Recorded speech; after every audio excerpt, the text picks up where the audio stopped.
Excellent. So that brings us to this week, the present time. We are now a week closer to the barbarian horde's arrival late in this month. We are now a week closer to the rise of the Hydra from beneath Old Town. By and large, there's already like constant quakes running through Old Town. There are issues in River's Gate as the kind of the bridge between the old city gate and like the Kings River Valley has started to fail enough, kind of like crumbling enough from these quakes that they're no longer using it, as it's essentially like kind of imminent collapse. There's great worry that the gate, like the bridge between the River's Gate and the Old Town itself, is the next to lose structural integrity. There's definitely kind of like a ramping up of the danger felt, especially in the wealthier districts. It's not specifically the nobles' quarters. The nobles' quarters are definitely suffering from this, but there's very few people who live in the nobles' quarters. There are a lot of kind of like government officials and wealthier merchants who live in Rivers Gate and Old Town. It's still old money. It's still quite wealthy people, still a small population, but those two areas are racked by all of this right now. And the greater city itself is also feeling the dangers of all of this, as the actual coming of the barbarian horde itself is also a great threat to this city. And everybody is kind of lost in these dangers. As everybody kind of panics more and more, there are more people who are being drafted and kind of conscripted. Able-bodied people of sort of any physical kind of ability are being drafted into city defensive positions. The forest to the west of Ptolus is being like harvested as they're basically building kind of impromptu makeshift palisades that can protect the outer walls of the city by building like a palisade of trees. They can create like an outer wall that protect that first wall. And as that wall is kind of coming to completion, like in this week here, they're already starting to build like moat and a further wall. That first wall is probably keeping everybody like say like a quarter of a mile, like um what is that, like say like 200 meters away from the city wall. Now they're starting to build a second palisade beyond that, that's keeping people like, I said that wrong, let's say like 2 kilometers. What is that? Yeah, that's about 200 meters, right? A kilometer is 100? Or is it 1,000? 1,000, I think. I got it. So, yeah, kilo is 1,000. So let's say, yeah, I feel like 200 meters sounds about right. So the next wall is say like 2 kilometers away, which I think is about a mile away. So they're basically building these extra layers of defense. And this second like kind of mile or like 2 kilometer wall is being focused predominantly on the south, as more than likely the barbarian horde is going to come around the southern bay of Ptolus and to the southern walls. It's not saying that the northern wall is not being defended. It's just saying that the southern wall is getting the extra defenses first.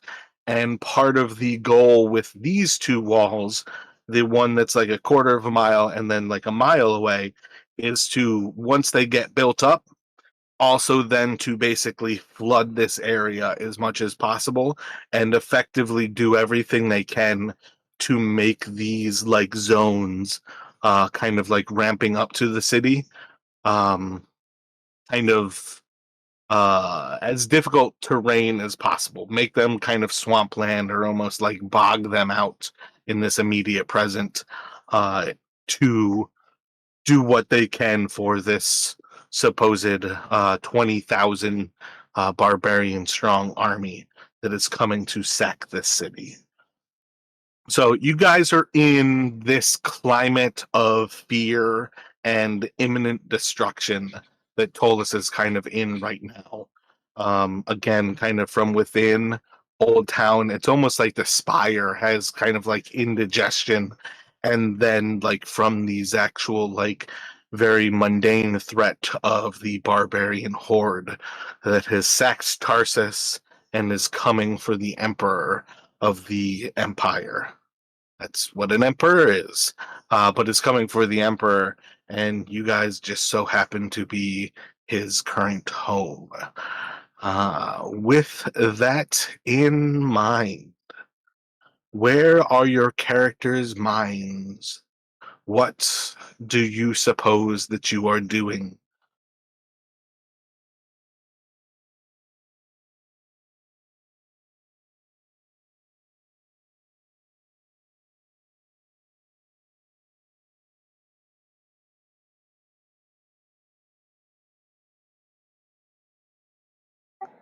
So I think for Jinx, he is definitely concerned about the city. He's not sure like how specifically serious he needs to take any one of the threats, but it does seem like a sort of culmination of threats on what is his home. And naturally, he wants to do anything he can to protect the city, and then of course, like the kids, the charity, all that good stuff. So I think he'd be trying to figure out what's the most productive thing he could do to get the Hydra to fight the barbarian horde, or anything else. That's just a random idea.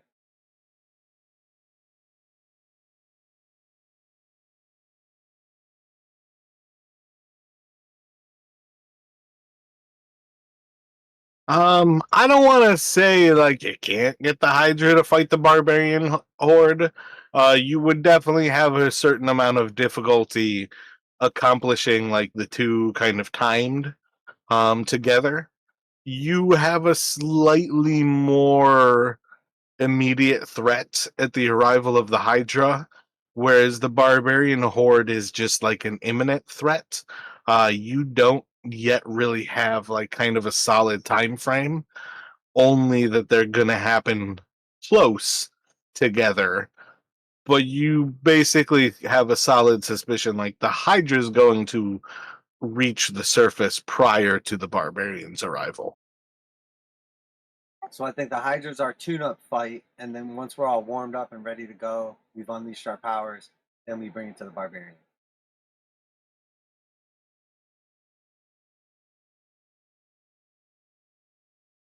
Yeah, that's plan. Warming up with the Hydra. Yeah, he's our warm-up fight. You know what I mean? Gets us all rolling, gets that charisma going. We get to use those high-level spells, and then that way, when we fight the barbarian horde, we're ready to go.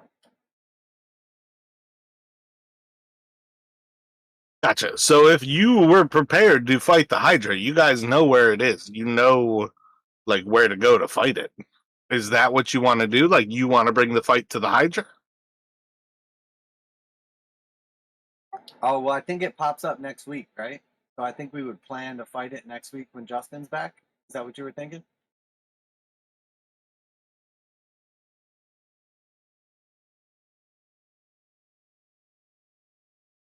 Okay, so that's not where you are at presently. That's just saying next week you plan to deal with the Hydra. You're trying to keep an eye on when that actually arrives. Yeah, I definitely think we're like syncing up for next week to fight the Hydra. So like planning at least like preparing some this session potentially.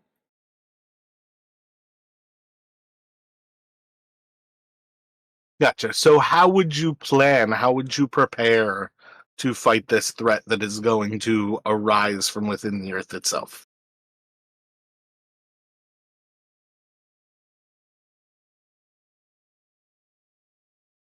think I would start with a healthy breakfast, maybe a cigarette and a Rocky montage, and then I mean, I don't know if there's like specific weapons or anything we need to get in advance. Maybe like some equipment, possibly like healing potions or something.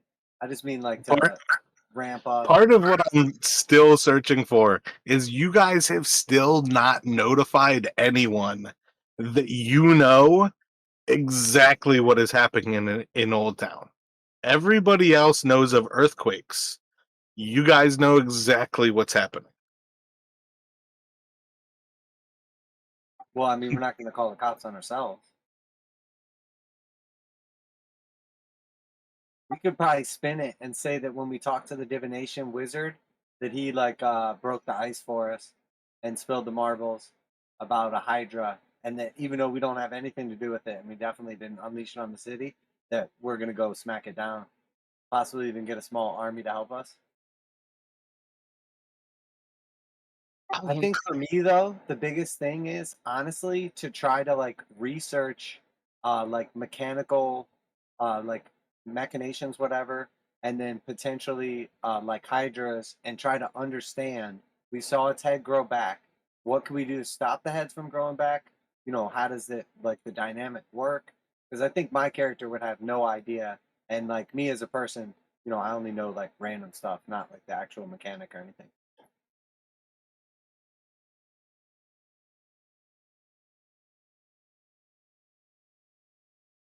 What were you thinking over there from Gail's perspective? I was thinking it was if we're gonna prepare, then at least like notify people. Try to get we know where it's gonna come up relatively. Like prepare to like evacuate that part of Old Town. See if we can get some guards to get on with that.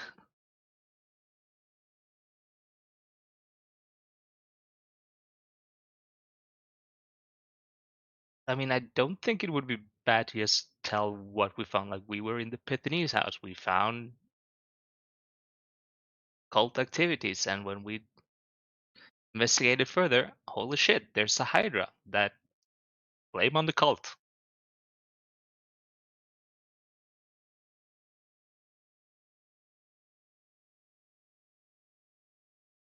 Do you all remember who originally locked down the Pythonis house?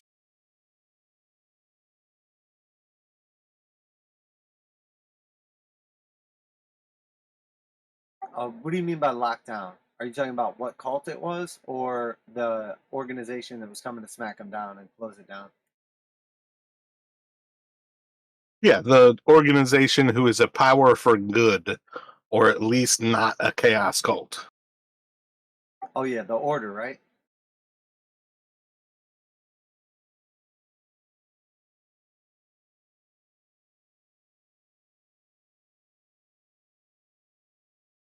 Was it the Knights of the Pale? It is indeed. Would you go to like the commissar's men and bring it to a guard-like authority? Would you go to someone like the Knights of the Pale, who are sort of a religious order for like a force for good? Like, who do you want to go to try to bring this forth? Do you have anyone else that you would bring it to? Like, do you just want to go to like Dalengard and kind of go to sort of a central point in like the defense of the city? Do you want to keep it within the Delvers Guild and just go to like the librarian and like speak to someone from like Delvers Guild?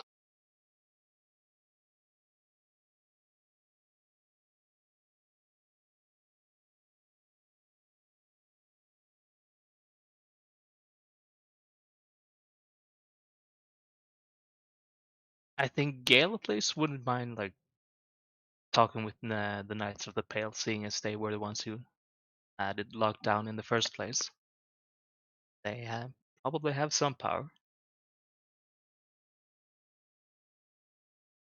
Yeah, it seems like they were already kind of hip to what was going on, at least to some level. so that wouldn't be a bad idea. And then definitely do some Delver library research to see what we can find as far as weaknesses for a Hydra, etc.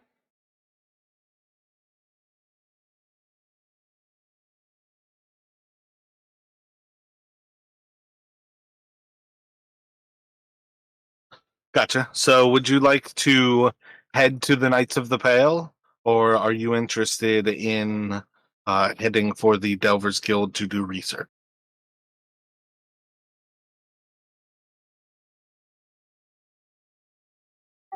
Chris, are you like down to do both, or do you want to do one while I do the other? I'm down to do both if you are. And I'm down to do both. We could start with Delver skill, like find out more about the Hydra. Yeah, it sounds good to me.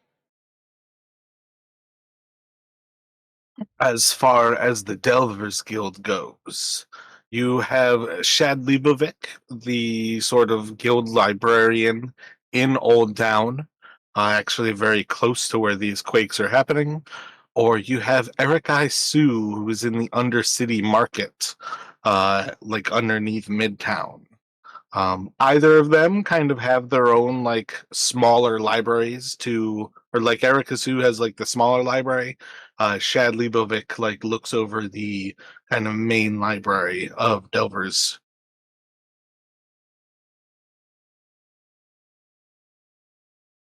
I would think go to the big boy library. Are you taking any like minions with you as you guys head there?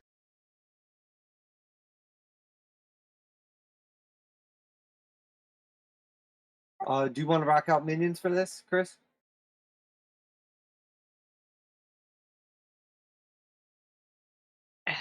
No, do we need them? I feel like we're just preparing right now. Yeah, right. We'll ride solo. Gotcha. So you all can head through the city on your way into Old Town and towards the Delvers Guild Library. Can I have you to roll D12s?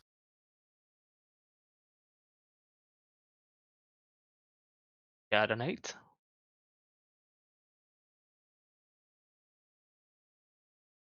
And 10 for Jinx.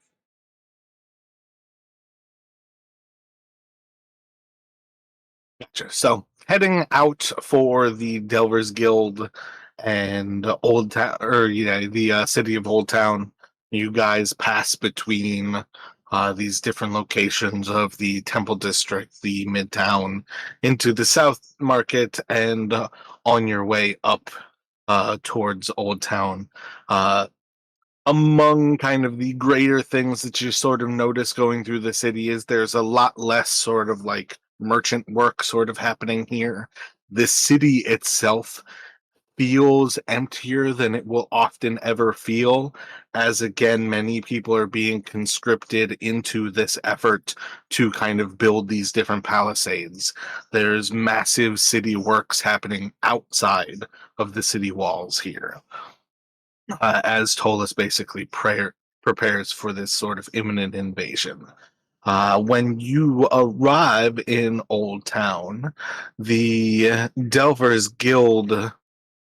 I actually never paid attention if it was actually that or if I just made it up. But it's always been those four buildings that kind of comprise 58 there. And the main library itself is sort of that kind of like chevron or spearhead that kind of like lies between the other two. But that is the main library. And then there's different sort of like Delvers kind of like barracks and securities almost that comprise those two other buildings like north and south of it. But you guys can head into the library and search out Shad Libovic. Uh, and yeah, we've got both of you as members. So as you kind of enter into the lower level of the library, Shad's not far behind, kind of recognizing you all enter, and will come to greet you. Again, kind of like an older man, kind of like weighted down by years. He'll just kind of approach to you and, oh, welcome, friends. It's been some time since you've returned. I trust it has nothing to do with the dangers that we currently are feeling most present. How can I help you this day?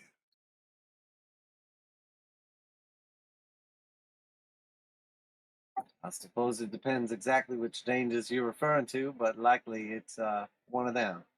We're hoping to do a little bit of research into like constructs, sort of like machinations, mechanical dragons or hydras, so to speak, as well as lore on like the pure creatures themselves, an actual like multi-headed beast hydra.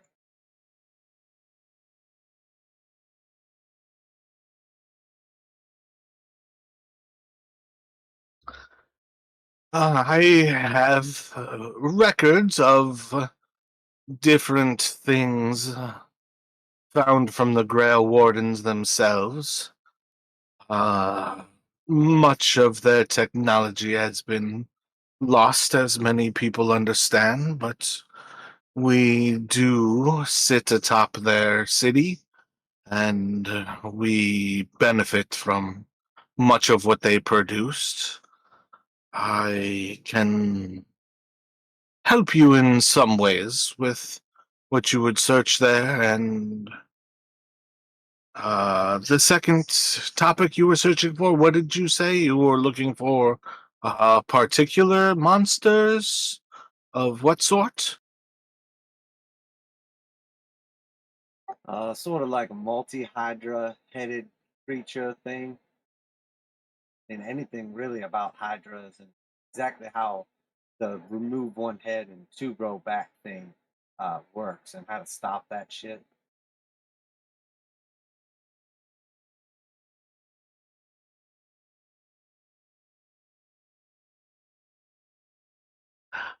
The hydras, as far as the writings of most everyone concur, it's usually takes some sort of flame to prevent one head from becoming multiples.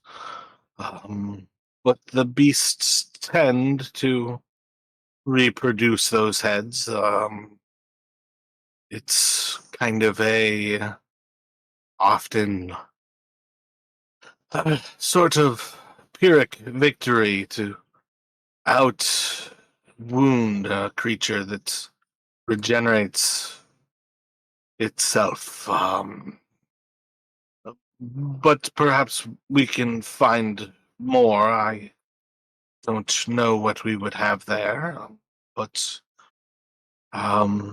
where would you like to start? With the technology of the Grail Wardens, or with these creatures, the Hydras?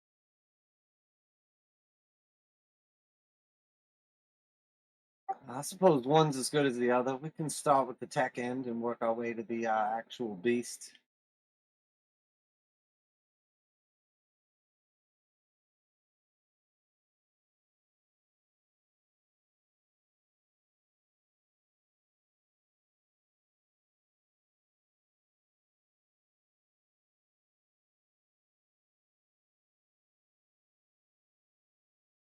So, again, much of what we understand from the Grail Wardens is what the Shield Wardens have shared with us. Grail Wardens in general are a lost species of dwarf.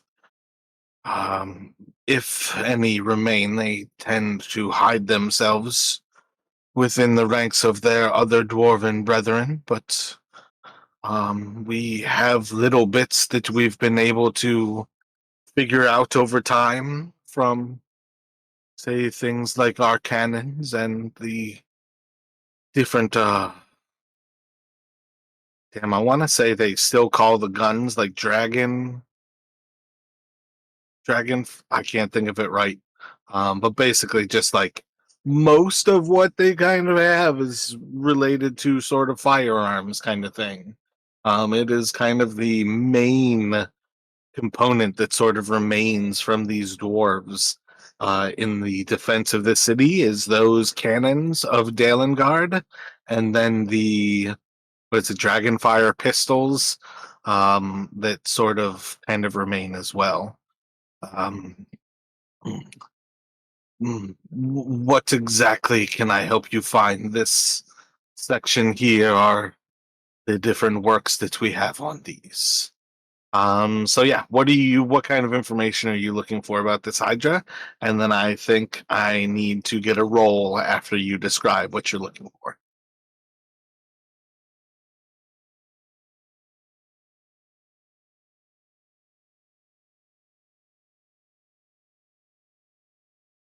So I think what we're looking for would be along the lines of the kind of constructs, not so much like firearms or machines, but like the living creations of metal.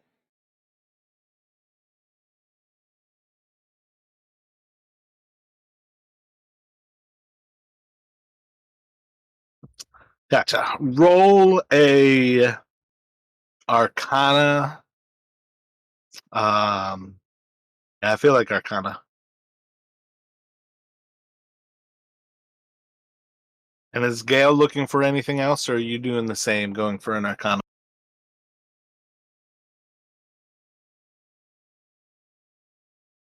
Yeah, I think he would go for an Arcana as well. This. Yeah, looking for the So same. I got a 13, and then can I inspire Gale with Bardic Inspiration? I mean, this is like you guys going through a library. So, do you see a way that you are inspiring somebody to read books? You know what I mean? Maybe more. I can inspire him to just ask a better question, and then like that gets us like kind of led in the right direction or something like that. What's the better question? Yeah, I'm kind of stumbling up on my words here. I don't really know how to describe what we're looking for. Weaknesses for whatever that thing was. You tell him. I'll, I guess I could like, from what he's heard from the others, describe like the Hydra. It's more like a mechanical construct, almost like not sure, maybe a kind of golem or living construct, that kind of thing. Yeah, and sentient too.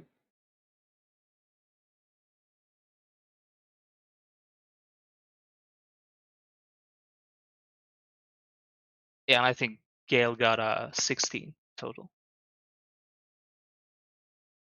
Gotcha. Is that with using an inspiration from the bard? No, that is just his regular roll. Gotcha. What is it with an inspiration roll? What is it, a D8 right now, Jess? Yeah, D8. That would be 21.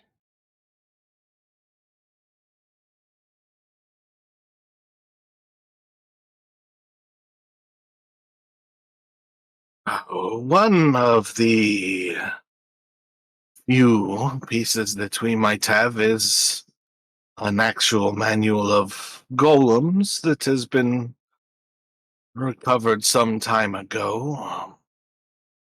Much of what might be constructs is certainly understood as far as golems go. Perhaps not entirely what you are describing, but it does kind of sum up the understanding of something that is created and then given life. Um, Likely controlled either by its creator, or perhaps by some sort of magic. Um, that may be something you can find, some sort of control key. At times, there have been creations like guardians of sorts that have objects placed in them that can both be removed and taken and used to create a similar bond as the creator itself. Um, there's a sense that many of these things have their own um, similarities as well as differences from those creatures that they've been created from. And perhaps if you're talking about a Hydra that is a constructed beast, it would make sense that perhaps its heads are going to respawn of their own will, rather than perhaps that the fire is still the way to stop it. It may have some other weakness there, but often I believe the idea was to cauterize the wound with fire so it was no longer open. And if it were not an open wound, it couldn't regenerate in the same way. Maybe there is something to that about a metal beast that coincides as well. So he kind of like goes over these different things, just kind of like reading through. You guys kind of find similar things. Does that lead you to any follow-up questions? So are we just getting like temporary access to the Golan Chilton's manual, or is this like something where he like gives it to us to take? I'm sorry, a manual of the golems is a very powerful magical object in itself. The book itself is a reference that you can access, but most of this library is not for taking away.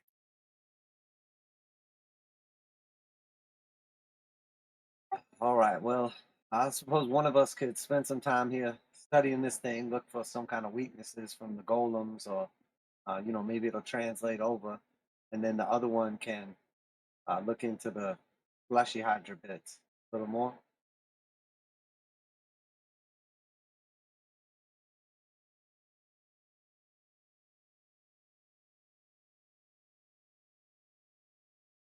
I'm perfectly fine staying and reading the manual. What I can Yeah, I mean, overall, you guys are getting the information from the manual. I don't know, like, ask more questions, or I've already given you like the information from the manual of the golem. My intention is not to say, "Hey, Chris, you spend the rest of the day in the library researching golems." So is there weaknesses? Do they have weaknesses?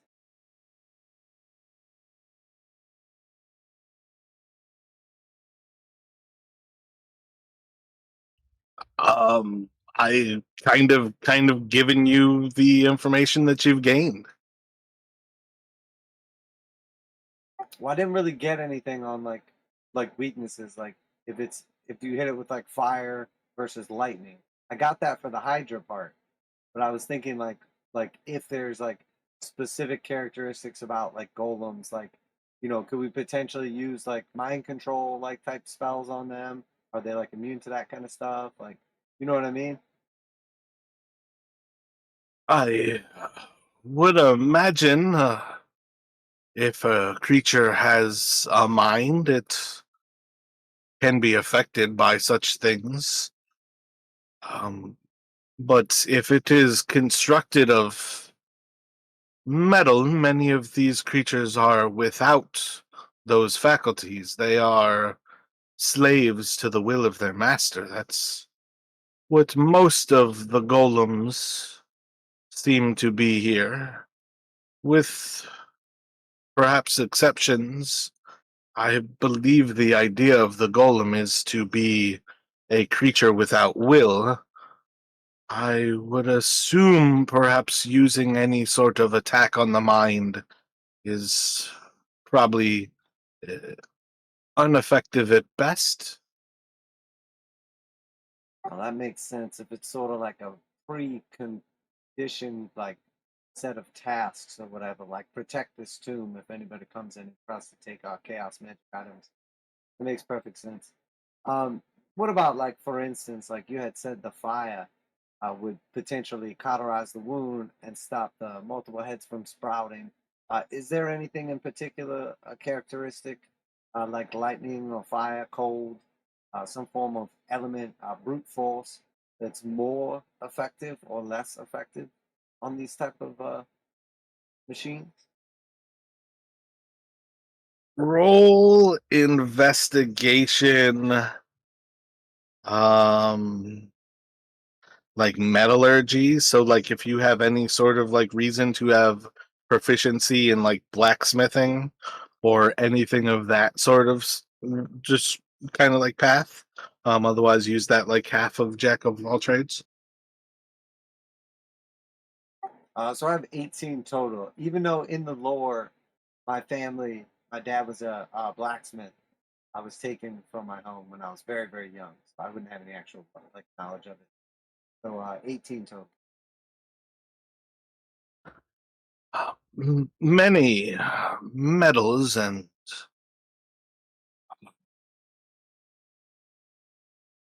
ways of constructing things to construct them without flesh. Part of the idea is to avoid the weaknesses of the body.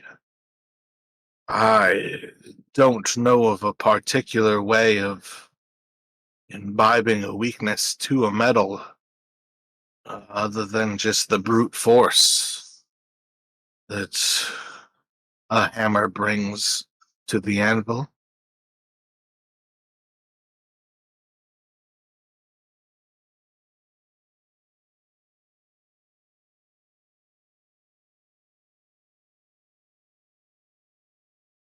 I think between your roles at this point, you guys have a solid understanding. There's not a weakness to this thing. You guys need to just overcome it. Yeah, I think it helps knowing that like maybe some of the control stuff's not going to work on it though. Give me a intelligence history from the two of you. Actually, wait, no, not, my bad. No Gale, just Jinx. Because Chris, you were Malchin when you guys went into the Pythony's house, right? Yep.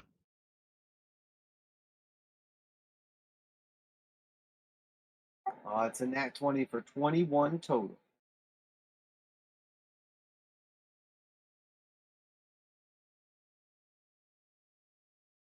So you understand that the main thing that you do come away with this is to recognize that this thing likely does not have a mind of itself. The recognition that psychic attacks are probably something that are not going to be terribly effective. There's next to no point in trying to like charm, make it afraid. Those different ways of sort of attacking the mind and using it against it are all pretty likely to be useless. But in kind of like saying, well, it's kind of useful at least to know that perhaps we can't control its mind. You do then recognize that there is that sense of, well, somebody somebody created this. Somebody probably potentially could control this. And if there was one person who forced their way to the front of that line, Perhaps it was somebody who was locked out of the Pythonese house. Perhaps it was somebody who was looking for those weapons of chaos. And perhaps it was that demon who was leading those of the tolling bell. Did you guys get his name? Do you recall his name? I don't know if you spoke to him enough to get his name. Well, which demon is this? So, Chris is the player. Do you remember who was waiting for you guys outside of the Pythonese house? Because I think that's when we had Dalton was not playing when you guys like basically fled. I'm pretty sure that's how it went down.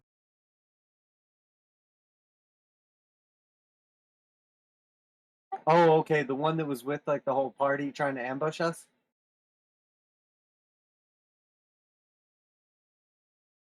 Indeed. Yeah, and he was like speaking to Malchin in his head.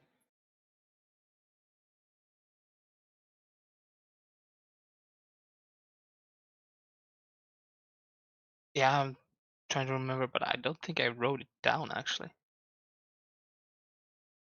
Yeah, no, didn't write it down, and I don't remember.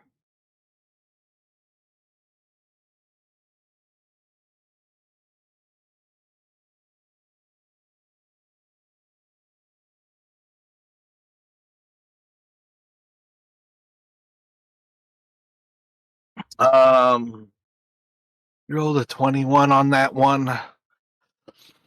So you have a solid sense of at least what he looked like. He was like kind of like the almost like tortured kind of like body that's like bursting forth with this like demonic kind of like perversion of the flesh. Um and that's where I also gave you like the name of their cult was the Tolling Bell. So I feel like there's a certain sense of you guys fled from the Pythonese house and shortly after found that you had Vi assassins trying to kill you. You imagine that because of the connection with the Vi and the Balakazars, that it could be coming to you from the Balakazars. But you also know that he had a direct connection with Malchin, this figure who you now have at the forefront of your mind. If there's anyone who can control this thing, it is that man of the Tolling Bell cult. So that's one of your potential leads if you want to turn the Hydra on a barbarian horde. If there's anybody who you could sense that might have control of this thing, he is the one. He's hunting after Malchin in particular, and you guys have assassins after you now.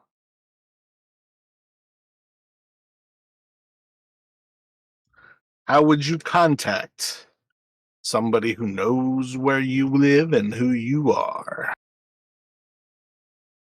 So if you don't have an idea of how to necessarily go after this contact and kind of instigate a conversation with them, you guys could continue on into your research of the Hydra just as a sort of beast in itself, or you could move towards the like conversation with the Knights of the Pale and see what they might know about these figures, the Tolling Bell cult.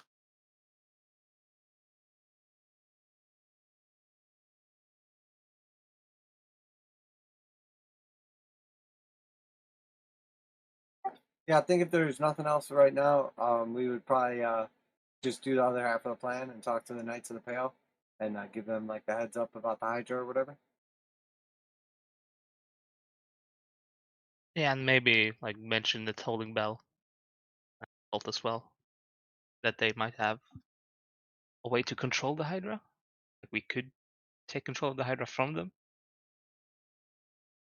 Yeah, we can ask them if they know like who that tortured like demon was, if they know anything about like that figure. Kind of like research it there before trying to like get a hold of them.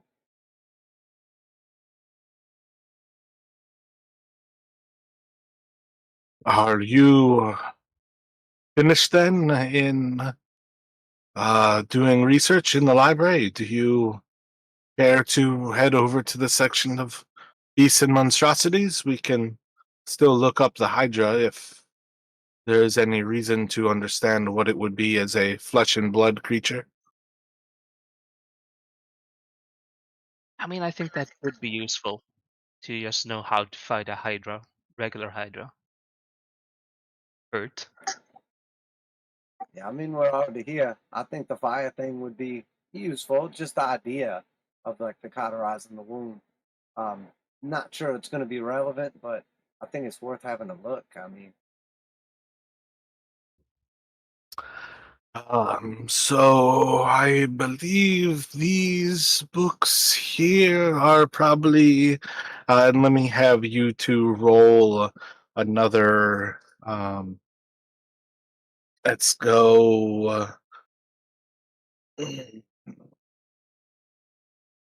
I think investigation or perception, just kind of searching through a book for a known subject and just what you bring out of it.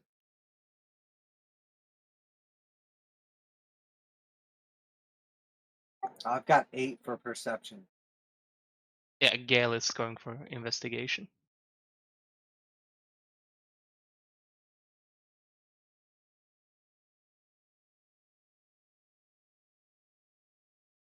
That would be a total of 22.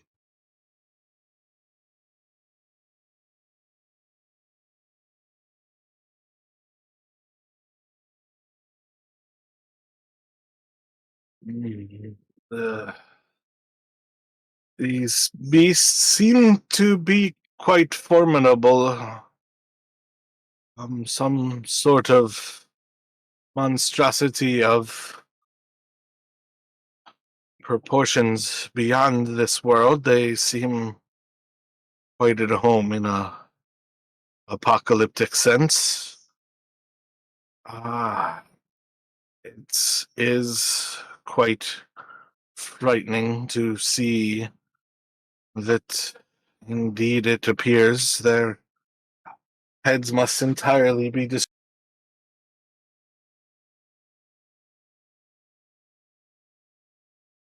without destroying all of their heads. The very nature of them is to respawn twice as many for each that was removed. Otherwise, sheer damage to the body and destruction of it as a whole can be a solution as well.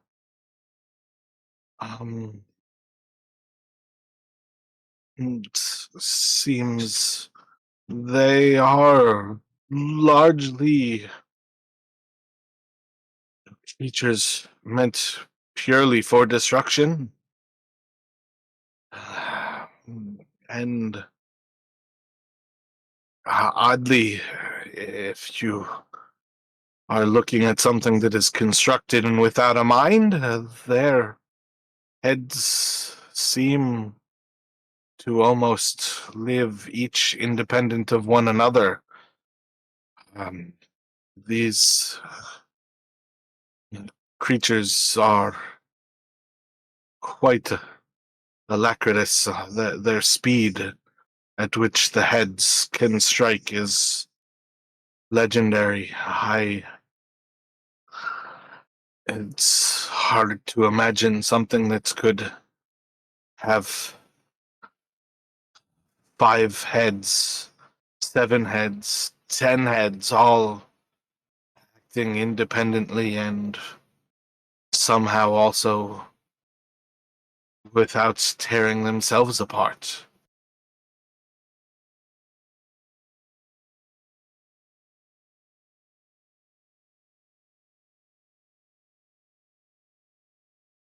And then, of course, many of these things often will describe that you can't quite put a Hydra to sleep. You can't scare something meant for destruction alone. You can't even seem to distract it or hold it momentarily from any sort of action that would be. It's a creature of pure danger and destruction. The obvious only potential it has always been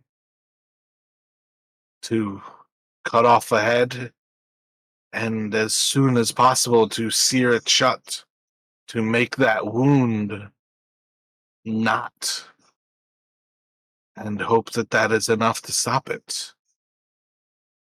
I fear, were you to create this creature and make it out of metal, it would be not only without its weakness, but also even more defensible than Titan. You would then have whatever metal it is constructed of, creating armor for this creature that is already pure destruction.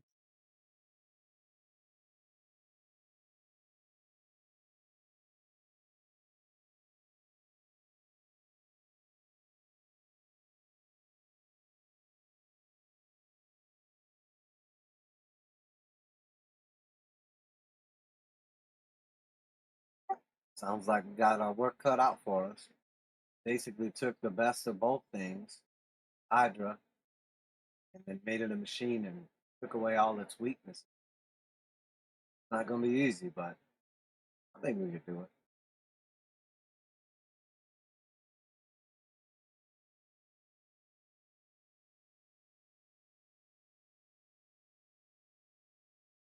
Oh, glad someone's optimistic at least.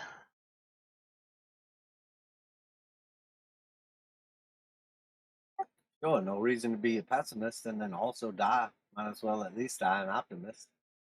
Then, I mean, things go our way. We just look even better.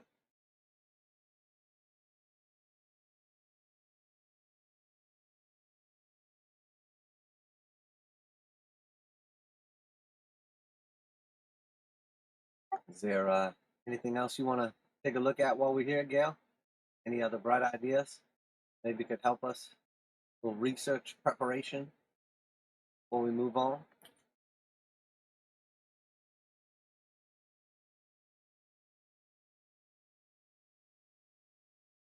Oh, maybe just one thing. You got anything about the Knights of the Pale? Could be relevant when discussing with them, trying to ask them for help.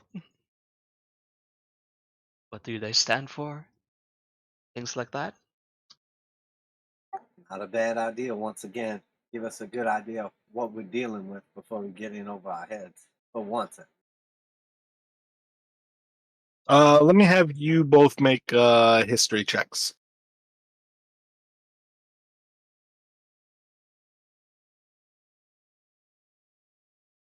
Oh, that's a nat one. For well, shit, yeah, that's a total of 12 from a nat one. Talk about polar opposites. I have a total of 21 from a nat 20. Again. I rolled max on my proficiency die and nat one.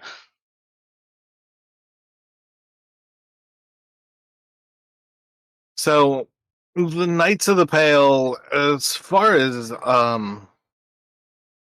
damn it, what is it? Thad? Shad? I feel like his name is Shad. I just like moved away from it.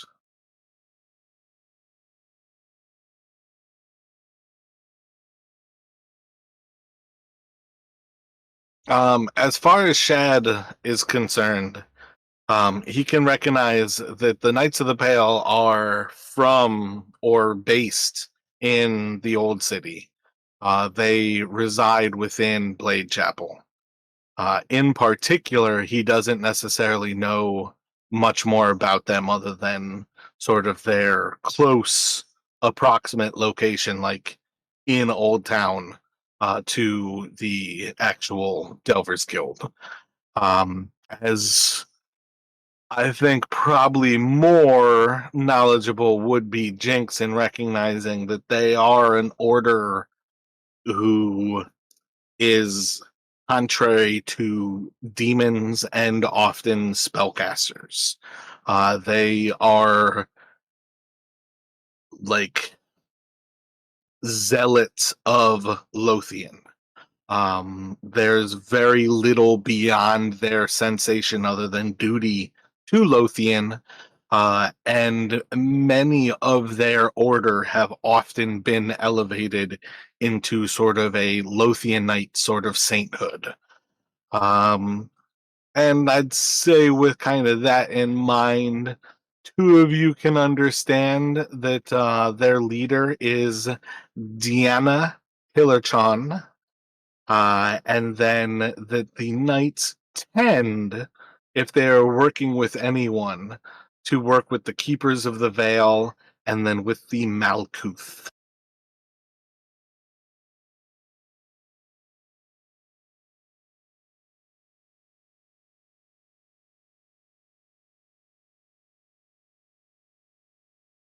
What was the name of her again?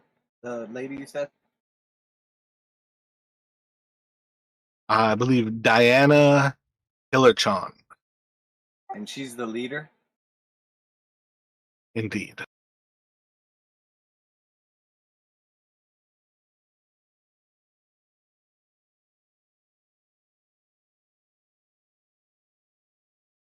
Okay, so I have a little bit of a plan.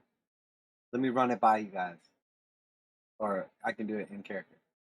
So, um, assuming we're like all done with the research, whatever, like that, or like privately, however we want to do this, but I would just hit with. I mean, like, pleasant. That's you guys sort of asking Shad and basically realizing like Shad knows less than you guys know about them. Okay, I got you. So I don't know if we're like done in this exact situation, but let me just throw my idea at Chris. Like I guess like privately or whatever. So what if we ditch the chaos artifacts that we found, left them before we go to the Knights of the Pale, so we don't cause any issues.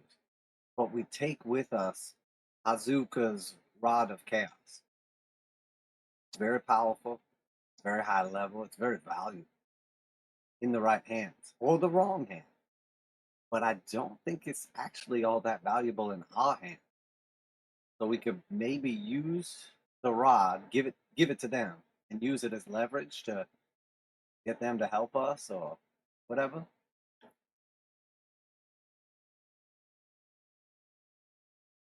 I don't think that's a bad idea, actually. That could certainly get them to cement them on our side if we hand them over a dangerous artifact that we found and tell them about a cult that they probably don't like. Not to mention the artifact's really only good at killing good people. It doesn't even affect bad people. And if we were to just say hypothetically, find a buyer for it and get a really good price, I mean tens of thousands of gold even. I mean, we must know that it's going into the wrong hands. So do we even spend that money with good heart?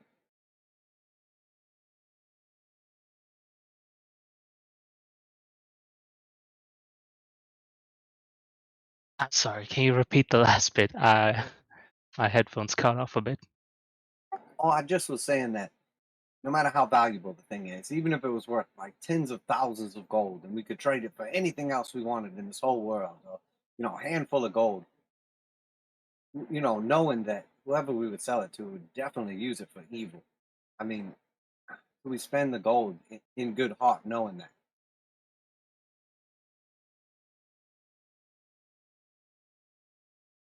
Yeah, no, I don't think I could, at least. Exactly. If we give it to the knights, maybe they destroy it, but definitely they at least keep it out of evil's hands. It's no longer our responsibility. And I'll just kind of like gesture, like brush my shoulder off, and it helped us along our way.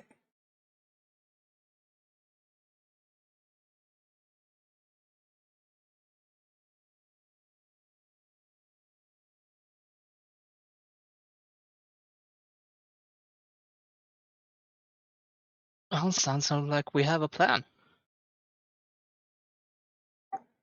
Yeah, I think we do for once. I mean, obviously, it'll never survive reality, but it's good to at least have a starting point.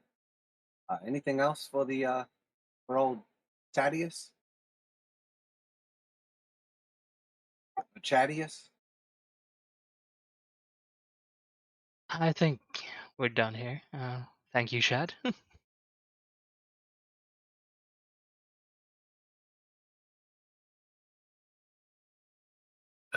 It's been my pleasure. You to have a wonderful whatever you get into death. But perhaps if you are successful, it'll be a pleasure to see you again afterwards, and you can help document some of what you've learned about this beast you intend to do something with. Well, it's my friend. Thank you for all your help. Never thought I'd have this much fun in a library, but you might have just saved our tails. Hell, you might have helped save the whole entire city. And for that, you deserve more than a thank you. And I'll flip him 3 gold.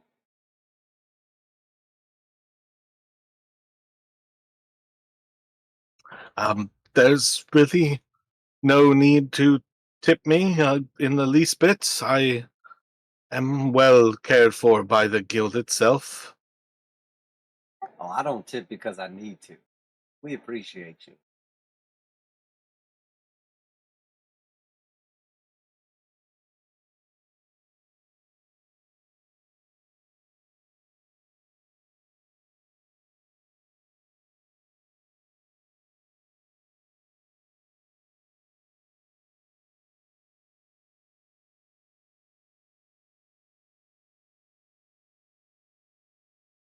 Am I correct that the overall intention is to effectively return to a safe house, shed some of your chaos gear, and seek out the Knights of the Pale?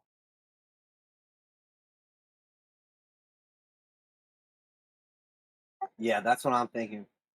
Also, Chris, do you ever think you would use those explorers gloves for anything? The ones that let you like walk on walls like with your hands? No, don't. I mean, very rarely. Yeah, I was thinking about maybe swinging by a pawn shop at some point in time and seeing what I could get for him.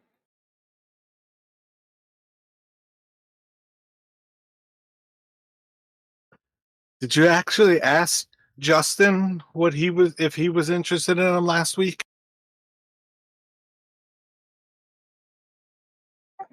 I can't remember for sure. I feel like I did, but I'm not sure. I can wait until he's back and just double check before I get rid of him or anything. It's not like a rush. I Yeah. don't need the gold for anything. Alrighty.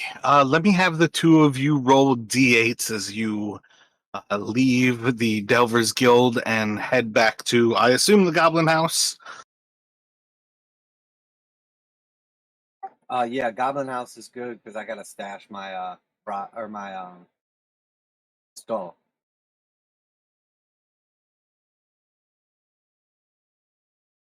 5. Oh yeah, and 6 from me.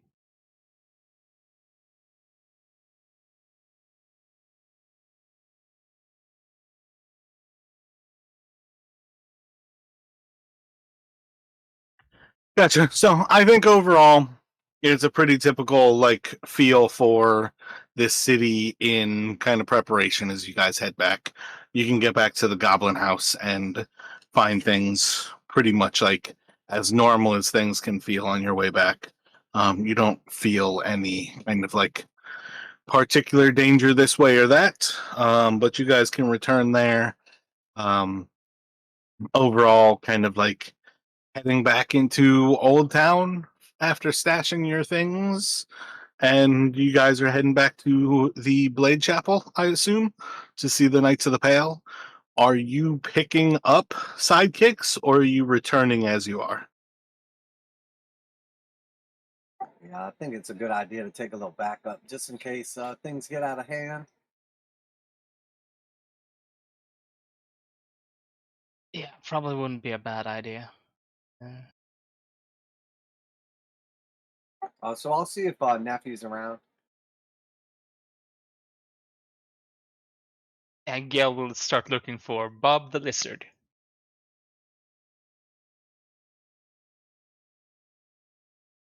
Gotcha. You've already rocked out Bob before, right? Yeah, she was the Reaver Barbarian. Bob the Lizard. Oh yeah, she's great.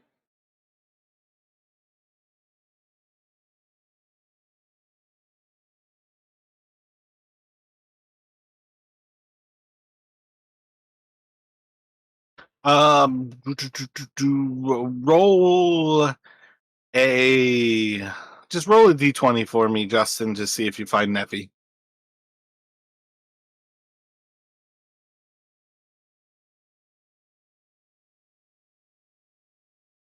$19.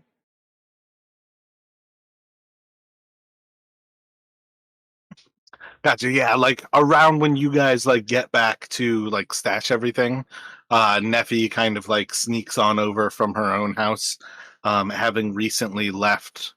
Um, damn it, why can't I ever just remember the name of Danbury's? She kind of like sneaks on over, kind of removing like these extra layers, like of cloak, trying to hide who she is. Kind of pops into the goblin house and um, what are you guys doing today? It's funny, I was just looking for you. Wanted to invite you along. Secret mission. Cover our ass. Gonna be transporting a valuable artifact. Dealing with some dangerous. So I didn't want you to find out and get mad.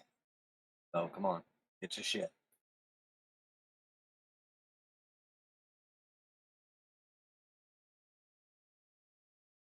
Just sounds like a plan. Where are we going?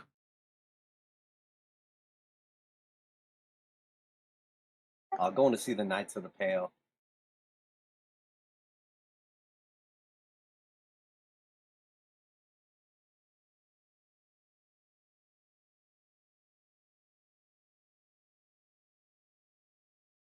Well, at least nobody's gonna die for absolutely no reason then. Um, Do we need to disguise you or something, Neffy? Are you like wanted by these anti-chaos cult things now that you're, part of the problem? I'm just gonna leave this ring behind, and she like struggles to take off the ring that kind of like orients her as a brother of Venom. Do you guys have your rings on you?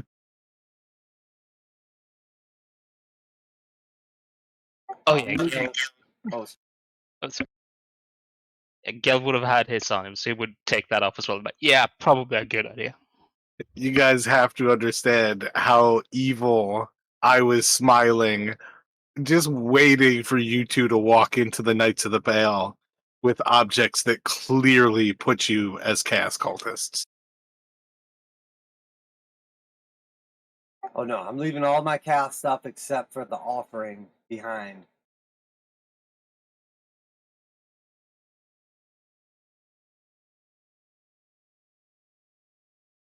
I mean, you say that now, but you guys were describing your chaos cult weapons.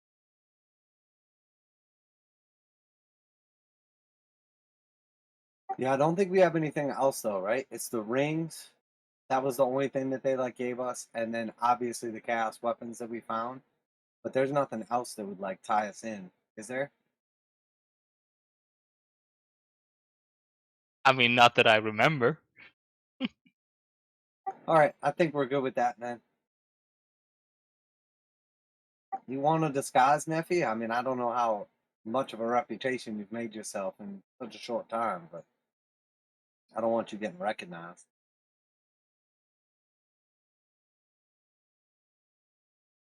Maybe I'm simply an infiltrator.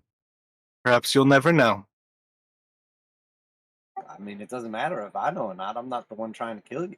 The Knights of Pale recognize you. They're going to string you up.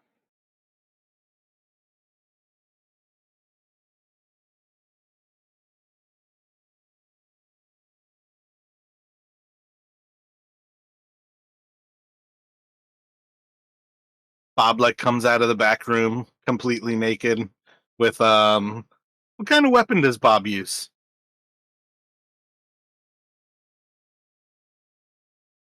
I think we had to use like a great sword.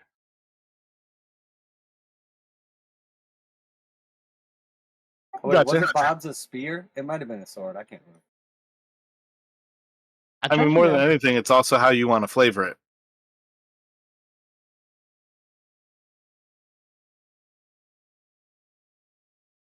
The Let's see. damage profile is for balance. How you want to flavor Bob is what I'm really asking.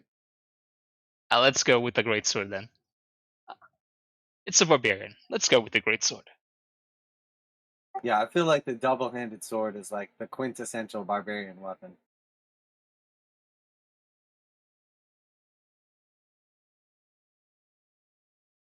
Gotcha. So you just have like Bob kind of like walk out of one of the back rooms and she's completely naked. She's got her like single fucking massive greatsword just in her hands, kind of like ready to go. Mm. Everything is ready when you are all prepared.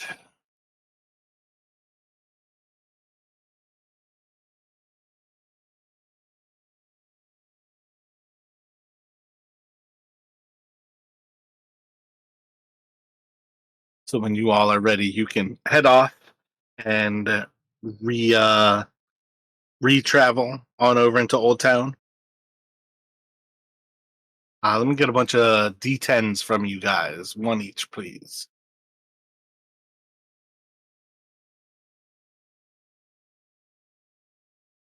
That is a 3.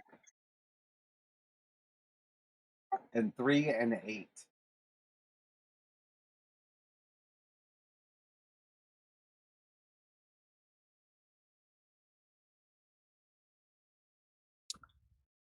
I'm surprised we're walking in this direction.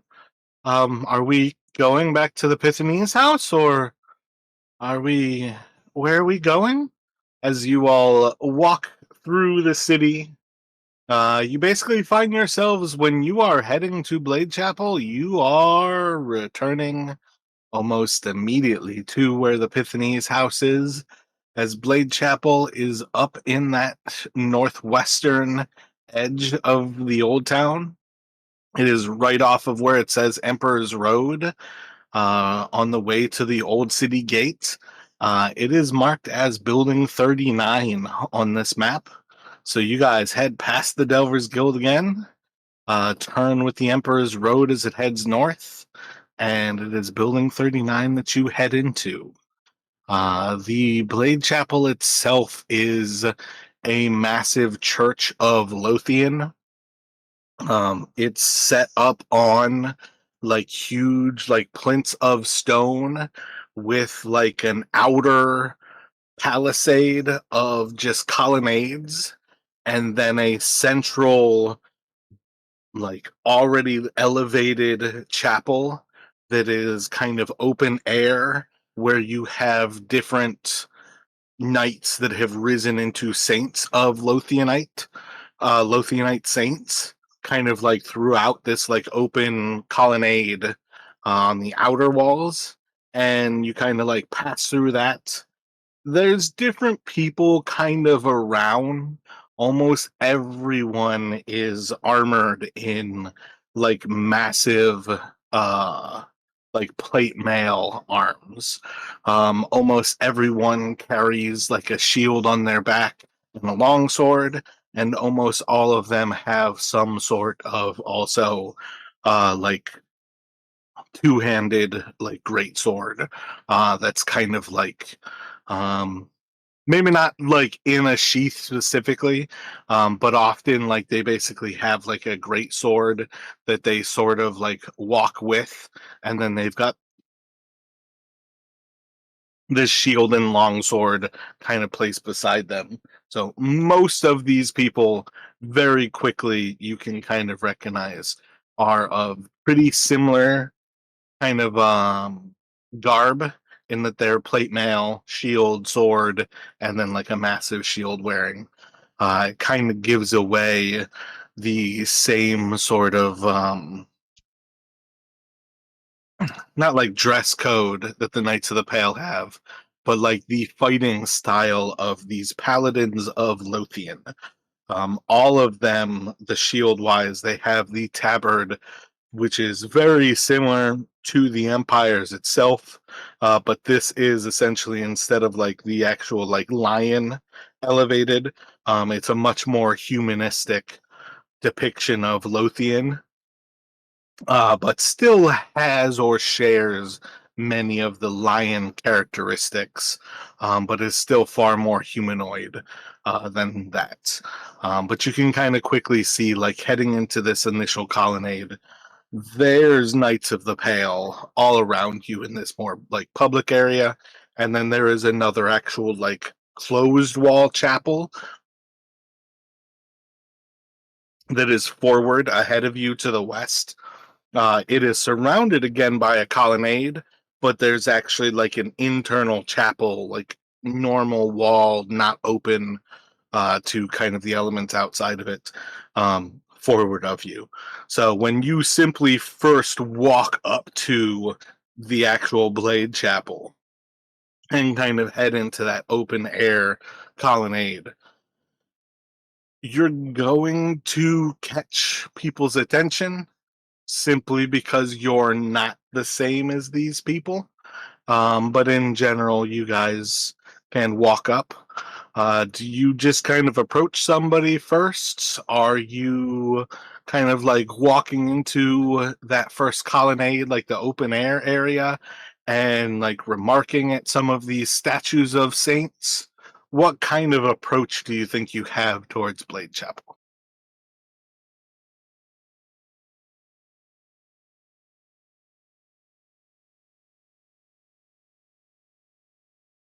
So we can basically just like walk into like the initial area.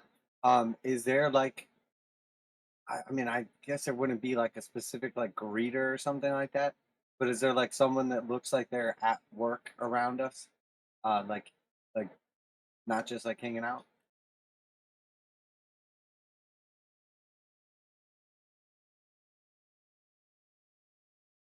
Make a perception check.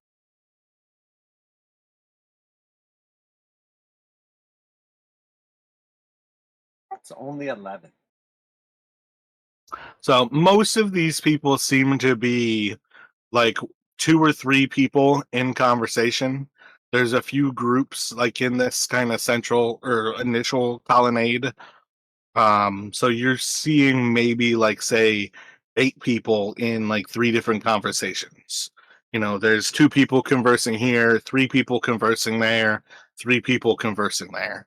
Um, it seems overall that these are just 6 different Knights of the Pale, basically. None of them are going to jump out at you as like a greeter or anything of that sort.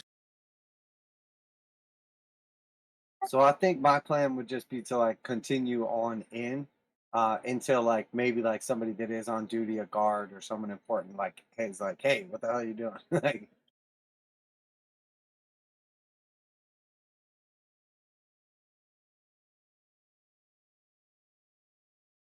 Does that sound like your plan as well, Gail? Are we just walking forward, or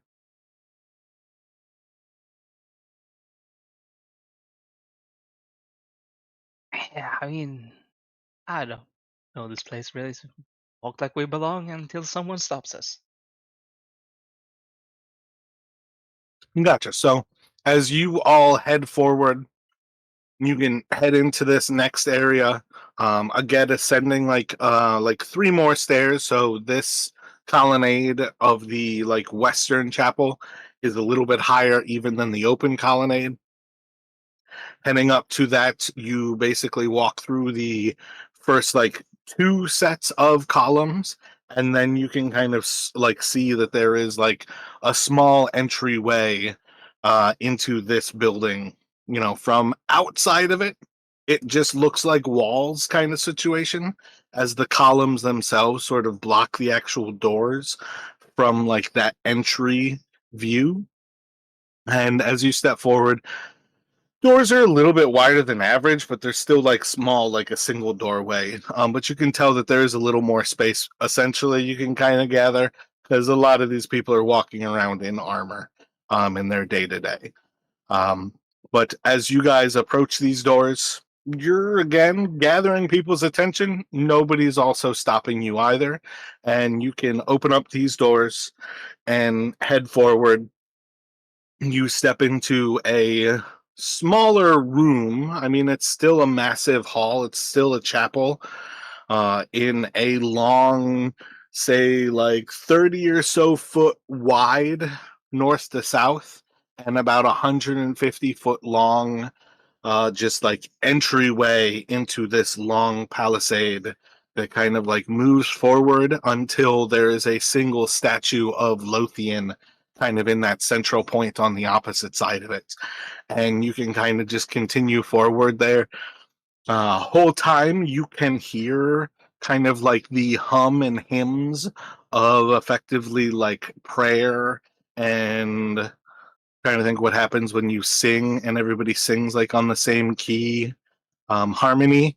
You can hear like this harmony of voices kind of all like tolling the same notes at these same times, and kind of really like gathering this all together.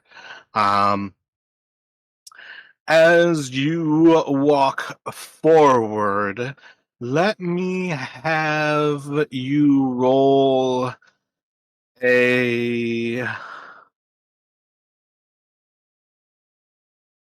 I guess realistically, Jinx, let me have you roll a d20 with your like highest skill. So probably like charisma, if you've got expertise or something like that, you can have that modification. Yeah, it'd be a 24. Gotcha. So as you approach, you're going to quickly kind of recognize that there's like a conversation happening beyond this statue of Lothian, and you recognize someone of the Order of Daira, is basically like standing behind here, in conversation with somebody who is dressed very clearly as a Knight of the Pale. Um, you Yeah, I don't know if it matters if you recognize the particular priestess it is, but you recognize basically, this priestess, Vestra Totharson. Totharson, is kind of in conversation here. Okay, I got you. And I just like am kind of like hearing this. They can't like see me or anything like that or where we're at. It's like as you're approaching, you're like walking up this long chapel, like approaching this statue of Lothian that's like the center like end point of the chapel, and behind it there's say like another 20 or 30 feet beyond it of like 150-foot long walk to it. So say it's like a 30-foot wide by 180-foot long room. They're 10 or so feet beyond the statue, at like 160 to 170 feet away from you. So you're watching, noticing this person as you approach. Okay, I got you. And I think it's safe to assume that I'm pretty well known around like the Order of the Daira. So like they would recognize me too. They cared for you enough. If you gather their attention, you can perhaps. I would say it's more that you might know of this person than in particular you have like immediate like knowledge of them, but you've at least kind of met, kind of thing. Okay, I would think then I'll just kind of like continue course towards them, and I'll just whisper back to the group. It might have us an acquaintance that could put us in the right direction. I don't know if we're gonna get to actually meet with Diana, but I got an idea how we may be able to. All right. So as you approach closer, you guys kind of get up to where like the like palisade, like the entryway, and kind of like walk towards this statue kind of comes to an end. Do you have thoughts on approaching Vestra? Do you have thoughts on like interrupting this conversation? She seems to be speaking again to a member of the Knights of the Pale. What sort of thoughts do you have? Yeah, I'm thinking to basically just kind of casually like walk up to him and sort of like, you know, respectfully impose. Maybe like have a quick little catch up with her just for a second and then see if this Knights of the Pale can put us in contact with someone important.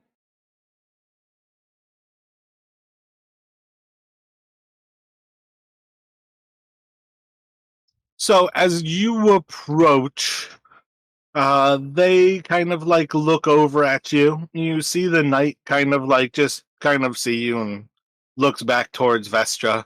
But when she looks over, she kind of like looks over, and there's at least a look of recognition in her eye, like recognizing that you are a familiar face.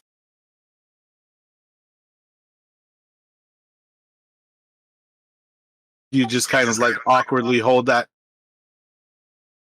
Yeah, I would like let them like finish speaking, and then once they're like, so I'm not like straight up just, but I would basically just reintroduce myself to both of them, Jinx and my associates, Gail, Bob, Neffy. Give them like respectful kind of bow and everything. We're here to do a little bit of the old Lord's work, so to speak. Got a precious gift, a very important, valuable, dangerous, depending on who you ask, item. And I was hoping that you could put us in contact with Diana.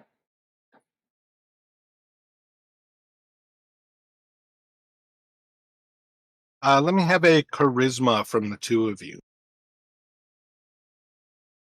Performance, my bad.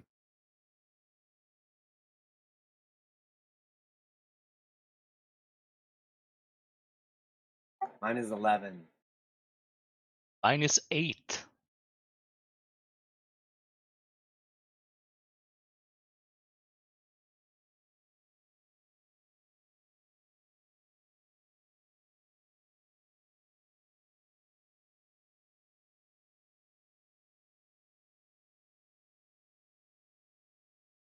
It's Jinx, right?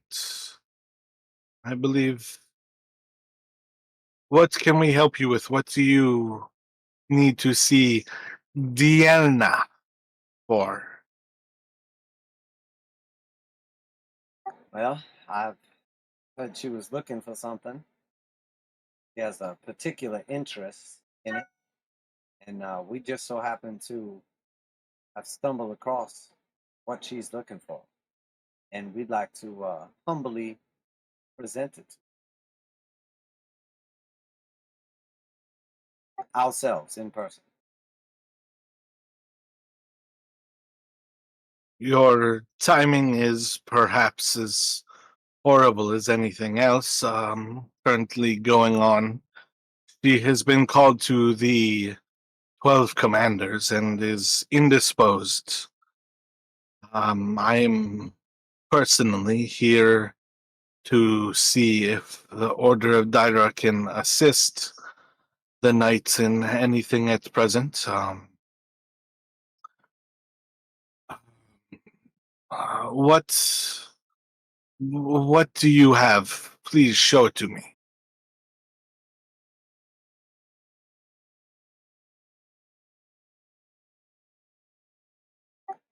Before we do, just out of curiosity, because it's really been beating my mind here lately, really bothering me.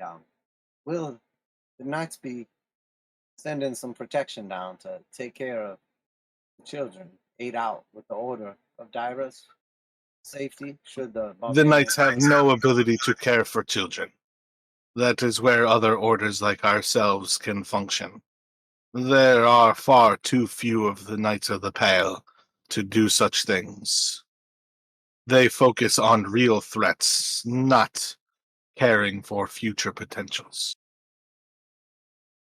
Sure, I get it. I get it. What's like your ranking? I mean, how do I know you're gonna put us in contact with someone? We need someone high up. It's very important. Please do not think for a moment that you can hold us for ransom. If you have something of importance, bring it forth. If you intend to waste people's time, neither the Order of Dyra nor Blade Chapel have any patience at present. This is not the time. If you have some great news, some great artifact of worth, please let us know. But otherwise, if you are through, I must continue my conversation with Stillus. I'll hold out my hand for like a handshake and just say, if I present the artifact that I spoke of, you promise? Give me your word on your God. You'll put me in contact directly with who's in charge. They continue their conversation and start to ignore you. All right, I think we'd just walk in deeper and try to find somebody important. I think Gale will kind of stop you. That just yeah. We have a chaos artifact. Just show him, Jinx.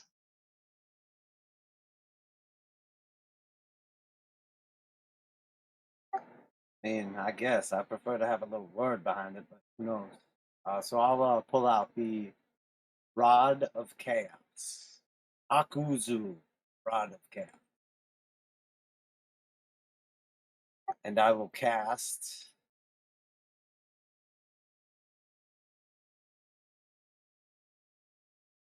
Oh, wait, no, I will not cast Divine Word. I don't want to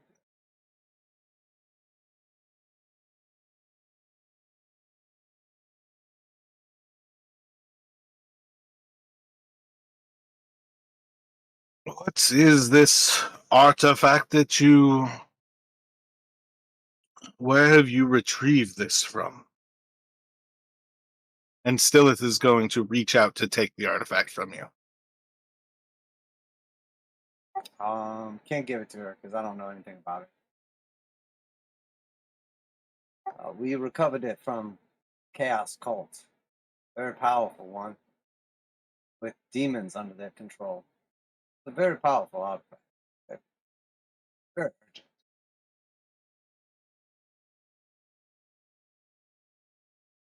Hand it over to me. You should not bring such things into the presence of a divine place of Lothian. I mean, that's why we're bringing it here. To give to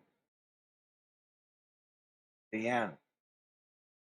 So that you all can keep it safe. Deanna is Destroy it. indisposed.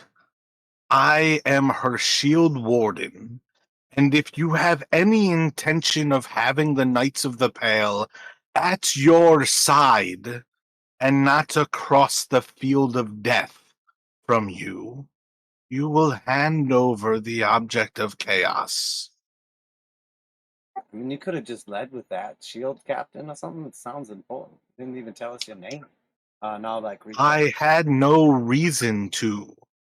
Vestra was speaking to you when you would not even speak to her with respect. Why should I bother with you?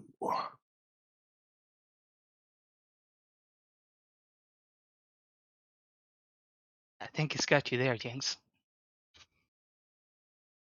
What cult of chaos have you retrieved this object from?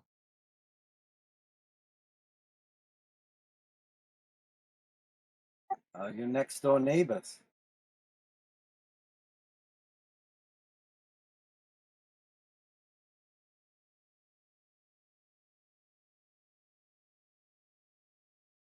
Like you actually bringing up the Epiphany's house there?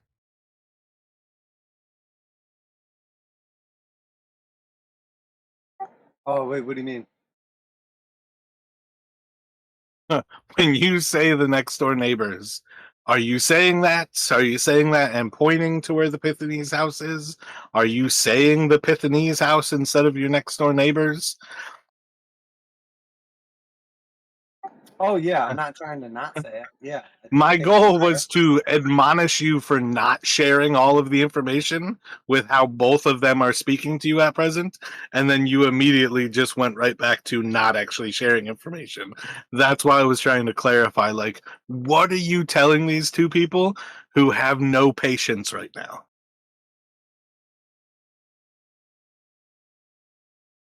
The Pythones house should be entirely locked down. And you retrieve these objects from within.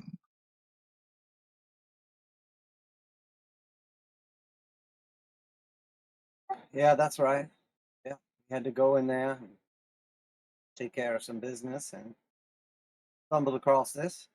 Wanted to make sure it ended up in the right hands. It was locked down periodically, but now I would imagine if what we heard is true, the Knights of the Pale have went in our wake.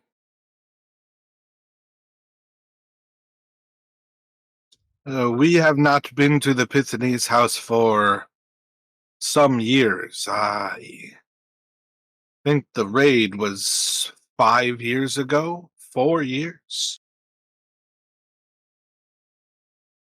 And we missed this.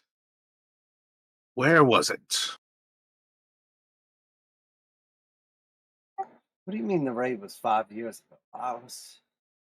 We were under the impression that there was a raid, only a few weeks ago or coming up soon. Is that not true, or you just withholding information?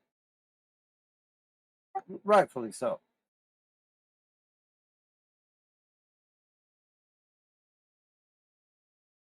All right, where are you coming up with that information from?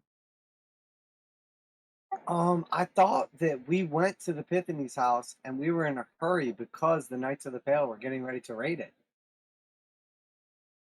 And we were trying to go in and get that before they went and got it.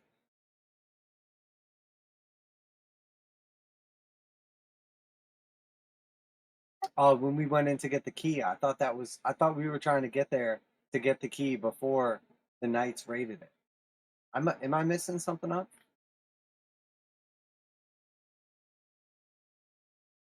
What do you remember of the timeline, Chris?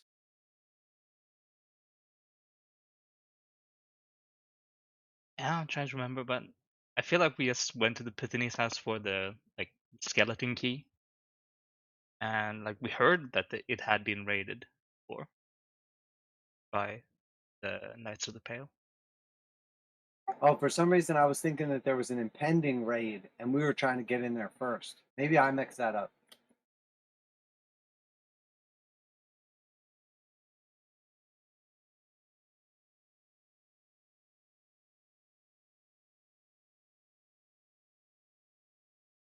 So yeah, scratch that, and I would just say that they missed it.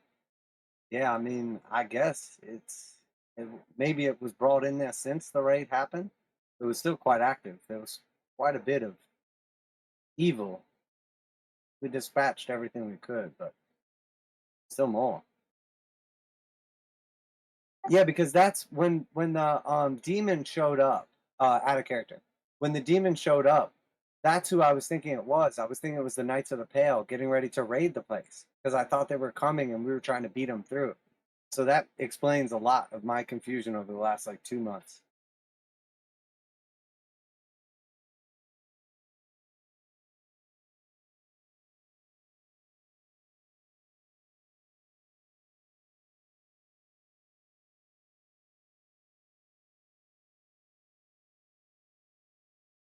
Are you trying to avoid sharing that you guys found the chambers beneath the house?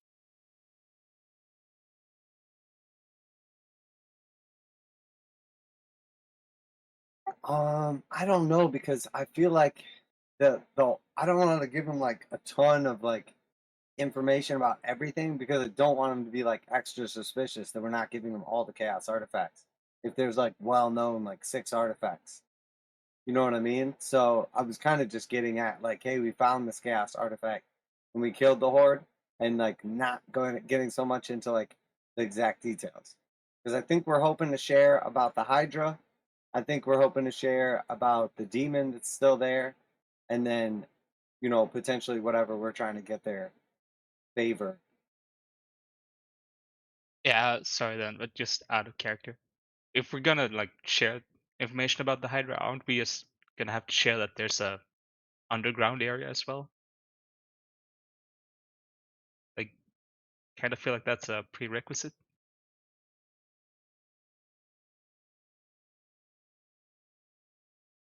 Yeah, yeah. I mean, I think that's fine. I mean, I'm okay with like sharing whatever. I just think Jinx in general always kind of keeps everything like a little vague and a little like elusive.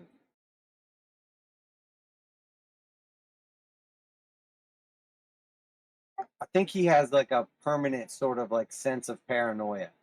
So he's always like worried about his ass if he like says too much kind of thing. Can I have your deception, um, like bonus your deception modifier from both of you, please? Mine's +10. Let's see, deception. Mine's -1.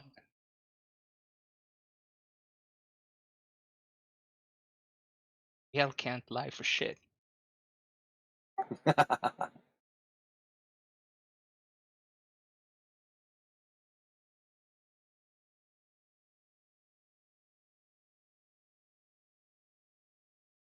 That's we eradicated much evil from that place is true. We certainly had the intentions of returning. With this in mind, I'm very sorry that we did not, as we did not discover any sort of chamber beneath that house.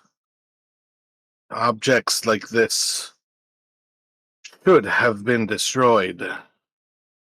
We thought it was enough to bar the entry of those who would return there. We perhaps had not contemplated that unwilling or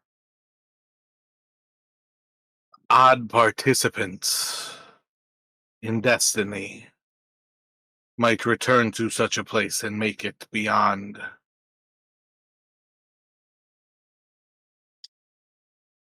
I commend you for entering that place. I commend you for bringing this forth.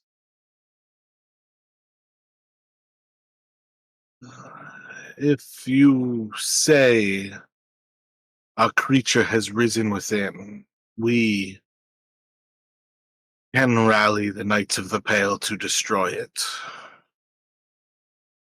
It would explain the tremors of the earth for such a thing so close. And for that as well, we commend your presence here now. Of course, of course. I don't want to just brush right over this part of it, but there is just, I mean, we were a little bit short-handed and sort of got in a bit over our heads as well. So the Hydra is definitely impending thing. Could be popping up from the ground here in about a week.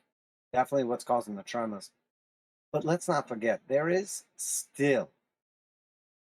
We killed the cult. They're gone, and a bunch of rats and all kinds of. But there is still one very, very powerful demon still in there residing, and he's planning on participating in the end of days in the form of the Night of Dissolution, if you're familiar with it. And I'll look for like recognition or like reaction when I say that. Roll insights. Do you have the name of that demon? Did anybody remember it?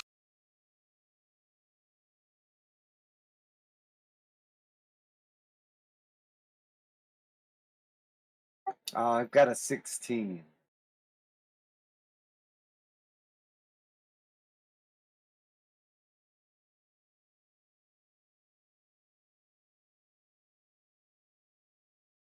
Was it like Bakhmut or Belikor or something like that?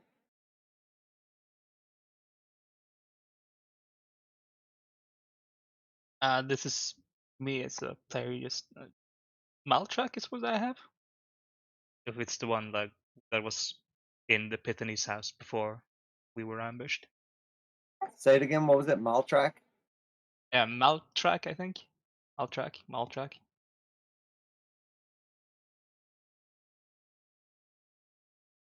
Gotcha. So that's the actual like name of the deity, not of the demon, not necessarily like the what it is. But I gotcha.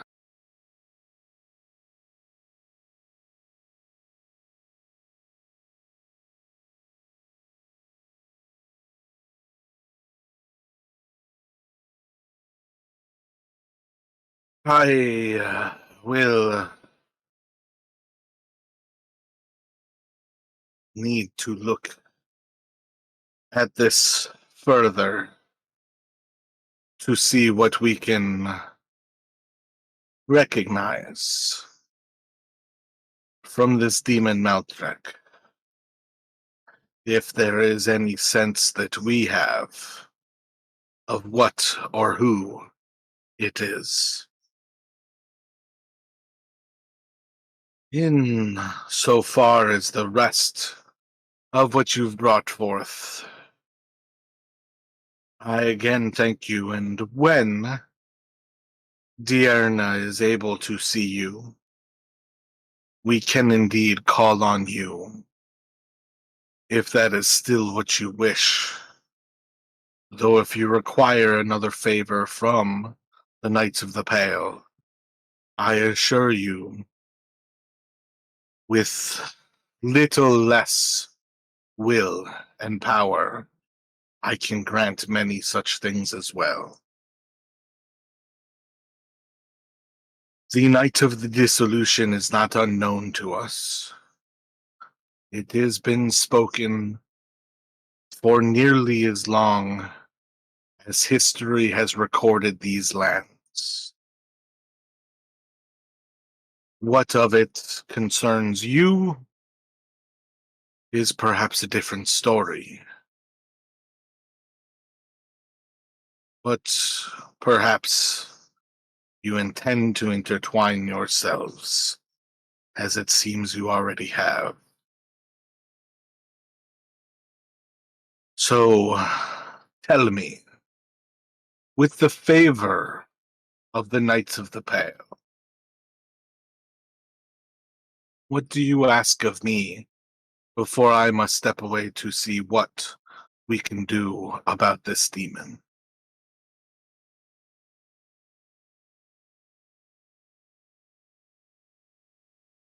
Uh, Gail, I know we had a plan.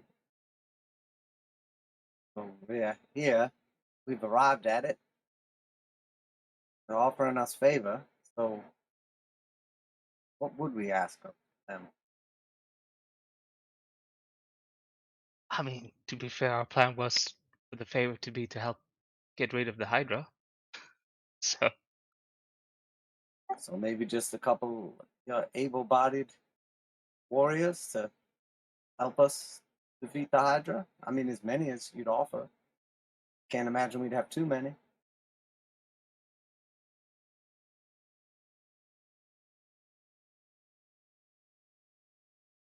You could be chaperoned by a few of our new recruits if you wanted to witness our eradication of this creature. I am hesitant to see any great reason how you could help us. I assume that you are here today because you are quick on your feet and you fled. Gale just pop. Oh, I wasn't with them at that moment, so Oh yeah. Even Oh, I better ran. way to survive. Yeah, I mean, but there's a fine line between self-preservation and, well, you know.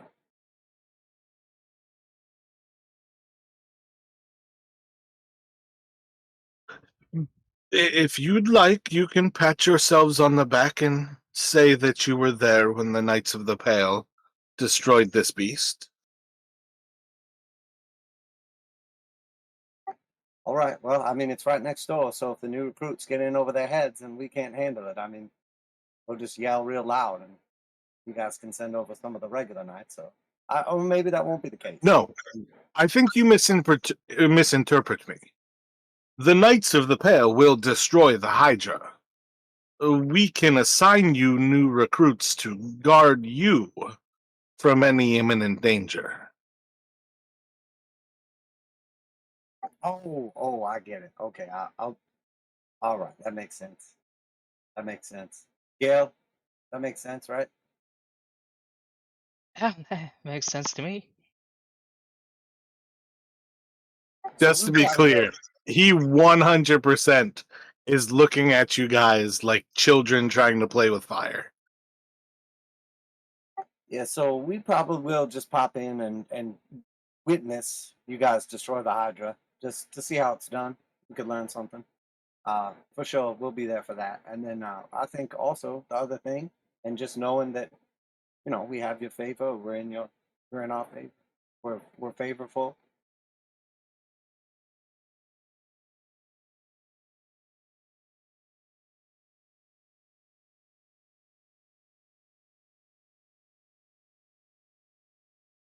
Gale was. Oh, Jinx, don't forget.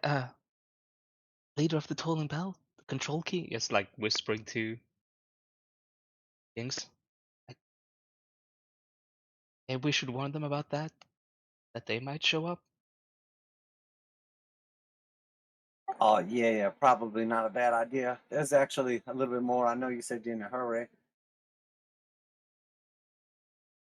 You have my attention.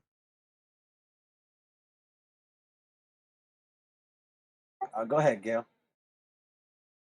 Oh, okay. Yeah. Well, we were reading up about it a bit before getting here, just to know more about what it was exactly. We suspect the leader of the Tolling Bell cult might have a way to control the Hydra. So, like, be aware that they might show up when the Hydra gets loose. Yeah, and obviously we don't expect you to give us information. We're here to give you information. So we'll just describe a sort of like fellow, and then if that thing or person or whatever sounds familiar to you, you just let us know. Um, but we'll be giving you the information rather than you us. Go ahead, Gil.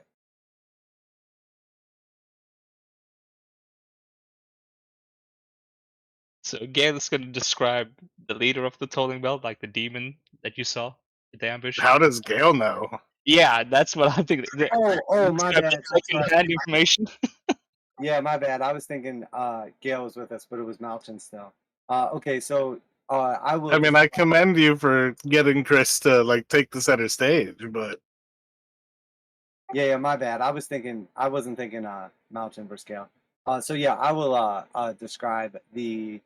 So it was it was like a man that had been grafted with wings, demon wings, but the man body almost seemed like it was having the life sucked out of it, almost like it was just what was left of the carcass. But the wings, the demonic wings, the whatever it was in control of the body.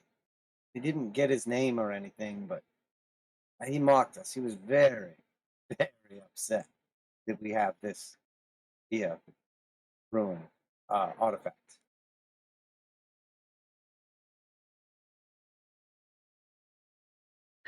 Give me a performance.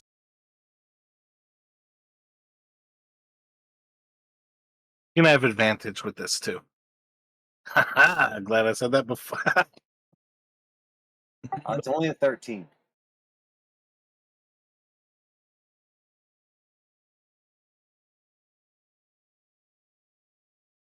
We know well of who that is, or at least who he was.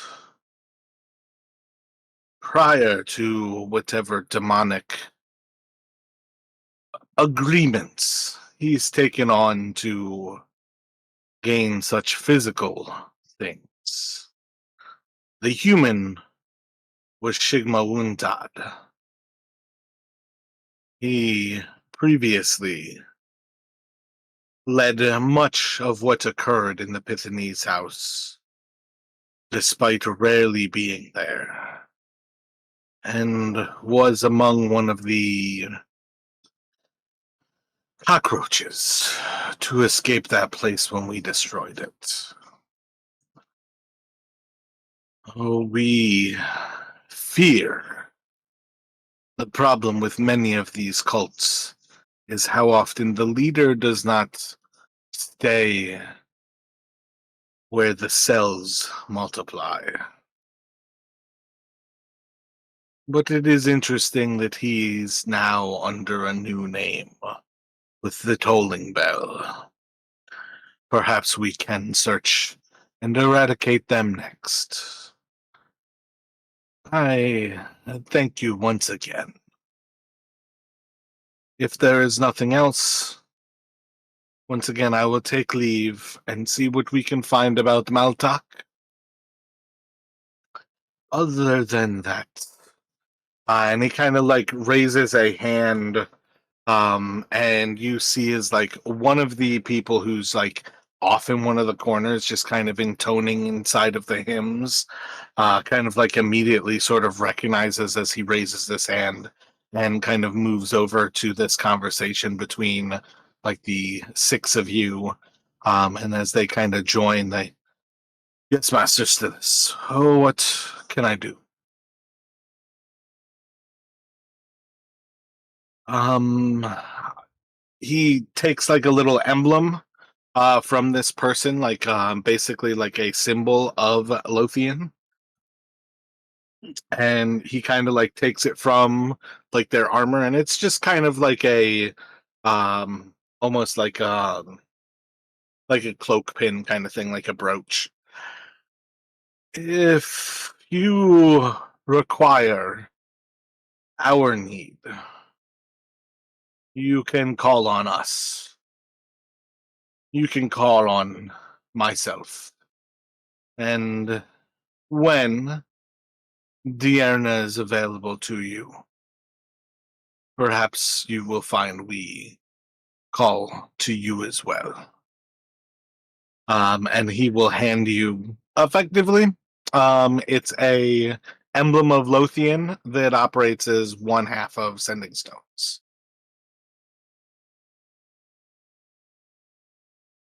All right, and I would do like one of those little like montages, describe the demon and like the powers that it had to like kind of warn them of some of its like tricks.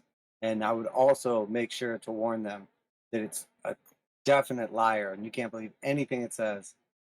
So just don't even listen to its lies. So Vestra will kind of look to you and kind of like return um, your actions are perhaps more than we could ever have expected when first your care was undergone. Perhaps, Jinx, you will find yourself learning that the ways of chance are dangerous and circuitous, and that where your heart lies and your goals are forward, it is perhaps best to keep to the path and head for those goals instead of being a ass and trying to dance around the subject.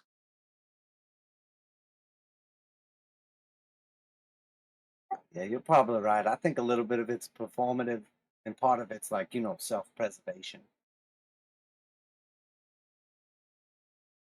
Well, it would sound like if you really want to care for yourself and self-preservation, you should probably figure out what it is that you care to do any given day and do exactly opposite of what your will tells you to do.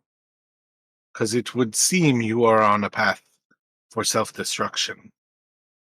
Or at least have put yourself in front of that path.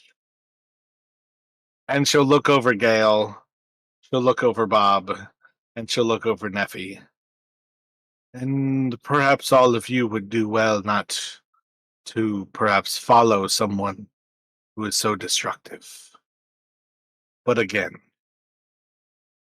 the city owes you many a debt here.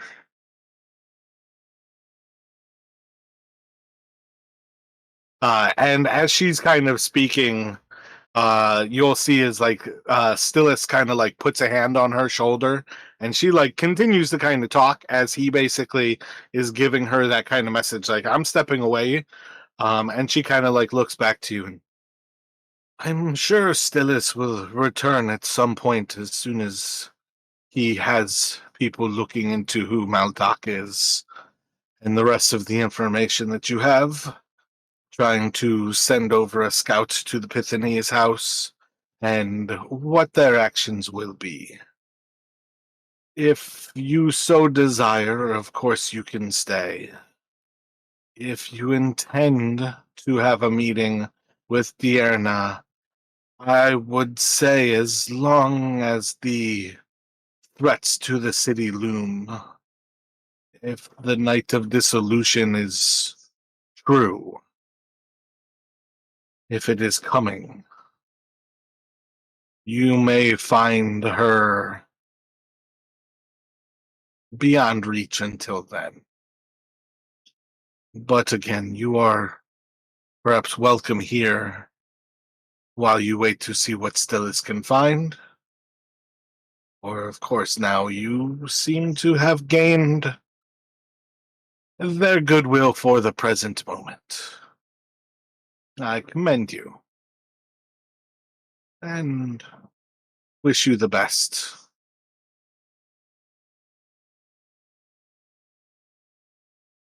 Do you have any further need of the Knights of Pale? Will you wait, or are you heading on your way? I think we've got a few things we got to take care of. Can be tied down.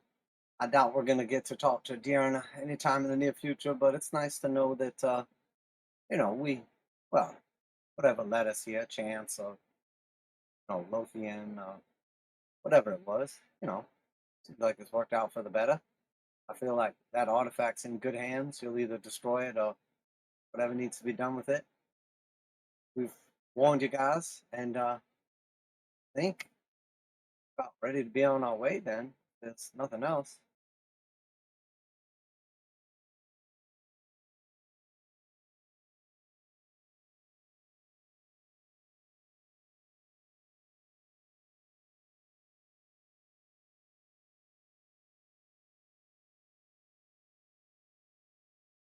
Gail, I don't suppose you had any parting words?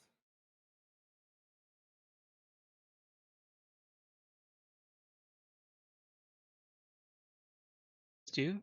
We warn people. We tell about the Hydra, about the demons. Yeah, I think that's it.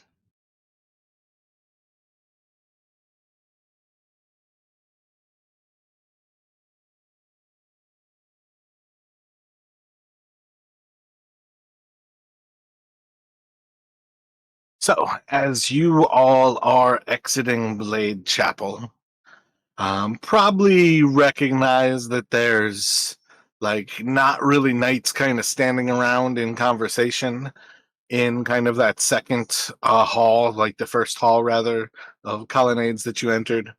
You can kind of see that they're already sort of in action as like six knights are forming up there, and they are basically heading over to the Pythones house to do like an initial sort of scouting moment before you guys are even like leaving that hall.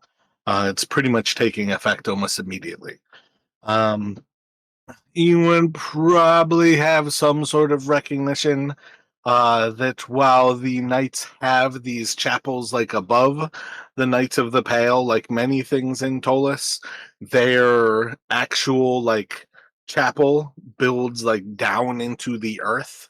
You would see like Stillus when he did leave, basically like walked downstairs that would go below the chapel.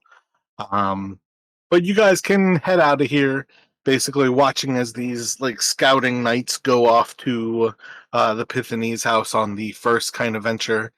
And at that point, Neffy kind of turns to you all and great. So what's next? We're gonna shake up anybody else's world? You guys gonna tell me that you also know like the leader of the barbarians?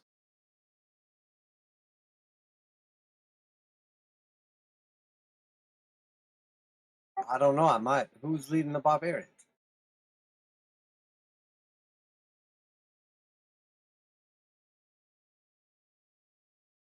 I'm just kidding. Obviously, my humor is above you. Uh, I'm not gonna lie. I thought that went pretty good. Looks like they're ready to act on it right away. Knights gathered up and getting ready to go over and scout out the Tiffany's house. So I'd say overall that was a pretty grand success.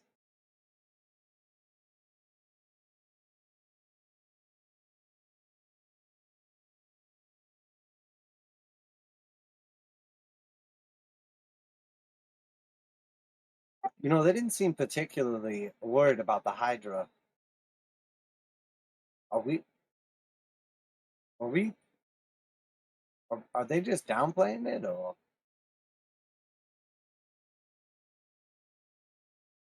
I mean, they fought chaos cults before. I think they might have manpower, see it, but and if we want to, we could make sure to be here when it happens. Be able to give aid if they need it.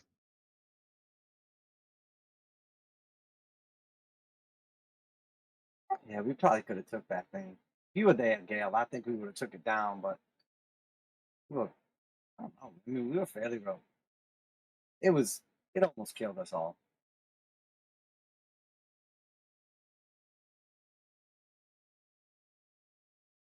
I would suggest if we fight it, or if you fight it again, to keep it at a distance.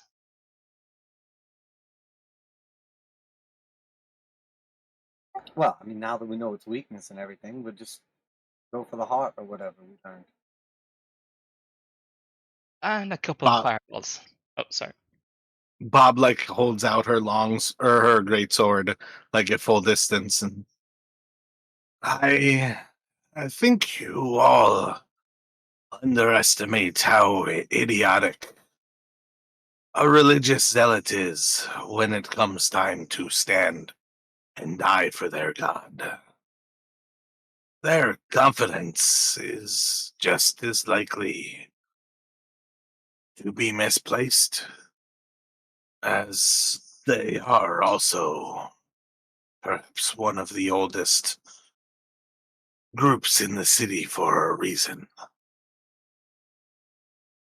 Yeah, I'm with Bob. I think that Hydra's gonna fucking destroy them. Gonna kill probably all of them. So we'll definitely show up and do our part. What was all that talk about sending out some newbies to help us out or whatever? Were they offering us different hirelings or something? Oh, I think he has meant like he could send some newbies to make sure that we don't get in the way and to protect us if we needed it. I really don't think he had any confidence in us. No, I think you're right. He was kind of being a dick, I think.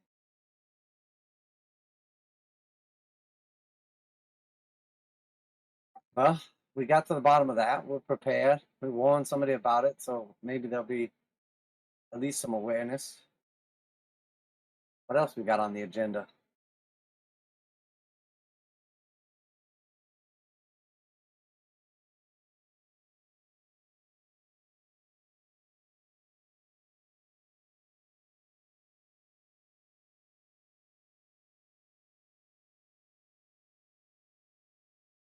Do we want to? Wasn't it here in Old Town where Jebikin said like house that tavern came from, where he wanted us to investigate? Yeah, I think it's the one circled on the map, right? Over on the right-hand side.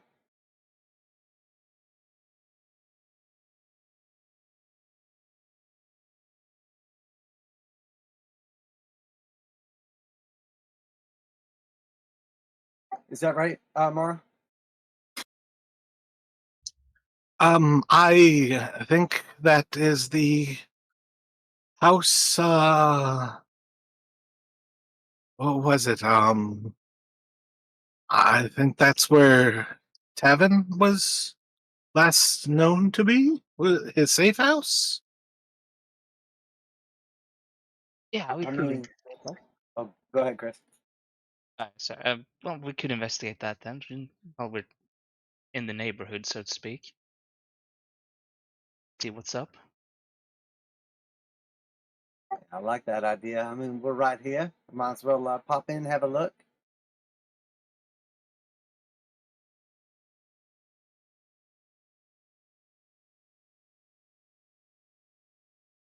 Who did you initially say there, Chris? Oh, yeah, the house that Jebikin wanted us to investigate for concerning like tavern. I didn't like remember exactly what it was about. Okay, that sounds about right. Alrighty. Yeah, so you guys can head over there. Let me have each of you roll a d6. I got a 6. Mine is 1. So as you head over to the house, you guys are kind of like approaching it probably from Tower Road and then like along the alley, kind of like north or like southeast of the manor there. And as you kind of like come through the alley and like look to see this manor to the northwest of you, you see that there is a priest in largely Lothian robes. You see he's a little bit more kind of situated in some armor, but he takes you a moment to kind of recognize that you're seeing Brother Fabiator Fisk from St. Gustav's in Midtown. And he's approaching this like home and kind of like looking at it, and you can see that he's walking up alone and like kind of like casting some sort of spell as he like approaches the front door, and you guys are like walking up behind as you kind of see this.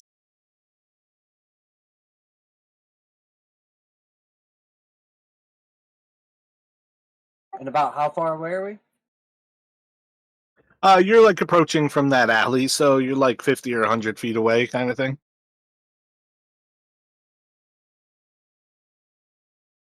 Do my eyes deceive me, or is that our boy this?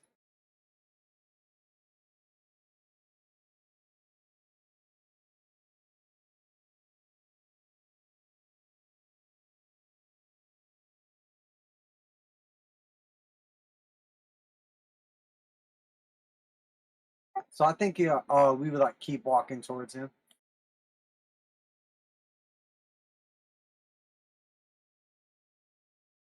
Yeah, I'm just thinking, can Gale like the different kinds of magic, but can he like recognize what kind of magic it is trying to cast? You can do Arcana at a disadvantage here.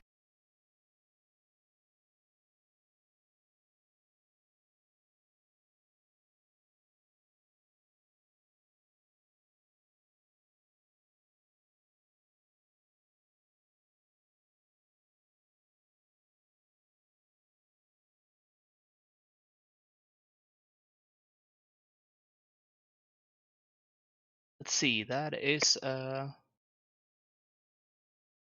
2, 6, 10, 15. So you're approaching and you can see like sort of the invocation that he's doing, sort of the like symbols that he is kind of like tracing into the air as he intones these different words of power. Kind of recognizing this is divine magic, so it's a different sort of magic than what you are capable of doing. Uh, but it is sort of one off as well, where in the long run, spells have their different sources of power on how they interact with the weave. Not necessarily a lot of difference on how you do like divinatory magic versus like divine divination is not that far different from like arcanic divination. The mode in which you interact with the weave is different, but the ways that those things happen still have their similarities. So you can recognize that this is indeed divine magic, but he is effectively using some sort of divinatory magic as he's approaching this house.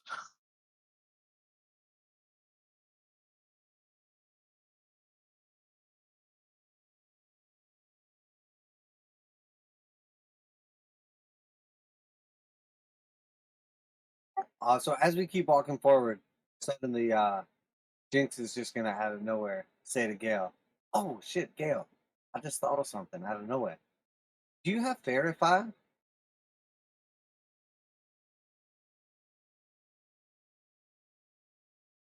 No, I'm not. We found this scroll of fairy fire. I think you could learn it from the scroll if you wanted to, rather than us just using it one time."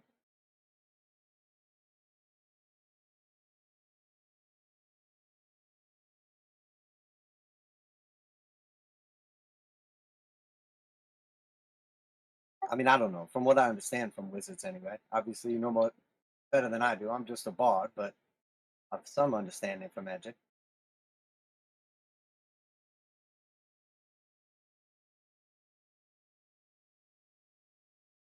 I mean, I could have a look at it, see if it's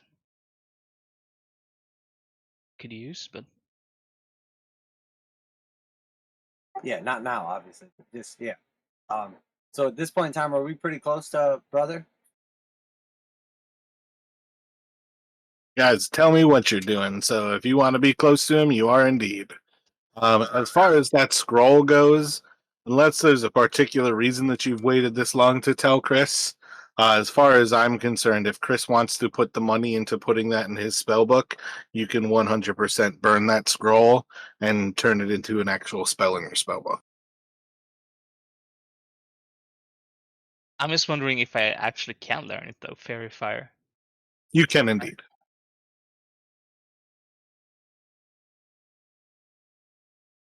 Nice. That's awesome.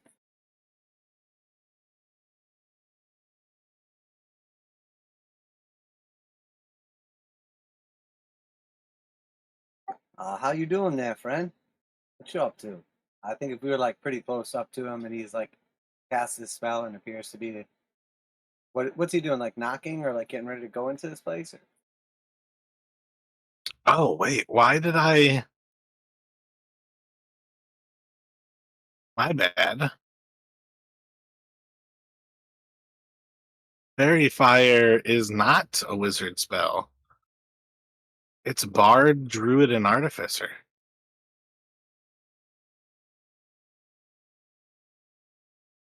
Yes, I can't learn it.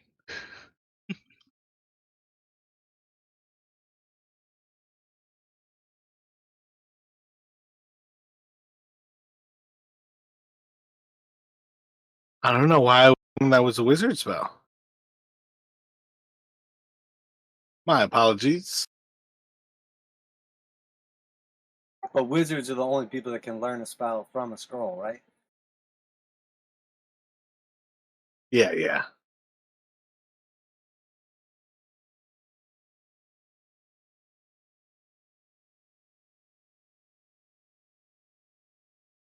Well, it was worth a try. I didn't know exactly what spells wizards had access to, but I thought of it because I'd heard of that. So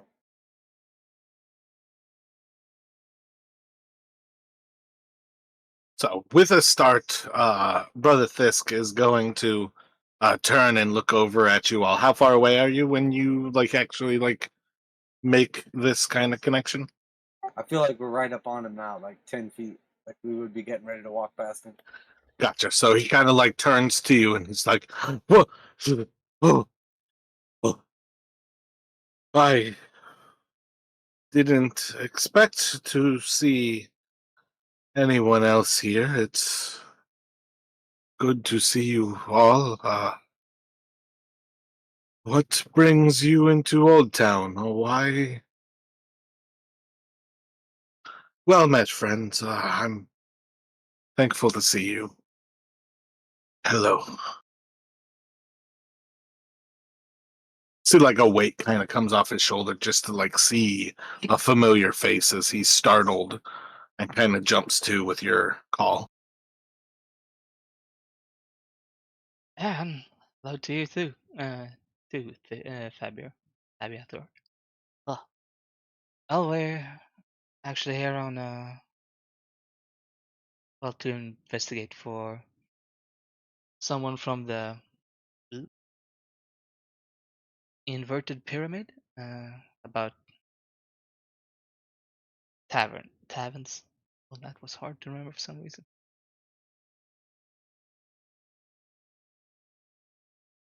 We heard that this was his last known headquarters or when hideout. So we thought about taking a look, see if we could find anything. What brings you here?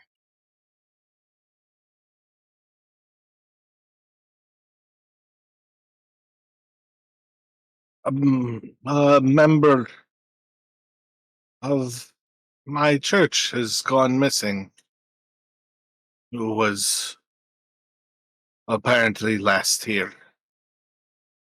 I was hoping to find my friend through divinatory means, and it seems they entered this place, and that is the last thing I am capable of seeing.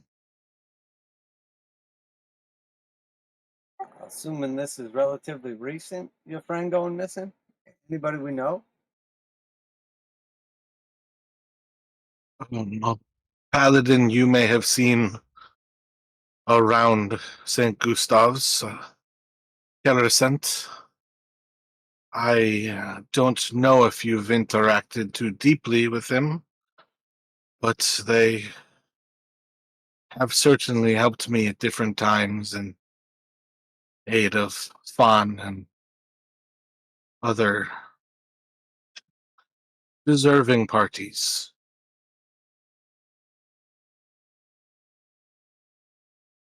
I. What is the intention of the pyramid in this place? Are you going in?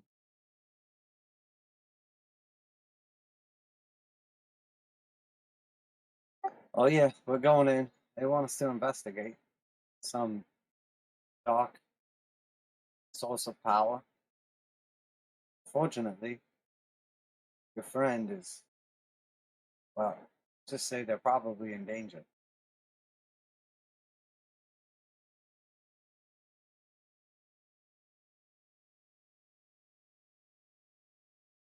Their danger has indeed crossed my mind, and it's why I myself am hesitant to continue my search beyond. Lothian would be quite thankful if you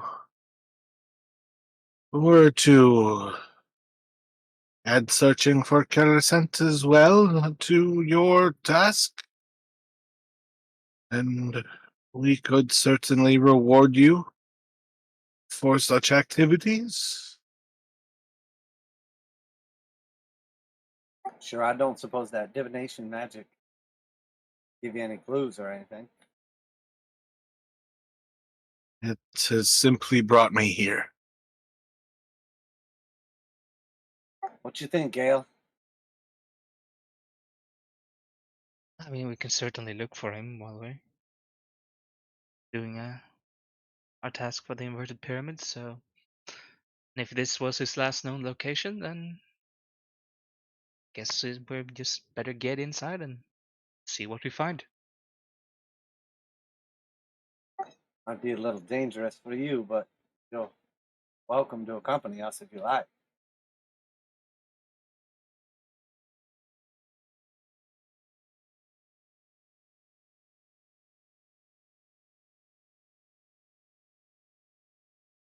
I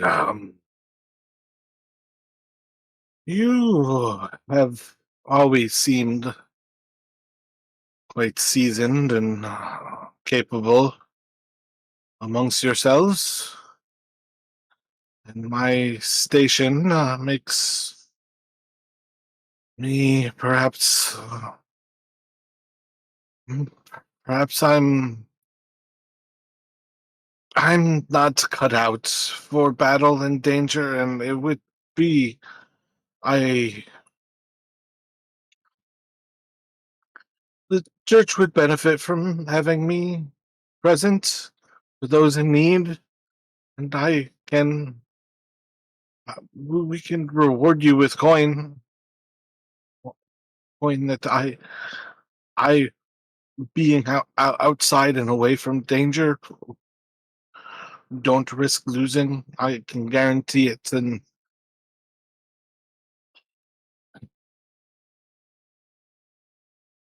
I think it's best if I don't go, and I can remain outside to care with those in need and help you after the danger subsides.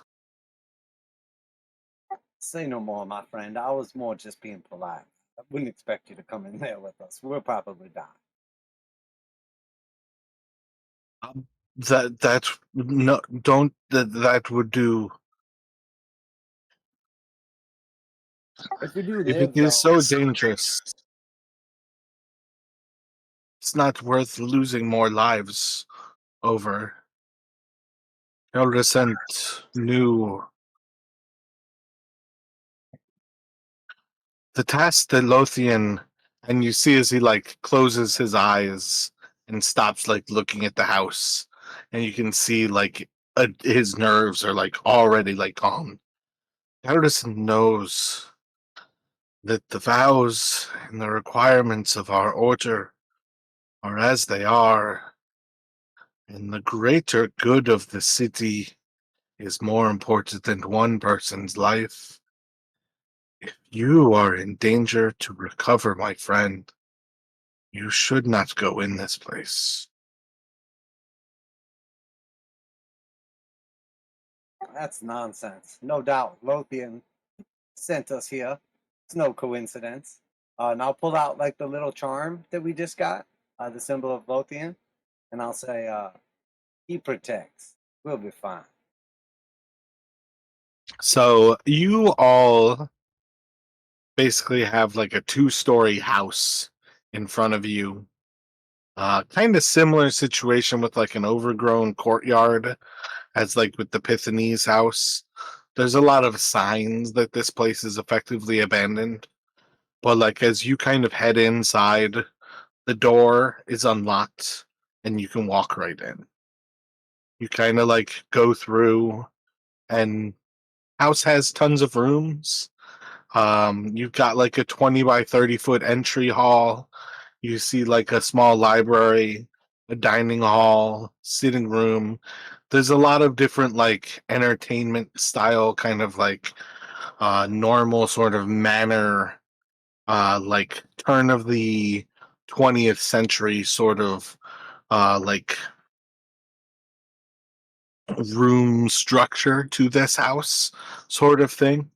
Um, Everything seems to have like a light sort of like moldy kind of musky sort of smell. Much of the library is like empty. The few books that remain, you can smell a much stronger musk as they're like open and rotting.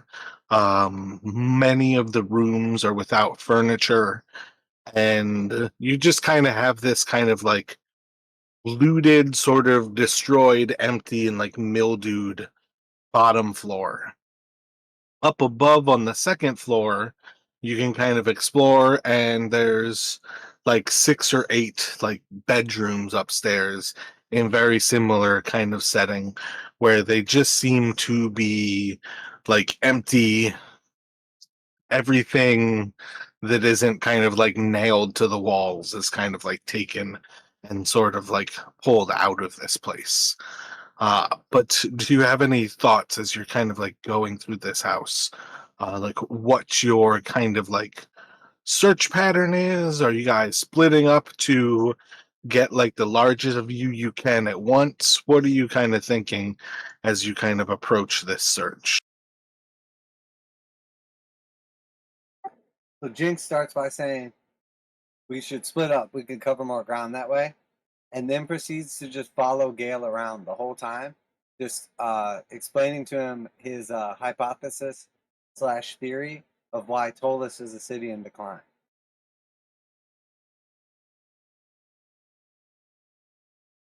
Yeah. So, so hear me out. The sewers are full of rats. The city is full of cultists. Half of these places are abandoned and nobody's even looking over them. There's demons inside of them. The world's coming to an end everywhere you look. The barbarian horde is getting ready to take over. There's the Hydra, the Night of Dissolution. I'm just telling you, it sure feels like we're getting closer to the end than the beginning. I think Gale will just be like listening with half an ear, maybe not even that, and like going into a room, setting up a ritual to detect magic, and then like looking around to see like, well, guess like investigation around, like feel around, see if we can find any compartments, anything that seems to have been used like recently or anything like that. Gotcha. So when you say you're going to split up and then you two at least stick together, are you keeping Neffy and Bob together? Are the two of them split up, moving alone? Oh no, I think they stay with us too. I was just saying, like, whatever the plan was, I'm just doing the complete opposite of what I said we should.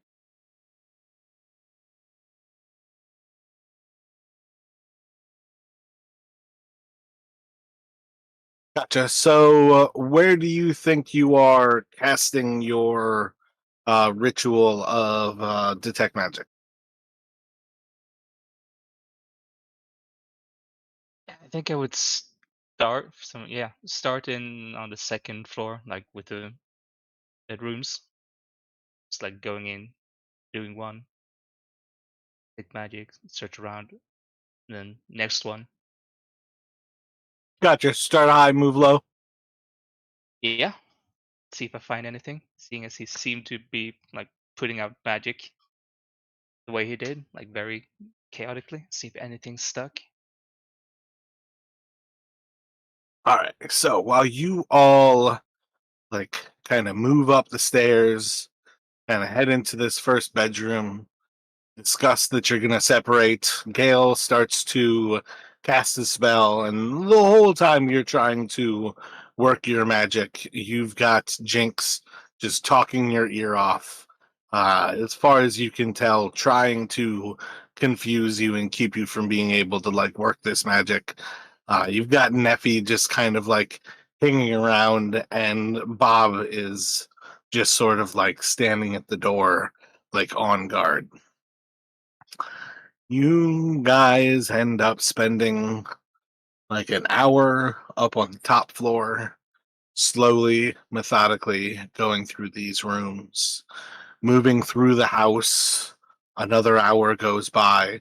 By the time you eventually go like top and back of the house, like through to the front and then down and like front of the house to the back of the house, that you just search this thing as methodically as possible for sort of any signs of the magic of Tavanzeth or any signs that might give you any clues to where you go.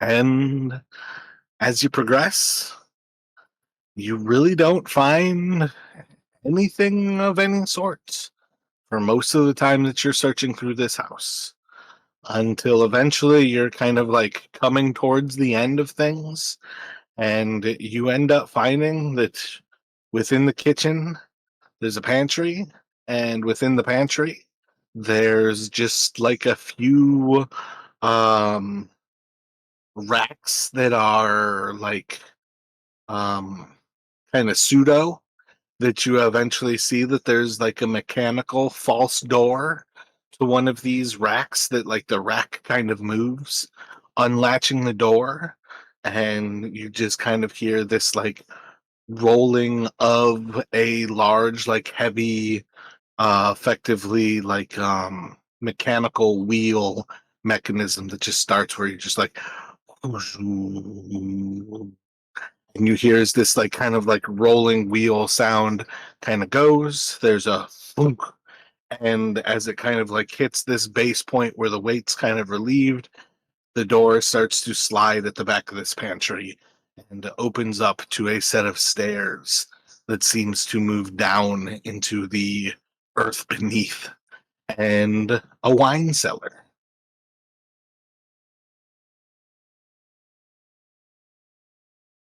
Cha-ching.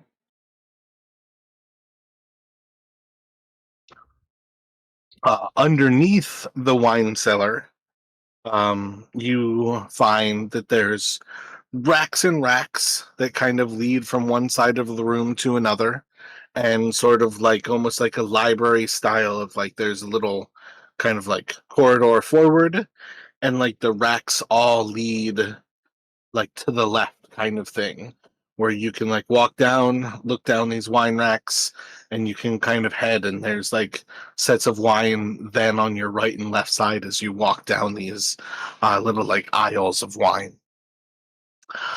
Many of them are still stocked with wine. There's probably say like 20 or 30 bottles to each of these aisles. But in the long run, for how much wine this place could hold, it is effectively like already emptied. But again, like any given aisle, there's probably 20 to 30 bottles, probably like 100 or 200 bottles total inside of this wine cellar as you go down like these 6 different aisles. Upon getting to the fifth of these aisles, you can see that that aisle continues on, and like the darkness at the end of that aisle is like a corridor that continues forward. So when you like move over and kind of shine like light down the aisle from what is Jinx usually puts it on Yeah, light on the head of my staff. on the staff of healing. Yeah, so like as you kind of like raise up the staff of healing to like look down the aisle, like many of the other ones, you can see almost to the end of the aisle.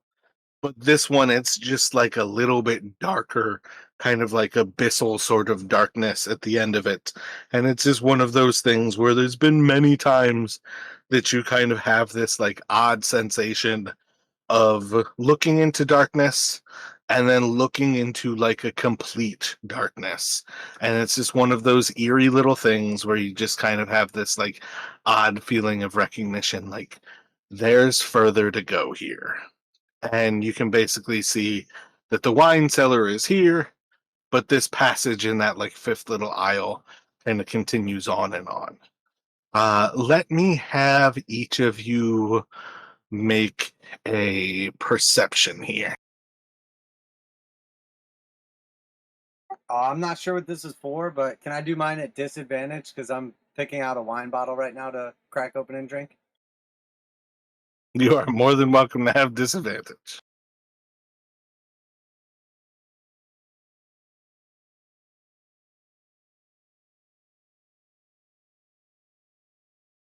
$18. I got a 3.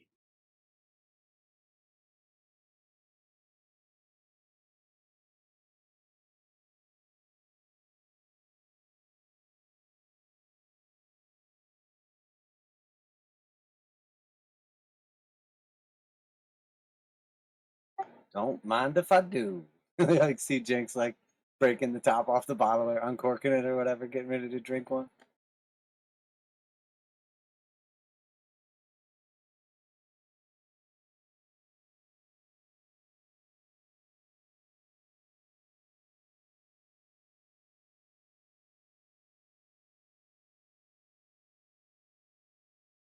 What is Gale doing as Jinx opens up or is like looking over one of these bottles?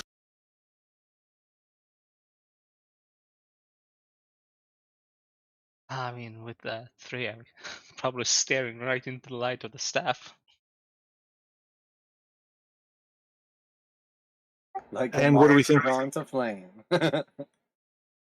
What do we think Bob and Neffy are doing?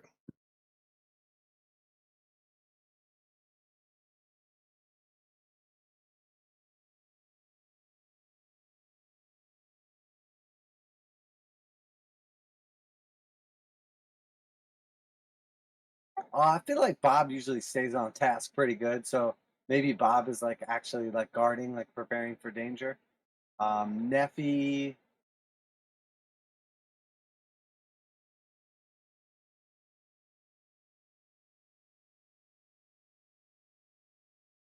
I don't know, maybe she's just taking up the rear, wondering what the hell everybody's doing.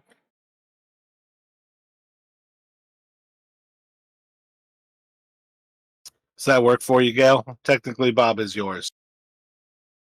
Yeah, I'm just thinking like Bob. She would probably, yeah, stay on point, like maybe guard. I remember, I feel like she's pretty much rushing headlong into danger as well. So maybe Bob is focused towards the actual like impending darkness ahead. Jinx is like right behind, kind of messing with the wine bottle. Gale's staring into the light, and Neffy is behind Gale. Yeah, I Yeah. think that sounds pretty good.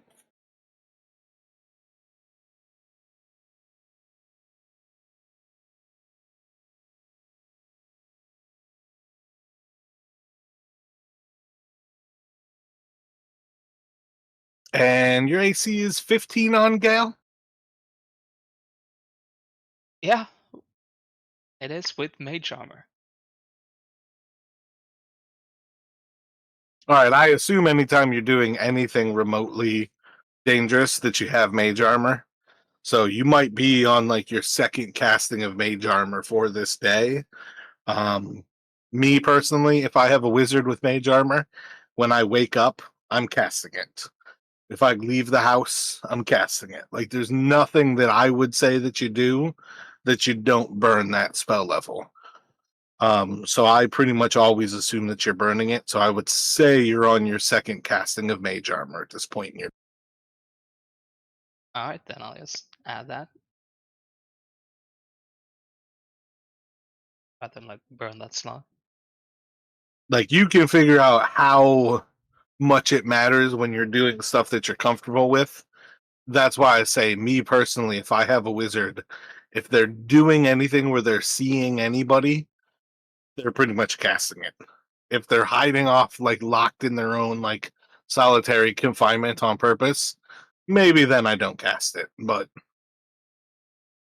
Yeah, no, I mean, I feel like he like as soon as we go out from the Goblin House, it's like has cast the Mage Armor.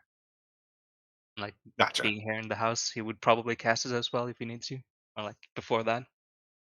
Mage armor is like American Express. You don't leave home without it.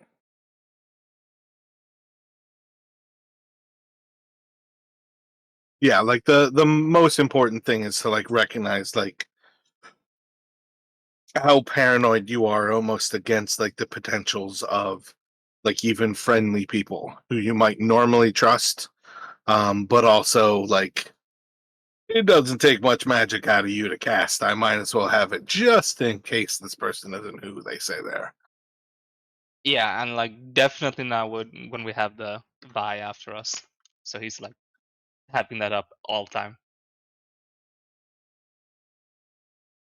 So as you are kind of just like staring into this like light of the staff, sort of like caught up in Jinx getting distracted, you're going to feel like the pressure and push of the weave as you feel this like blast of force hitting into you, but forced back by your actual mage armor, as there's basically that like lighting reflection of force, and your magic kind of like pushes back against this thing, and you can feel like your shoulder kind of like taking the repercussion force of this hit to your arm, and you basically like look over to the side as this like glow of your armor starts to dissipate, and you basically recognize something from the shelf just to the left of your left arm hit you, and seems to like have at least conflicted with your mage armor as it like pushes back. I just need you guys to let me actually have Gale roll initiative for you guys.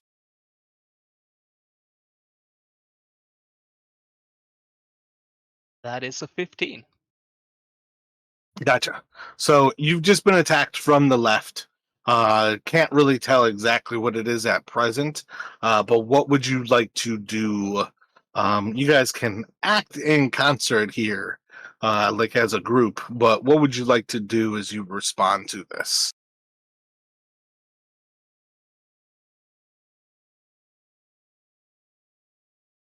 What is it? I don't see a threat.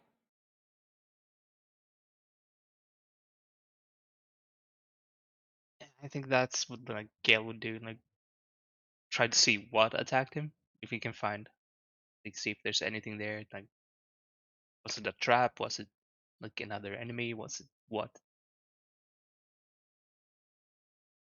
Gotcha. So I think, as far as like action economy goes, sort of like a first sort of like free action here is certainly that you guys are simply looking for an enemy and not finding anything that's like traditionally so. Um, so let me have Gale lead with an Arcana here.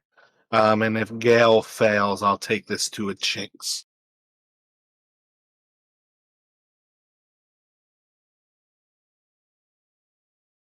Oh yeah, that's a nat 20 for, let's see, 29, 34. Gotcha. So it's enough for you to recognize like there's definitely sort of like liquid sort of like spilled across some of these wine racks, and that like initial like threat recognition kind of like goes as you realize like it's not like a humanoid or anything that you're like looking for.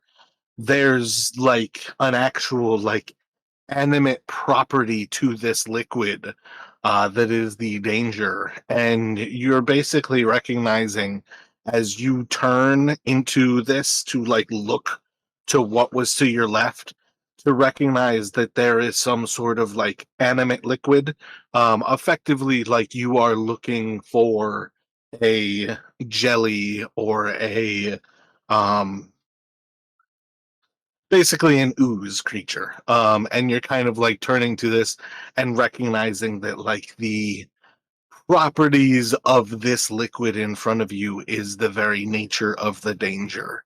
And you can kind of pick up with like the little bit of light kind of like coming off that like you're seeing on this initial property, sort of like a golden sort of yellow color to this gelatin as you kind of turn into the liquid. So I'll take your free action for identifying that the threat, the thing striking out at you, is indeed a golden yellow gelatin. What would you like to do? And that includes, you can start off by just describing this to the other players, and you guys can go back to like taking your turn as you would like, but it's effectively between the four of you right now. Yeah, well, as I recognize that, then I would describe it to Jinx and Bob and Neffy. And as I just immediately do, I think shocking grasp. Gotcha. Roll to hit, please.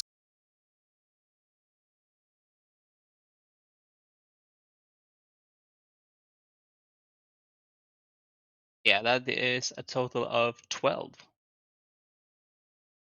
Gotcha. So as you reach out and like put in this like electrical force, you basically see as Gale touches this and the lightning arcs out of his fingers into this liquid, the liquid almost like bursts like music, like a bass played through like liquid like placed on top of a bass at a concert, and you see as the liquid like rises in these huge like bubbles of the force, and that electricity like bursts it up into the air almost for a moment, and as it splashes down, you see as if it has doubled in quantity.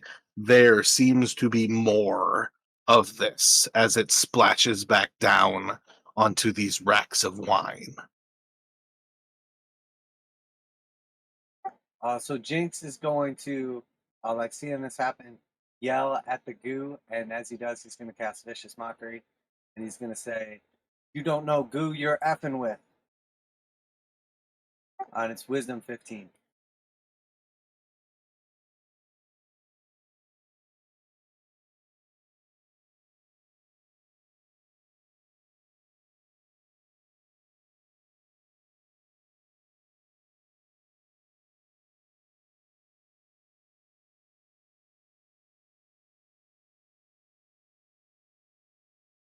What'd you roll for damage there? Max damage. Take 8.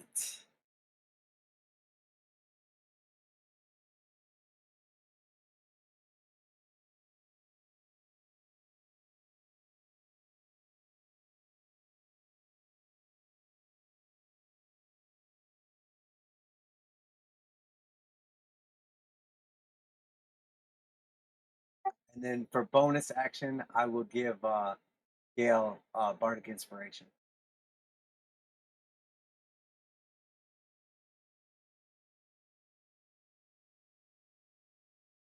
And I'll just yell out, "Try not to get any on you. I've heard about stuff like this."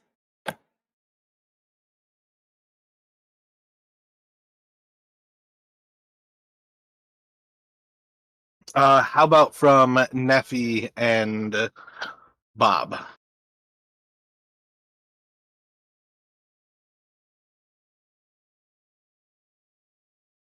Nephew will throw a firebomb at it.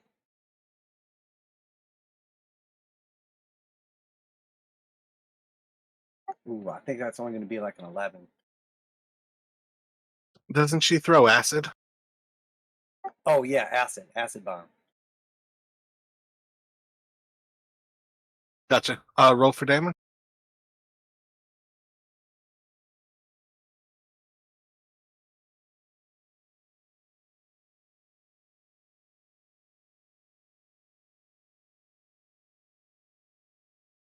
Oh, it's not even acid though. It's actually poison.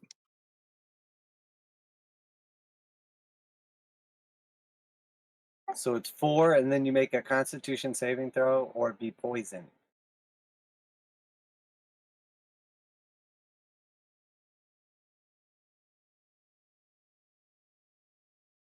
I think her DC is 15 at level 5.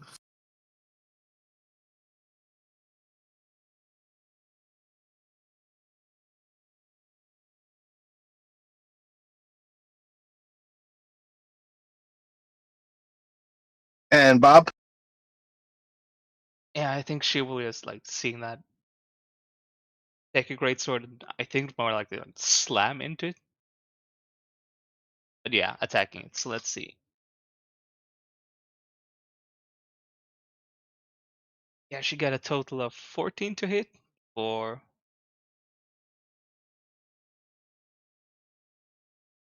what is it, like 11 total damage if it hit?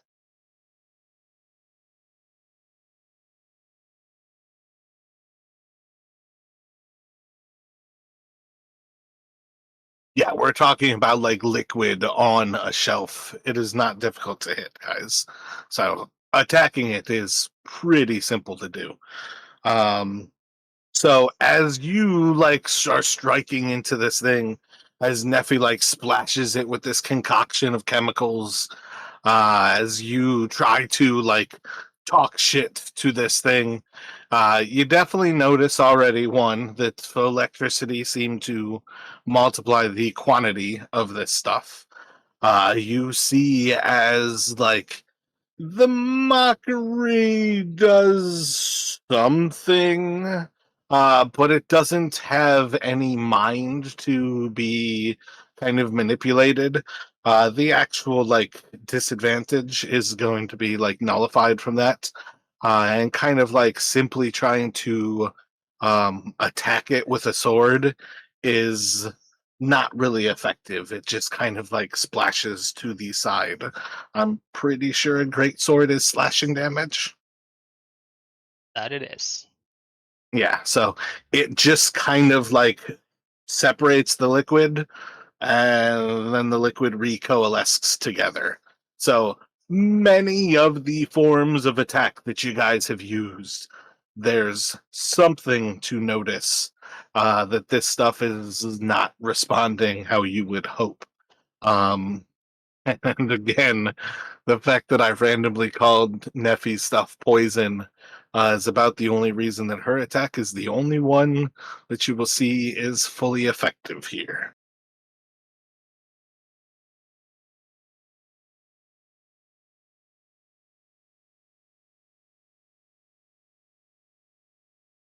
So it's the same person twice who I'm attacking. Um, I feel like I should have attacked the other person last time. My bad. We're gonna go for um, who is in the back? It's Nefrendel and um, And Gale. yeah, and Gale. The last two people are gonna get hit here, as these two puddles now of this yellow liquid once again strike out at Neff and Gale. What's Neffendel's AC? She's 16.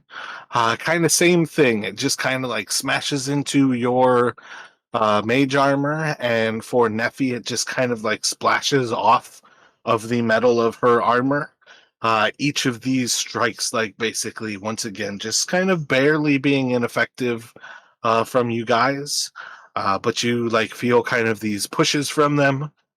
There's almost like the residual kind of like smoking from when it hits Neffy to kind of recognize like it's like etching her armor. You wouldn't want this to touch your flesh as it kind of like recoils back away from her and smoke kind of like comes off of her metal. But it'll go back around to you guys. What would you like to do?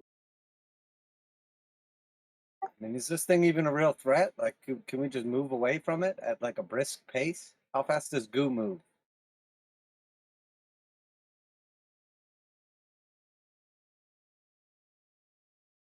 Do you get everybody to move away with you?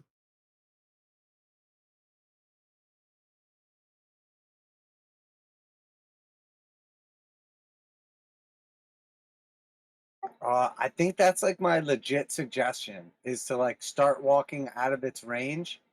I guess I'll like once I'm out of its range, I'll throw my boomerang at it. Are we in a tight space? Can I catch my boomerang theoretically if I throw it? You guys are in like a corridor. So no, there's pretty much no retrieving a boomerang if you throw it here. Okay, I got you. So yeah, no boomerang. So yeah, I'm just gonna like try to like walk out of its like range basically, like just walk away from it briskly. So you've got control of Neffy, so you can say that Neffy follows, but right now she's at the back of the group. So what are Gale? Well, actually, also you have to potentially get by Bob. But what are Gale and Bob doing? Are you following? Are you going to move away from this? Yeah, I think yeah they would follow both Bob and Gale. Gale would probably stay so that he like uh say this so that he's like behind of everyone so that he's like the closest to the oozes. Gotcha. So you kind of like usher Neffy in front of you before effectively retreating. Or not really retreating, but moving away. Yeah. Yeah, and I think Neffy like would throw another potion as she's like getting away from it too. Gotcha. That was my next question. Who's actually going to also do something while you move? Yeah, this is kind of why I had Gale like usher everyone behind him as well. He's gonna cast Rhymes Binding Ice towards them. So like a cone from him 30 feet towards them of ice. Gotcha. Neffy attacking the weaker of the two. Yeah, and she did 3 damage. Gotcha. And the ice, what's the DC on that? Like a dexterity? It's a Constitution 16.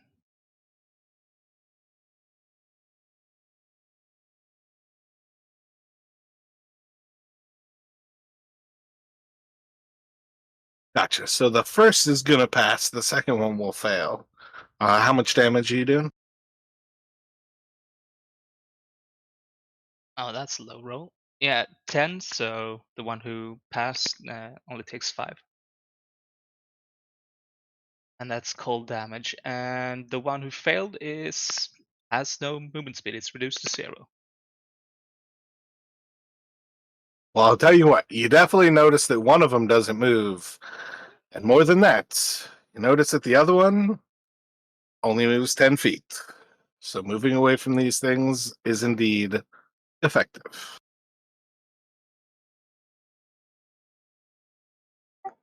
I think would technically get a opportunity attack when I move out of its range first though.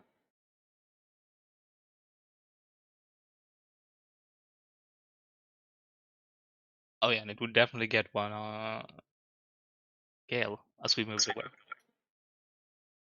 Yeah, but I'm like perfectly content. Yeah, Kind of briskly. I'm just not gonna.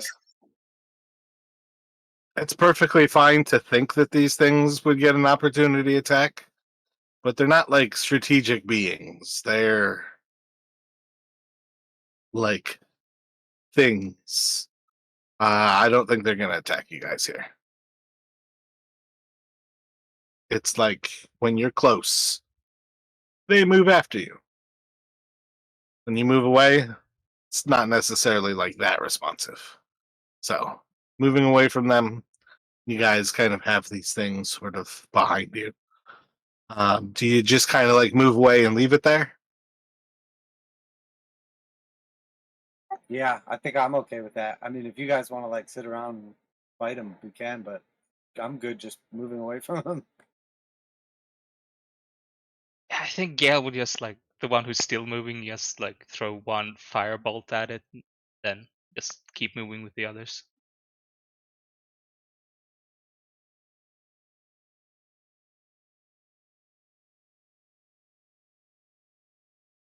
So yeah, that's 27 to hit.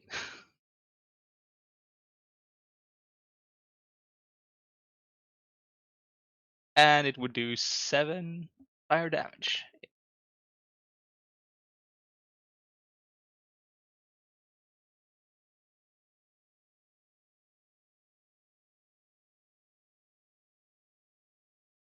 Is Neffy doing anything else as you guys like make that kind of like step down these tunnels and into that tunnel off of this wine cellar? Oh no, I think she maybe would like think about throwing one more, and then was just like, God, don't even waste my resources. If we return this way, it would behoove us not to walk into them before remembering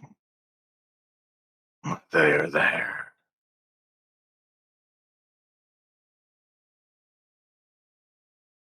Bob just kind of reminds you of the strategy of you're now leaving something that's blocking your exit.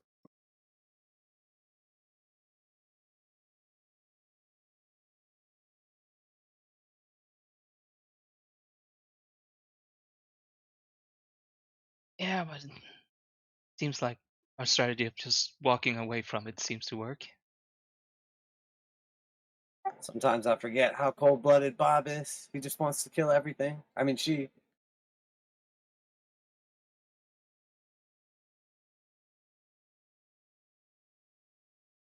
I especially would like to kill things that seem difficult to kill. Oh, I'm sorry, Bob. That was like more of a just a bad joke because the cold-blooded and you're a lizard.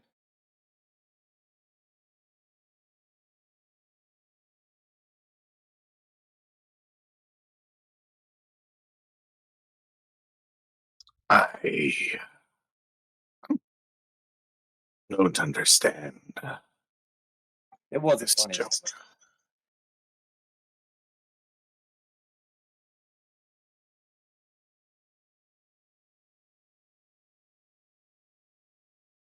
Are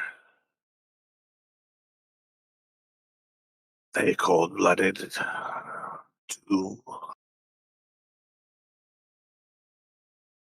I'm not really familiar with the anatomy of goo, so I couldn't answer that question if I wanted to. But don't don't worry yourself over it. It wasn't even funny. I promise you. It was definitely a dad joke.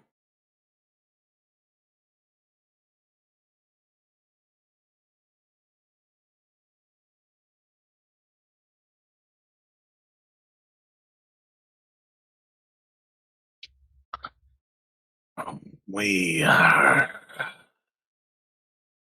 not born to our fathers. We know only our mother's care.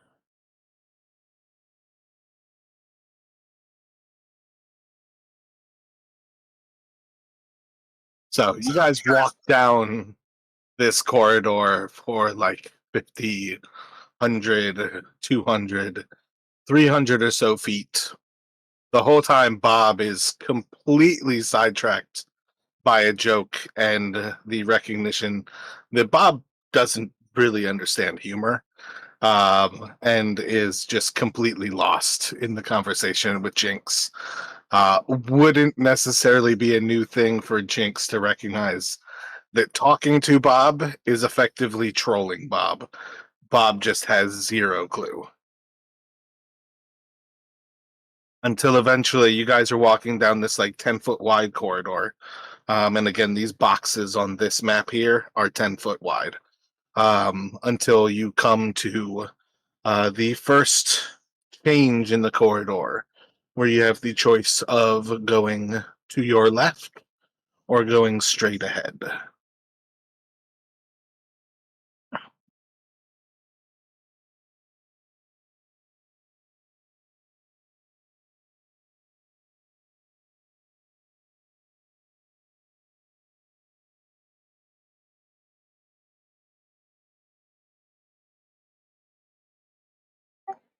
I suppose one way is as good as the other. Any inclinations? No passage left here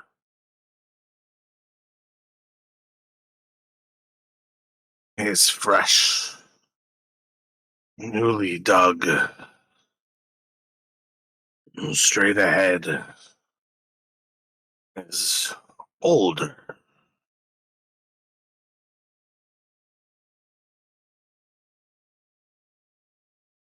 Well, left it is. Thank you, Bob.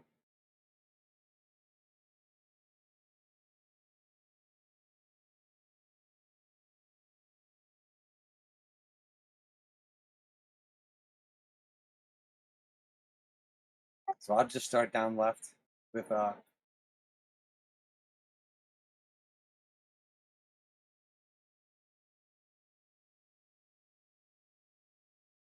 So as you start to head down to the left, that passage kind of goes on for 30, 40, 60 feet as you kind of like find yourself like meandering a little bit to your left even more as you're walking, kind of opens up a little bit, and you're starting to see as it like opens up effectively to the east there, it's like widening into a larger passage when you notice that there's like actually like a solid boulder like blocking another passage that leads effectively to your left but to the north here, so you can kind of recognize that there's a boulder in this kind of area. A lot of this area is like smaller stones, and that's like a single monolithic stone.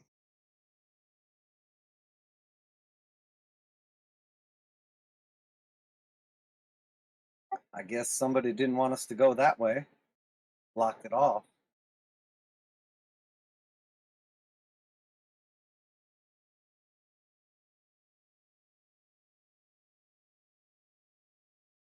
Want to see if we can find a way around it, or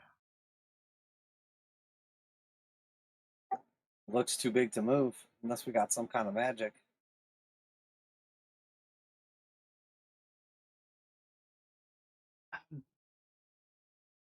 I wouldn't really enclose space underground. I wouldn't really trust magic that could destroy a boulder to not, well, bury us alive as well. Yeah, I like your idea. Maybe find a way around. So you start to move forward, and you can kind of see that this area that's sort of opening up ahead of you has a way that turns to the north to that left, and a way that kind of continues forward to the east.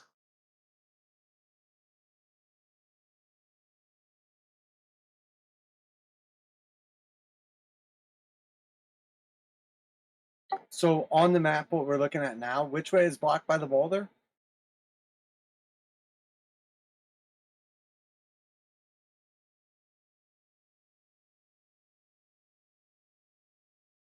Oh, okay, I see. And then there's two paths that are unblocked. Okay. So do we want to try to go the north one?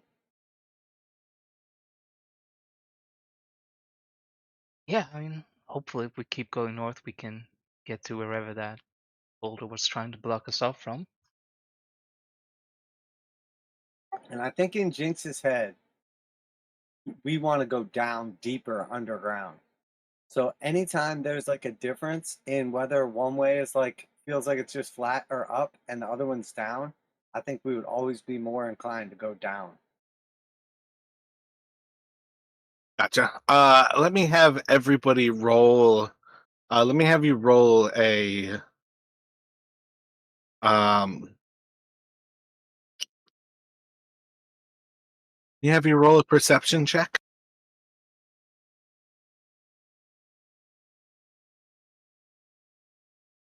That is a 9 for Gale. Nice. I got nat 20 or 23. And then for your sidekicks as well, please.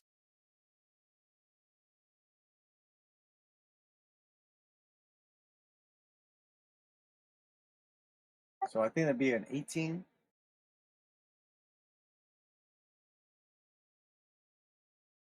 Yeah, I think that would be a 10. Like, doesn't that? Gotcha. Let me have Gail and Bob roll a dexterity save, please.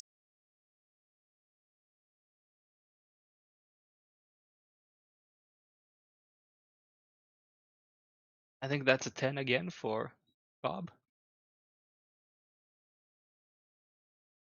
Gotcha. And what did Gail get?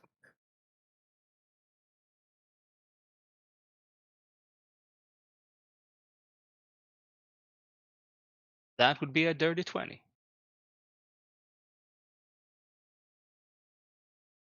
Interesting move rolling your sidekick before you.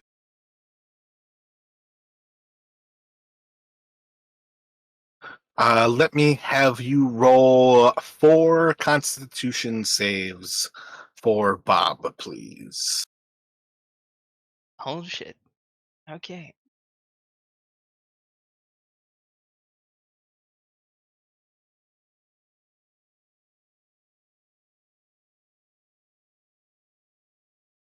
She Gotcha. has, So, let's see, she has saves in Constitution. What is that? She's level 5, so what would that be? Extra? what is that? I think that's a +7, so I think that's 1 fail there.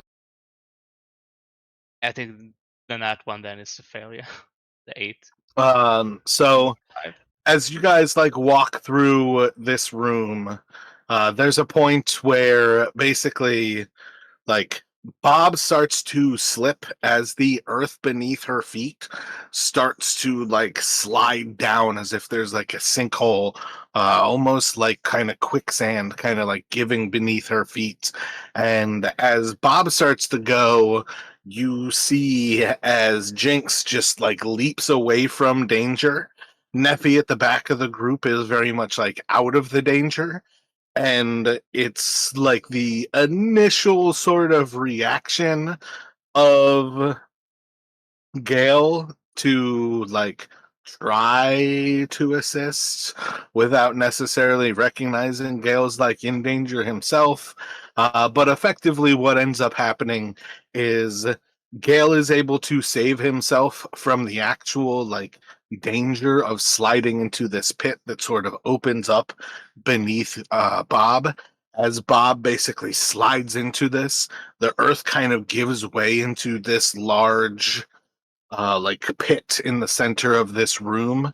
And as Bob kind of like slides into this, you just see as there's almost like kind of like clay formed in a bit of a hard surface around the top of like a pit, and Bob has kind of fallen into it, at the bottom of which there's a lot of like jagged rocks and things that are basically situated in a way that Bob falls like 30 feet down into these sharp pointy rocks. And Bob is going to take one of her 5 wounds as she kind of like slams down into the bottom of this with some minor cuts and scrapes. Not terribly hard for you all to retrieve Bob with a rope, but basically you've got a pit in the center of this room. There's another little way that you can go out to the east. There's the way that you were already talking about going to the north. But as you try to like transgress that room, that floor collapsing beneath you is going to occur. It has. Do you have a rope, Jinx? Because I don't. Rope. Funny thing about a rope is don't actually carry one.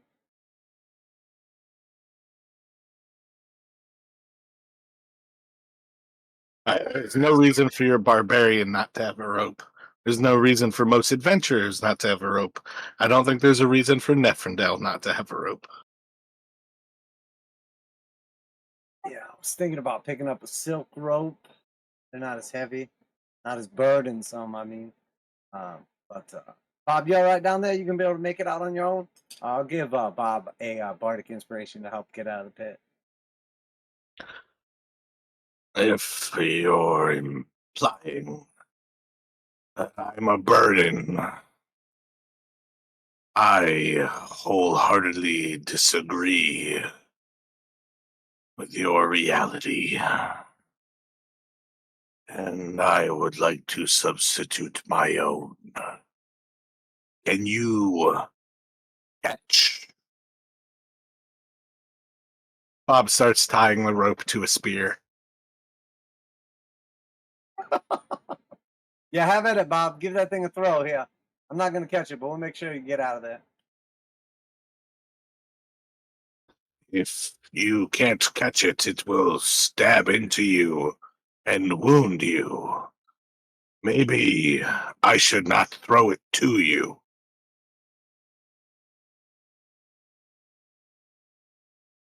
Sure, sure. I get it. I know how spears work, Bob. Go ahead. Do your thing. So, my bad. It's a javelin, actually, because it's the barbarian. But Bob ties the rope around the javelin, kind of like looking around at you all, like recognizes, like, I don't think any of you are capable of catching this. So Bob's just gonna like throw it up and over to the east, where Bob recognizes there's none of you. Kind of like sticks into like the soft sort of like fresh mud of a lot of this area. But yeah, again, like Bob's got a rope. You guys can take and brace the rope. Bob probably weighs as much as the three of you combined. But eventually, again, like it doesn't take any real effort for Bob to ascend out of this trap. The rope and support is far more, so a inopportune slip doesn't cause more injury.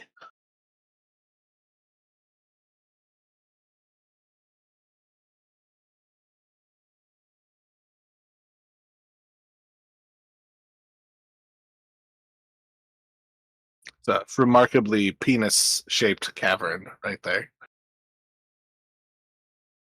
So you guys can see that there's at least one way that's like just a false direction. And it would appear that the cave progresses forward and to the north here. As you get further into this corridor, moisture levels of the walls are kind of getting higher. As you like chose the path to the north from that initial corridor, it seemed much more kind of like stone and like loose kind of gravel.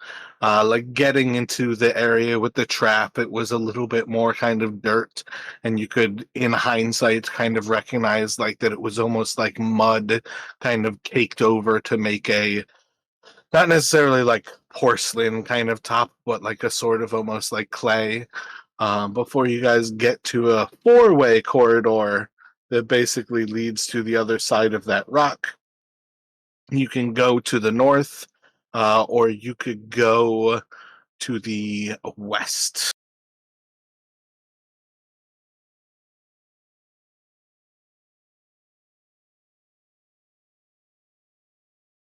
So now that confused me why that rock is blocking essentially nothing. Seems strange unless somebody cut a tunnel around what the rock was originally blocking. I mean, maybe they just blocked that so we had to go into the trap. Oh, sure, that's the obvious answer. So we should continue that way then, yeah? Yeah, I think keep going north seems to be working.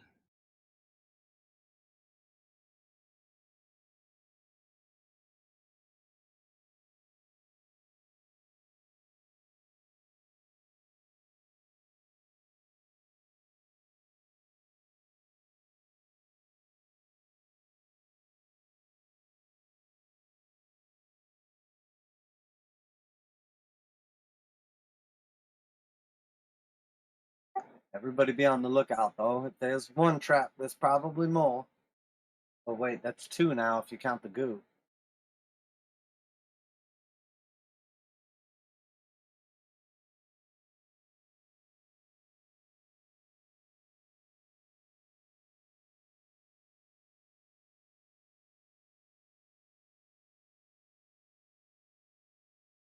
So heading to the north, you all can kind of spot that there is another kind of split, one of which continues essentially to the north, one that seems to break to the east.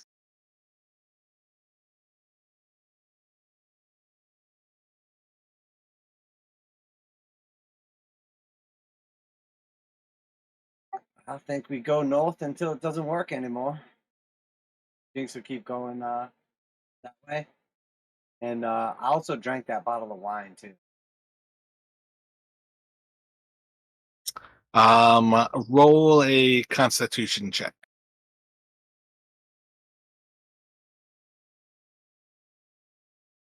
Saving throw or just check? Effectively, it's a save. So 23, yeah.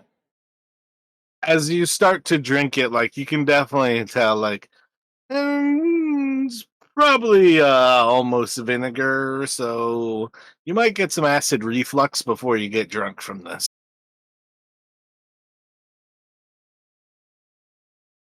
Yeah, not all things get better with age. I don't know, like toss the bottle to break on the ground.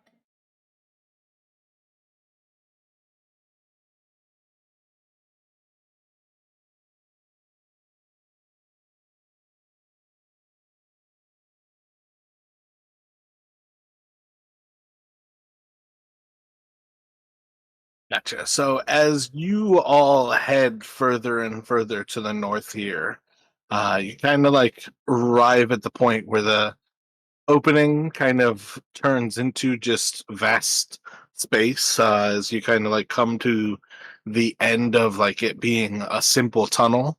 And by this time, what starts is like moving forward to the north, and there's a little bit of a smell of death, becomes like moving forward, and there's a strong sense of death, to the walls kind of disappear around you, and you can just smell a horrific level of rot.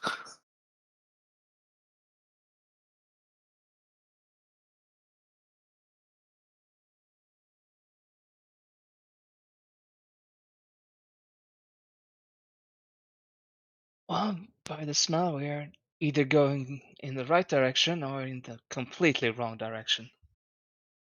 Oh, I mean, it smells putrid, like something died down here. Something big down here smells like it died. And we would be so lucky, whatever it is. So if you continue forward into this room, you start to gather that this is like a larger cavern, maybe about 20 or 30 feet. It's basically or 20 or 30 feet like ahead of you, and maybe 30 or 40 feet in either direction. There's a certain sense that like right and left of you, there's a vast amount of space beyond where your light's going. Forward of you, you can kind of make out at least part of where this space opens up to. The ceiling seems maybe about like 8 or 10 feet. It's low-ish for how like a lot of these underground caverns beneath Ptolus are kind of shaped. But within the first kind of entry area where the walls of like the cavern starts to disappear and it opens up into this space, you kind of notice that like this initial kind of space is almost above what's inside of it. So like the ceiling where you're at, as the walls kind of disappear, is like 6 or so feet above you. You're close to it with your heads. You can easily reach and touch the ceiling. But any more forward into the cavern, and the floor starts to dip down below. So when you are entering into the space, this initial like 10 by 20 foot space immediately ahead of you there, that is currently like revealed without the northern wall, that is effectively like 6 feet high, and everything that I'm about to reveal in front of it is like 2 feet below that. Before we proceed, just 1 second. Can we examine the floor to see if there's like any footsteps recently, potentially from our paladin friend that we were looking for. Make a survival. You could do a nature. Yeah, I think survival or nature are the two options there. It's a strong nat 1 for a total of 2.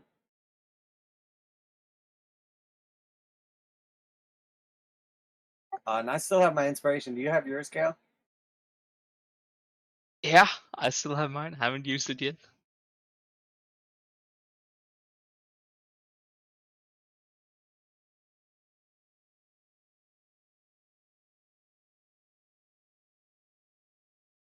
All right, at present, the resounding silence. I'm going to go. Gale is not looking at footprints.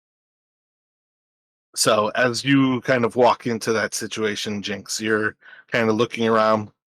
The floor does not seem to have footprints on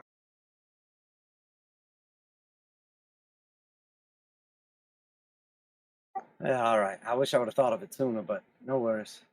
Let's proceed. The quicker we figure out what the smell is, the quicker we can get away from it.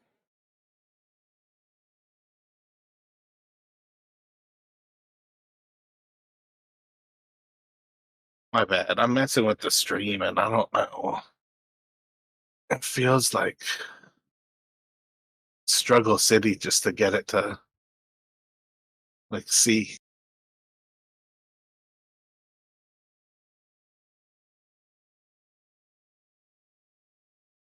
I did just notice that computer had Brave Shields up, so I wonder if that's it. Chris, what time are you good till tonight?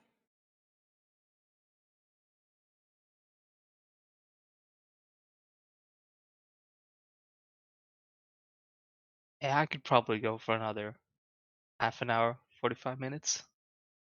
Then I probably should get to bed. We're in practice. Oh yeah, that's cool. I just try to always be respectful because you're on a different time frame than we are. So All right. So as you all kind of look around this floor, and you see as the space kind of is in a depressed, again, it's about a 2 foot almost step down, and you start to shine the light up into this space. It's opening up again 30 or so feet in each direction, wide left and right, as well as forward. You kind of see as this low hanging 8 foot space is just littered with bones, blood, chunks of bodies, and there's one corpse that kind of is the most intact of them all. But even that one is pretty massively wounded. Can I get medicine checks from the two of you as you kind of investigate to see if this could be Kellericent?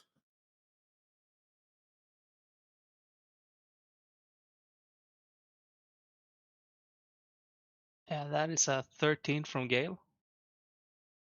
and 15 for Jinx. Gotcha. So Jinx is able to notice enough things to recognize that this thing has wounds that go well beyond being missing for a day.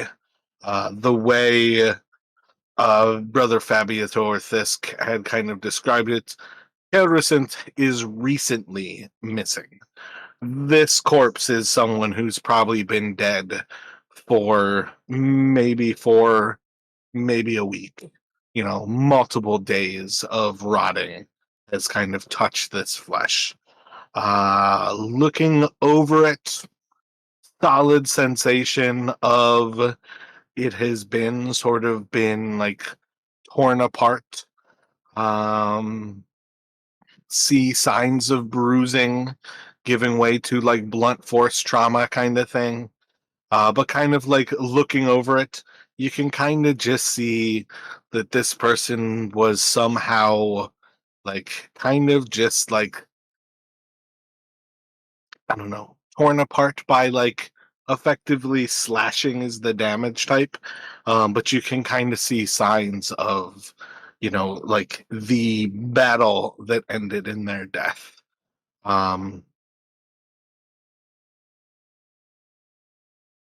Going over it, you can collect um, 15 gold and 72 silver inside of a little coin purse.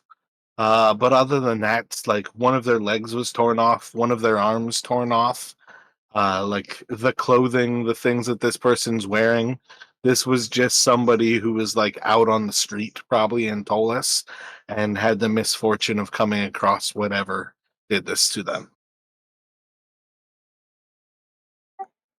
Can we tell? Does it look like this person was killed right here, or like this body was brought here?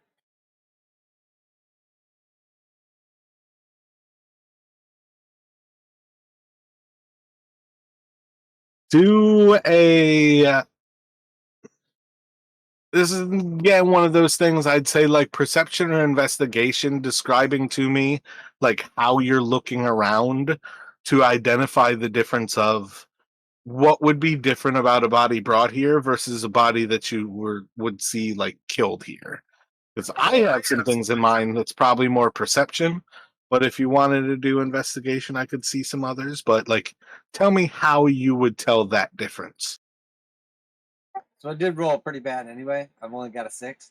But I think what I would be looking for is basically like, is the missing limb like around here anywhere?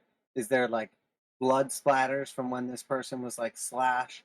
Or does it appear more like drag marks, like there were already a bleeding body that was being moved type thing? Gotcha. So you said you rolled poorly, anyways. I would say when you look around, you basically see there's no marks of arterial bleeds inside of this place. It's not like there are gouts of blood splattering across the walls. The walls of this place seem remarkably clean of blood. Granted, it's like freshly dug dirt and like moist kind of stone. It's not exactly the type of place you would expect like blood to show up easy, like white stucco or something like that. But the limbs are missing and are actively missing. Um, this is kind of like where a crocodile or an alligator saves things to be eaten at a later date. Like dry aging, they're human. And dry by dry, I mean this human's rotting because it's very moist.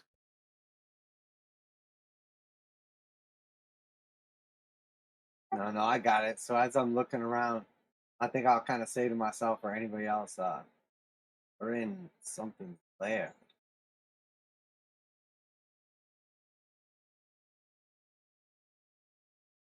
And I think all of a sudden I would be like kind of looking off into the abyss around us to make sure there's not like a creature in there. Gotcha. Yeah, doing the full like circle of the room to like see all of the walls around you. Besides the entryway where you guys came, there doesn't appear to be another way to go from here.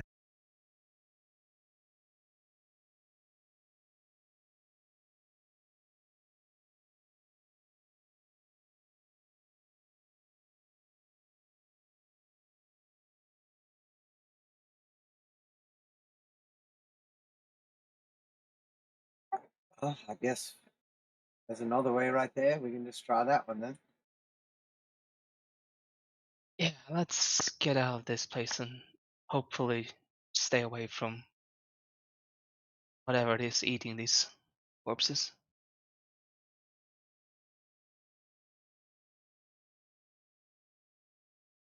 Yeah, I like that idea.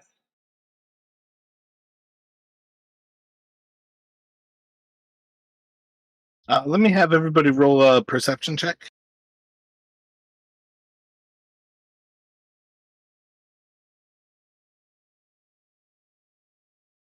Oh, an 18 from Gale? 21.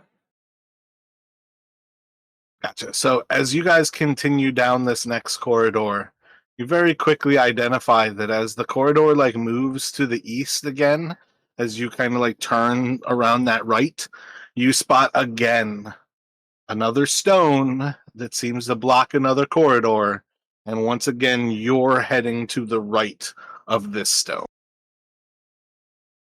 All right, we know what that means. Got to be another trap coming, so everybody be on your feet. Keep your eyes open.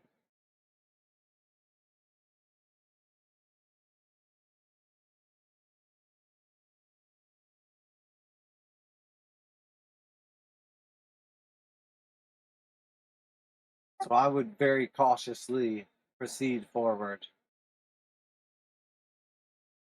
Gotcha. So you're kind of like recognizing there's another perspective trap here. There's like loose gravel at your feet, and you start to see that there's a little bit more like stones in the wall and a little bit less dirt around. How are you cautiously approaching this?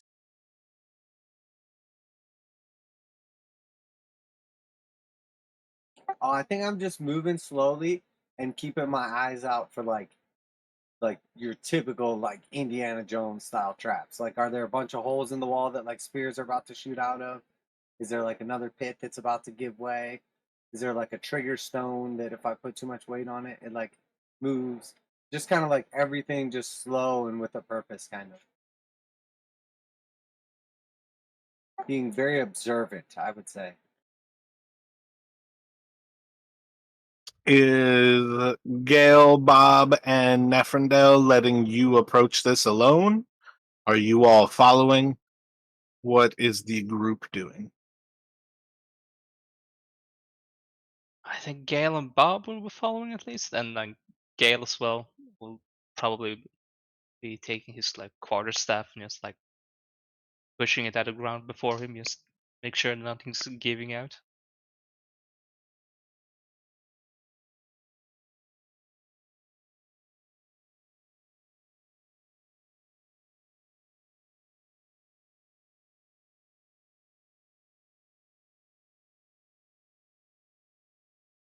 Is Neffy following Jinx? Yeah, I think she would just stay with everybody so she doesn't look like she's scared.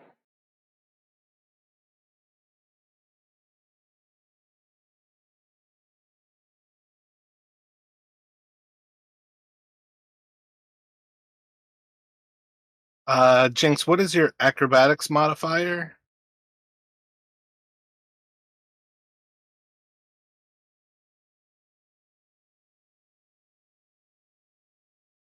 +6 for acrobatics.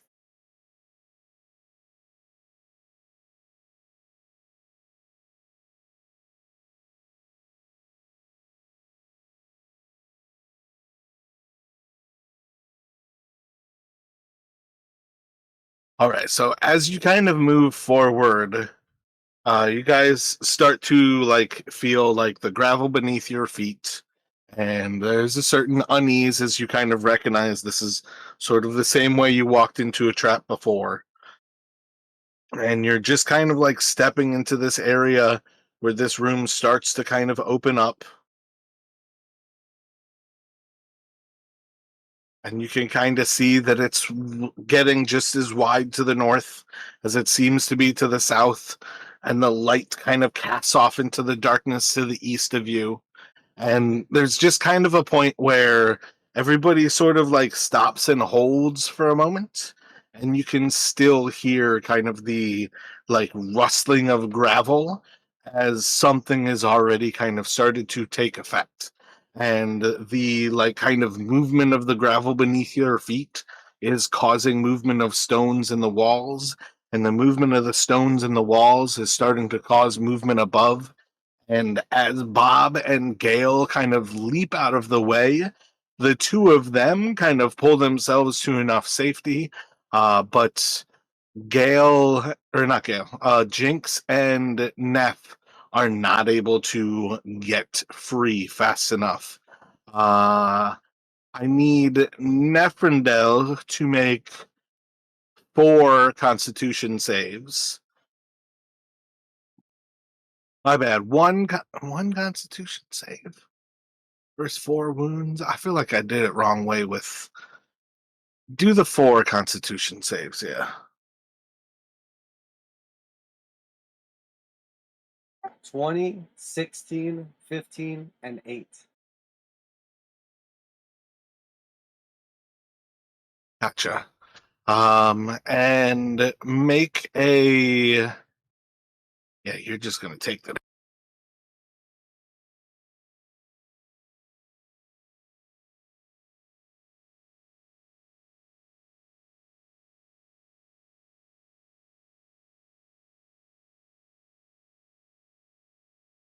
So 2 of 5d6 off on the ground. Took me 6d6 to roll 4d6. For a total of 11, 13 total damage, 1 under just doing the average. So Jinx, you're gonna take 13 damage as this like freeing of the scree turns into a freeing of like almost like fist-sized boulder of rocks into a kind of like chest-sized rock, like tumbles down over and onto your leg, pinning Jinx to the ground as your left leg is pinned down. How many hit points do you have like today? Like is 13 half? Oh no, I have 52. Oh yeah, you've got that con mod from the Chaos Cult. That was definitely not the type of thing that was meant to be given to a player. Um yeah, so as you're kind of pinned to the ground from this like rock, you guys are kind of recognizing like this room is dangerous. Moving through this room slowly makes this room more dangerous. The floor causes everything to shift.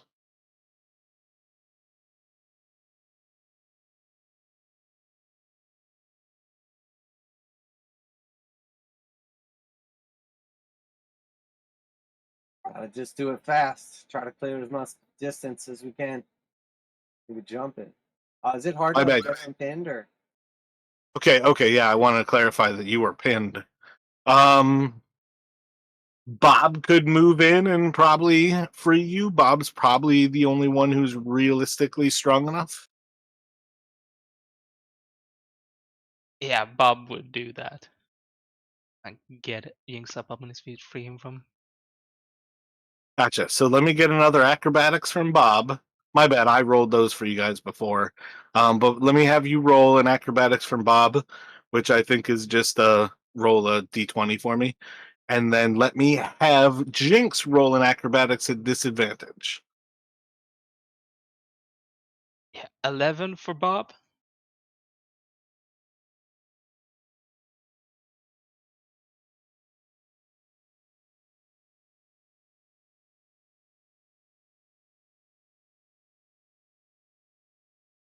And 12.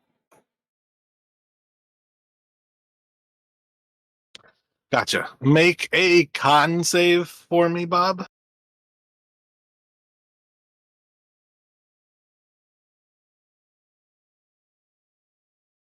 9 plus what did we say she had?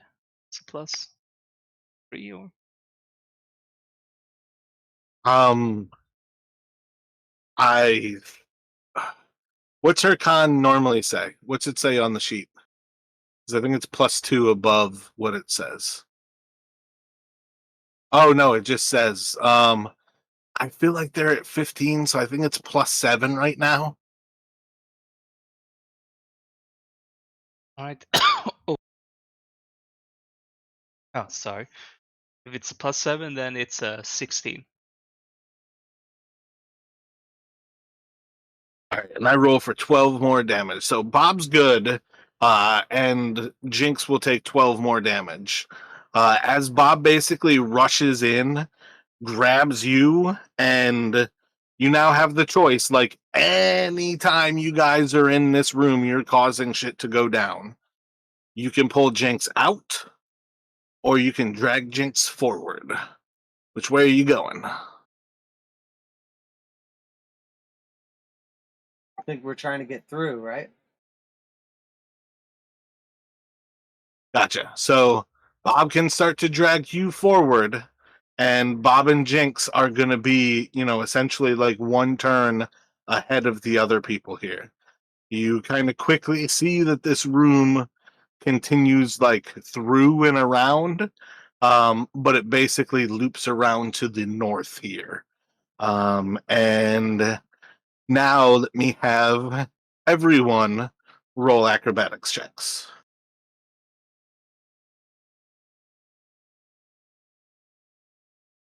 All right, an 8 for Gale.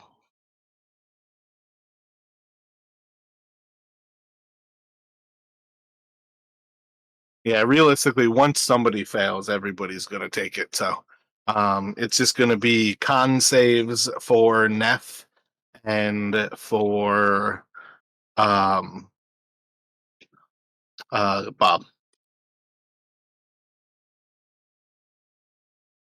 It's a fail for now.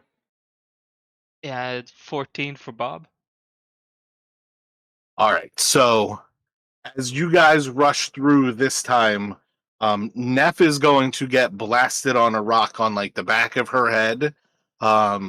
She makes it forward and nearly out of the room, but she still has to continue forward like in her dazed state.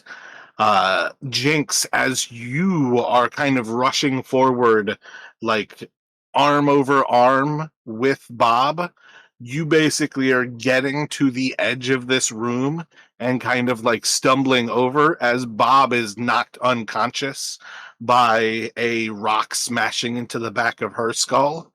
And both of the players' characters are going to take another 11 damage.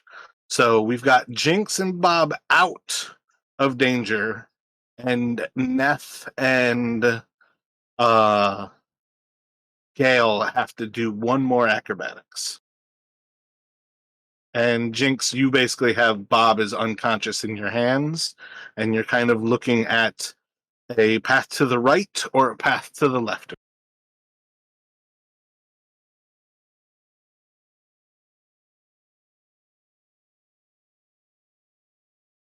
Oh, I got a 17 this time. Yeah, Neff definitely failed. The acrobatics? Yeah, it's a 3 plus whatever. Gotcha. So let me get a con save from Neff here. Should be a pass. Gotcha. Jinx. Hey, I rolled average on this one. Every other one was below average. Jinx, or not Jinx. Gale, you're gonna take 14 damage before you can make it out. As the last of like the rock slides are kind of like smashing into your back, your head, and your legs. But overall, Neffy makes it out with her. I think she's got a single wound left. But you guys kind of got like thrashed up by like the rocks just like giving way in this room. As you could basically like feel there's almost like a siphon of like gravel and scree that just like that whole room is just a horrific trap. Wow, it's not a goddamn trail of bodies down there. That's probably where the smell's coming from, because I know nothing else could have survived that shit. And I'm like mortally wounded right now, so I'm gonna do a healing. I'm gonna assume everybody could use some healing right now. Yeah, if you look at Gale, he's also mortally wounded.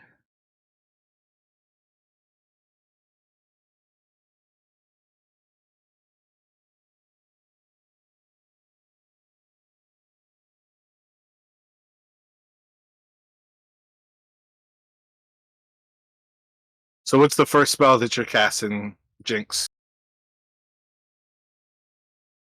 So I'm doing the mass cure wounds for all of us, and then you just tell me how it works for the NPCs. It's gonna be +4, so 16 total healing for each of us. Did you just roll 3d8 to determine how much healing? Yeah, 3d8. Yep, 3d8 +4. All right. So as you're casting that, you are hearing loud rumblings coming from the northeast of you as there are massive kind of like crashes of steps and you can tell something is moving towards you. You get off this heal, but you don't know if you're going to have another chance to heal or if you're about to face something. And you can certainly warn everybody it's about to hit the fan. But Bob will be at 3 wounds. Neffy's going to be at 4 wounds. The two of you can gain the actual hit points that are generated there. But again, with sidekicks, they always get like basically 1 heal per die. So they'll gain those 3. So Bob's at 3, Neffy's at 4. And I want Jinx to roll initiative, please.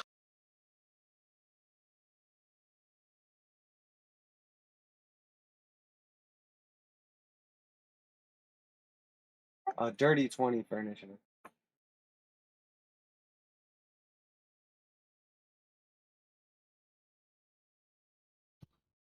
Alrighty, so you hear something big kind of moving in front and to the right. You've got a chance to warn everybody. But what are you thinking after that heal goes off? What are you thinking? You know, you guys can again take your turns as a whole. You guys are gonna all get to go here, but you know, what is the plan? Something big is coming. Get ready. I can hear it from the north. So do I, was that my action for this round, or do I still have a full turn to use? No, the healing was because like you and Bob made it through the tunnel like last round. So when the other two are running through the tunnel, you would have cast that healing.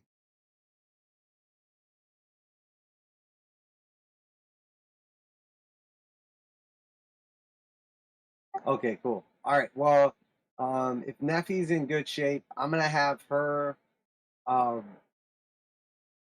how many of her potions could she give out as her action this round, or like at all of her turn if she was gonna do that? There's a certain sense where you guys abused. I feel like you kind of abused the potions and just handed them out at the start, like pretty early on, like last session. Normally, she's going to be limited to 1 potion a turn. It's hard not to say that you can't do that before I just like change her off of a potion queen. Um, but I would say it's perfectly viable if you guys want to all have a potion. You can all have a potion. But it takes her an action to give a potion. Okay, I got you. All right. Well, yeah, that's cool. I mean, it's up to you. However you make her, I'll use her. It doesn't matter. And then I'm gonna have her move up to the front.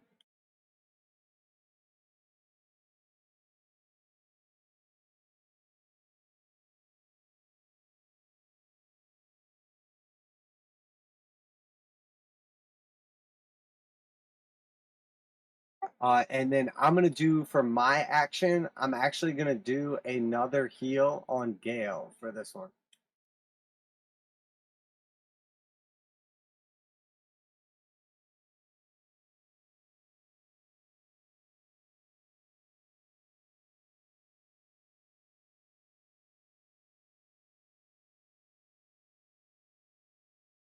Okay, so I'm gonna do a second level cure wounds, and then I'm gonna twin it and hit myself also. So it's 9 total. Cool. I'm full health again. Let's see. Gale is gonna move up as well, I think. Yeah, he's just gonna prepare a firebolt to throw at whatever's coming at us when he sees it.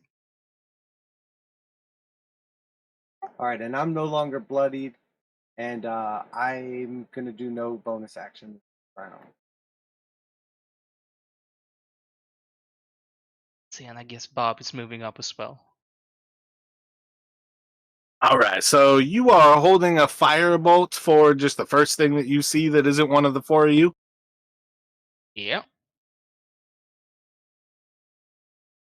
Let me have you roll to hit, please.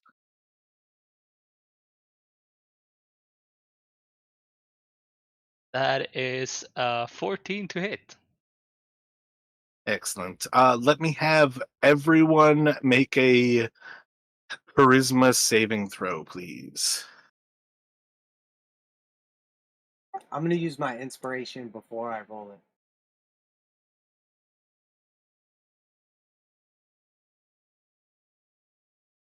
Yeah, I think I'm gonna use my inspiration for this as well, just to make sure.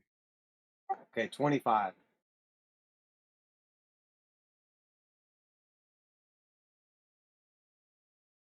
Yeah, I got a 13. And Neffy is a 19 on the dice, so she's probably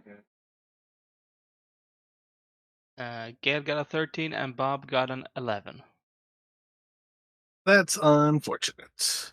Alrighty, so you guys hear as like there's this like massive movement towards you from like the northeast, but there's a point where you start to feel like the rumbling of this movement is not just beneath your feet, the ground beneath your feet is starting to give way, and you start to recognize again you're inside of something's tunnel.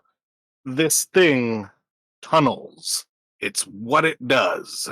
And out from the ground behind Jinx starts to like hear that same kind of like falling of the scree until you start to see this carapace of this insectoid, and Gale like turns behind him and starts to fling out this fireball before or firebolt until you see Gale like letting go of this firebolt. As his arms and hands go limp, the bolt smashes into the dirt, and this massive insectoid creature starts to rise out, this big carapace of armor, and then these massive mandibles, these huge legs that are just almost shields of carapace that stand almost the size of each of you, as this massive, huge, large, monstrous creature rises up out of the gravel behind you.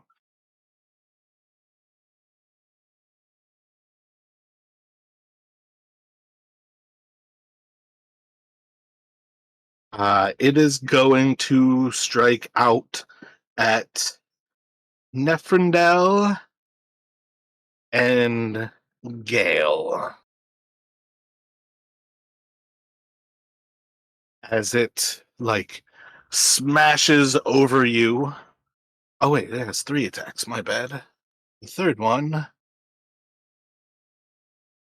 is the same as the 7. Wait a second, 7 and 8. Yeah, we're going 2 into Nephrindel and 1 into Gale. And it's gonna be I'm potentially gonna alter one of Gale's. gotcha. There's only 1 strike going towards Gale, anyways. So the first should hit Neffy. With that 16 is on the die. It's gonna hit Neffy. Can you make a con save with that, please? It's a fail. So Neff is going to lose 2 more wounds. I believe that'll take Neff down to 2 wounds. And then this is going to be the attack on Gale. There's a 9 on the die. The strike into Neff was a pretty solid strike at that 16, and I think she has 16 armor. Yeah, I'm just gonna do a minus with Bardic Inspiration, cutting words. Gotcha. Just -4, so. And your AC is 15 with Gale? That is correct. So you see as it's like tries to smash forward with one of these massive arms, it's going to like smash into that same sort of like electrical field that just kind of crinkles in the weave around Gale, and it just like smashes this paw down onto Gale, and it just kind of slides off him almost like the screech of kind of a chalkboard, before this massive amount of weight like sinks down into the gravel at your feet, and the creature kind of steadies itself there after the attack misses. At the start of your turns, um, you are going to let me just go ahead, Gale, and then Bob. Have you roll a d8, please?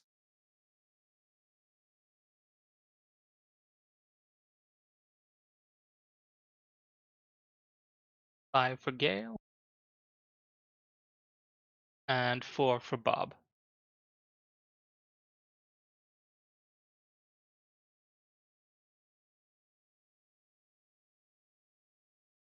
Gale, please roll a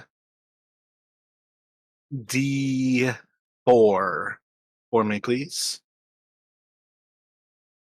That is a 1. What do you have in your hands at present? What's your spell focus? Oh, my spell focus is my spell book, actually. Gotcha. So I need you to make a firebolt attack for me.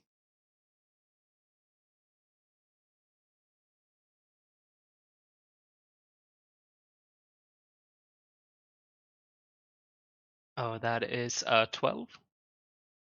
12. Do you know Bob's AC? I feel like Bob has a better AC than 12. Yeah, Bob has a 15 AC. All right. So when you kind of like look back to your friends, Jinx and Neffy are going to notice that Bob is absolutely standing still, putting no effort into holding up her weapon. She's just staring at this insectoid. And as Bob stares forth, you watch as Gale forming another fireball in her little firebolt in her hand, his hand, whips this bolt at Bob, and it just kind of flies past Bob and smashes into the rocks around. At present, that's your turn with the two of them. Then it's gonna go to what does Jinx and what do Neferndel do?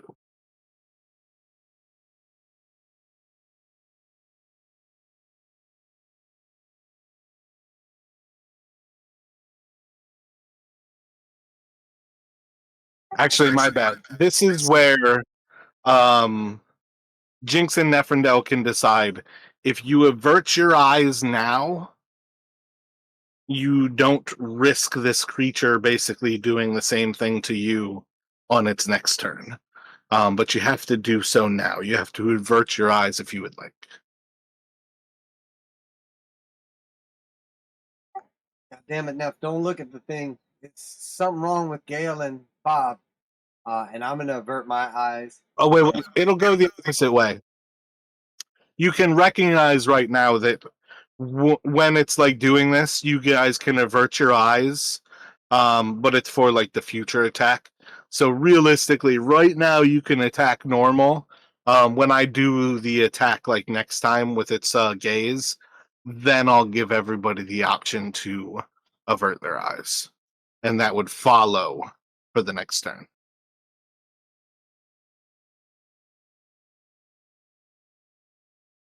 So you're good right now because none of you knew to avert your eyes. That's why I didn't really give you the choice before. But calling it out is still entirely viable. Okay, I got you. So if Neffy throws a potion right now, will she be at disadvantage because it's a range attack, right? Yeah, she's technically in combat with it, yes.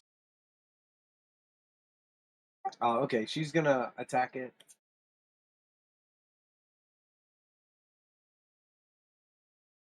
Oh, she got a 1 disadvantage. You use your inspiration though, so you can gain your inspiration back. Nice. And then I'm gonna do a risky move here.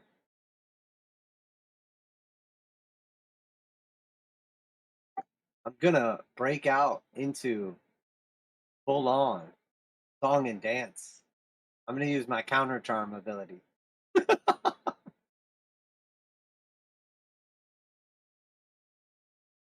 So as an action you can perform until the end of your next turn. During that time, you and any friendly creatures within 30 feet that can hear you gain advantage on saving throws against being frightened or charmed.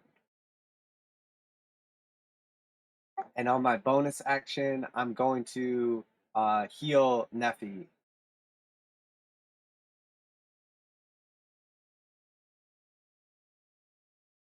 Ooh, it's only for 5. I don't know if that's enough to get one of her wounds back. Oh no, the dice don't matter with them. If it does a die, she gains back a wound. Oh, okay, sweet. So she'll be back to 3 then.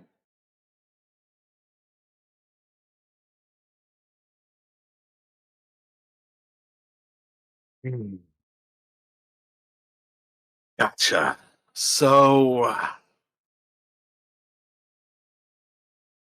this is one of those weird ones where it's a charisma save, but it's not really a charm. It's a confusion.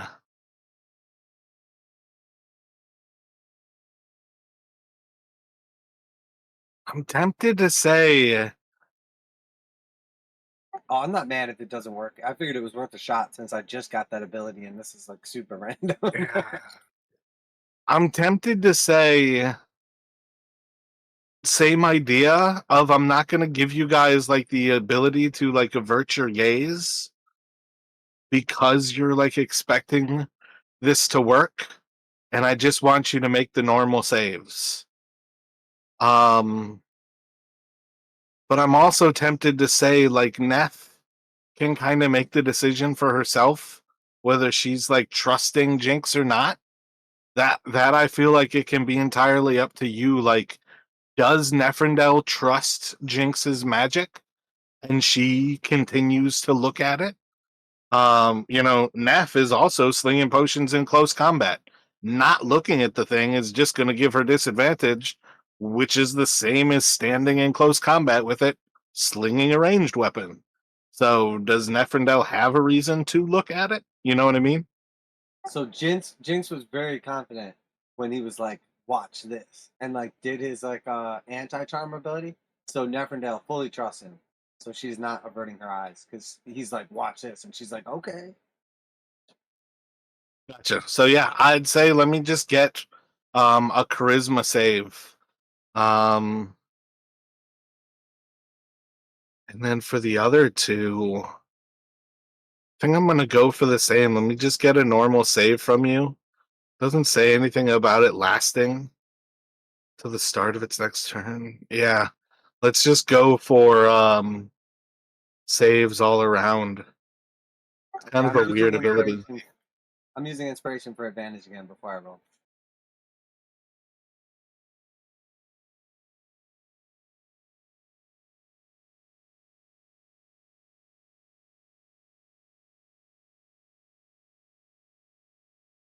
All right, so Jinx is 26. Neffy rolled a 15, so I'll have to make sure what her modifier is. And how about Gale and Bob?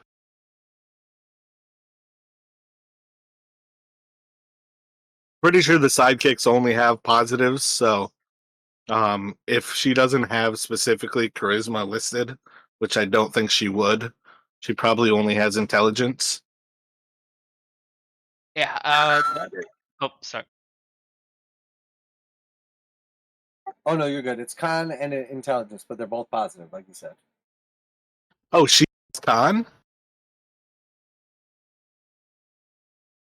Yeah, she's +4 con and +5 intelligence. She's a beast. Son of a bitch. It's fucking dumb. If you want to change anything about her, I won't be mad. Just let me know whatever you do. No, I just don't. I think con on those characters is just stupid powerful. What'd you roll, Chris, with Bob and yourself? Yeah. Gale got a 5 and Bob got a 19. All right, roll a D4 or D8 for me with Gale. That Oh is a 1. shit! What'd you roll last time? Did you roll a 7 or an 8? think I I- missed half of it. It's not 50-50. It's definitely 50-50 to do nothing. 1 through 4, you just do nothing. So this turn, you're doing nothing. 5 or 6 would have been you move randomly. 7 or 8 is that you attack randomly. So my bad. So this turn, you're just going to do nothing with Gale. But the other 3 of you were all good. The counter charm, you definitely know, didn't work. You still have this like incredibly almost like sickly kind of vertigo feeling just from looking at the eyes of this creature. There's something about looking at this creature that just makes you feel sickly. So you can definitely recognize now it's not like charming, it's just vertigo inducing. It shakes up your inner ear and just makes you feel ugh. But now Bob, Neff, and Jinx are all acting. So what would you like to do? Oh, wait, did I actually attack with it last turn? No. No, I think you still have to attack. Right, so 3 is Gale. 5 is Jinx. No, 5 is Bob, and 6 is Jinx. Right? Yeah. So 1 and 2. So yeah, it's basically like standing over Gale, and it's gonna smash into Gale and Jinx with its claw. I'm gonna mess with one of those. All right, so I'm going Gale first. Roll the 15. That's his AC. So if you mess with it, you're trying to beat whatever its mod is. Yeah, I'm And gonna this leave is a that pretty one. crazy, powerful creature. My bad. Did you say you were going to do something about it? Oh, I'm gonna leave that one alone. Gotcha. And I guess like Gale doesn't have any reactions. He's still like just standing still. Oh yeah. Among the things is that you can take no action, like and part of what it does is like from your roll you can take no action, but the actual thing makes it so you can't take reactions. So part of why I let you like sling the firebolt before was because you were already doing it. Once you could see it, you were already letting go of the firebolt before you lost your reaction. Was part of what was kind of convenient about how you did it. So yeah, this time, like if you had shield, you can't actually react to use a shield here. But it is going to hit you for 9 damage as it smashes a claw down into Gale and almost like stands atop him. It's going to bite into Bob, but first the other claw is going to smash into Jinx. And it rolled an 11. Yeah, so I'm gonna minus that one by Bardic Inspiration. Gotcha. And your AC is 15? It's 14, and that was a 5 14? on the die. So 6. This is just enough that it is going to smash down on top of you, and just barely hit you. So you can now understand with that smash and that you're doing the negative. This thing has a +8 modifier to hit. And I'm going to hit you for 11 damage as it smashes down into Jinx. And then this is it biting Bob. Biting Bob for an 18. I believe 18 should hit Bob. I need a con save from Bob. DC is 14. Yeah, so +7. I think that's an 11 from him. I need you to. Bob's going to lose 2 wounds, which I believe is what Bob had. No, Or wait, did had Bob have 3? Yeah, she got healed Gotcha. as So well. yeah, Bob's now at 1 wound. And then this is where everybody made their saves except for Gale here. So again, Gale Oh. has no action. Actually, Because Bob has a reaction, right? On this turn, Bob would still be without reaction. Okay, damn. Coming around to your turn, everybody makes their save except for Gale. So Gale has no action because of the effect that it does, and has no reaction because Gale is affected by it. But everybody else now has reactions. My apologies for the confusion there. So now it's coming back around, and what would the three of you like to do? I think Bob will, because they're 5th level, right? They are indeed. Just making sure. She's gonna frenzy to make 3 attacks that can critical hit from 18 to 20 on that thing. Entirely great time to do so.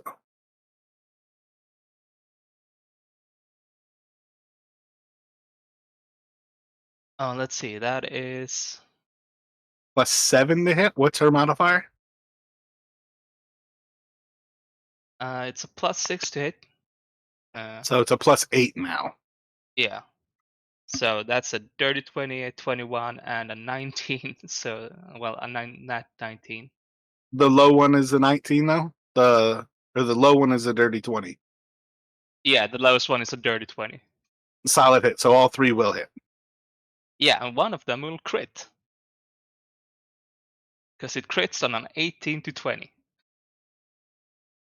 So greatsword is normally 2d6. Yeah, I think so. What's her damage? Like 2d6 +4. Her signature attack actually, it's a 1d12 +3.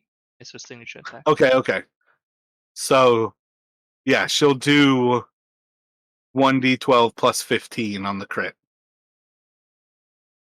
So she's gonna do 21 damage plus 3d12. So roll 3d12 plus 21.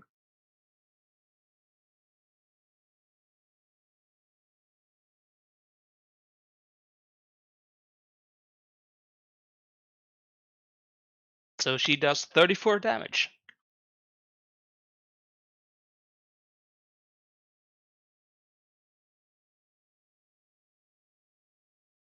You said 34? Yeah, 34. And that's like with the +21. Excellent. Solid hit. It is not like half of this creature's hit points or anything, but it is definitely a solid hit. This is the first time you guys have damaged it, but it's definitely one of those things where, like, Bob smashes into. Which one was the crit? Like of those three, did you pay attention to the order, like where the 20 was in those three rolls? Yeah, I think it would be the 4. So the last one. Gotcha. So Bob like smashes into it and like cracks through the carapace of like part of like the top armor. Second hit smashes into that same area and it cracks through more of the carapace. But by the third hit, it's just like a massive gaping wound into the carapace at that point. What are Neff looks like she's stepping away, so she's probably gonna get smashed as it steps away. But what is Jinx and Neff doing? Yeah, Neff's gonna back up, proc that op attack, and then chuck a potion at it. Gotcha. 16 to hit should hit Neff. I think 16 is her AC. Yeah, that would hit her. So she needs to make a con save, and I think you need to roll 10 or better. It's a 1. Gotcha. So she'll lose 2 wounds as she steps away from it. Okay, so she's gonna get knocked down, right? Didn't you heal her so she was back up to 3? Oh, you're right. Okay, so she still has 1 left now. I think Bob and Neff right now are at 1 wound now. Nice, and then a 19 to hit, plus her mod, so 25. Well, and then that's +2 now as well. 5 damage, plus a con save, or what was the acid poison check.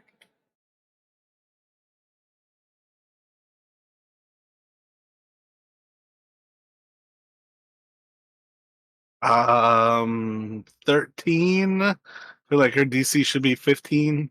So what is it? It's poisoned, is what it says. I think it moves half. Yeah, poison condition. Disadvantage on attack and ability check. And she then- did 5 damage there. Oh yeah, 5 damage.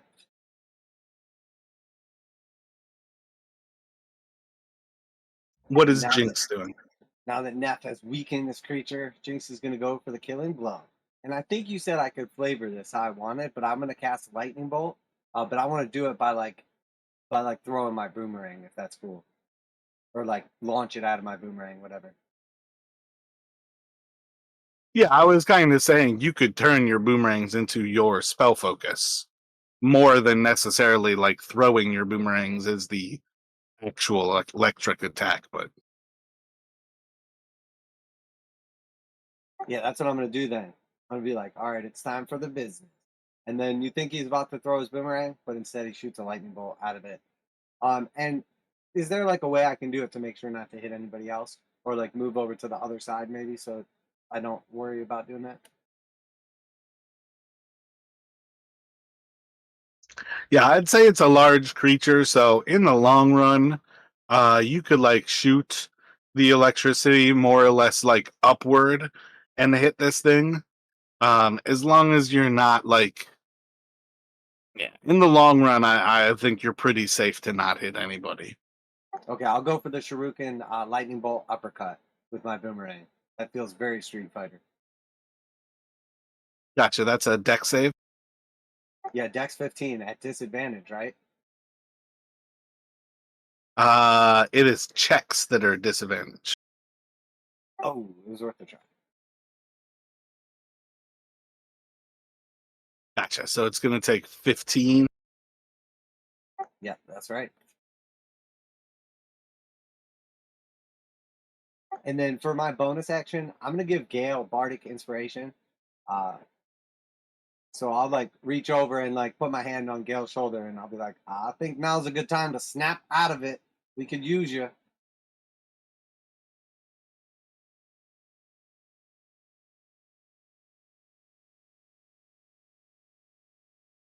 And that was my last Bardic Inspiration.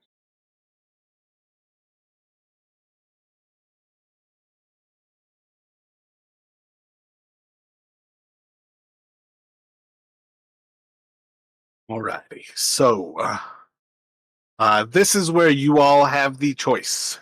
Would you like to avert your eyes or make this save?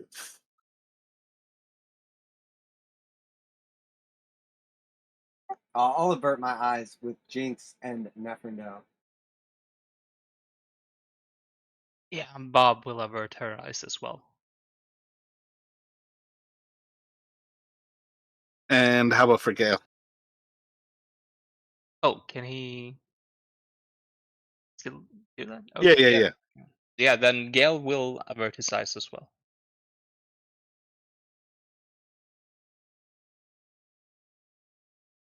All right, so I got you all trying to look away from the creature at present.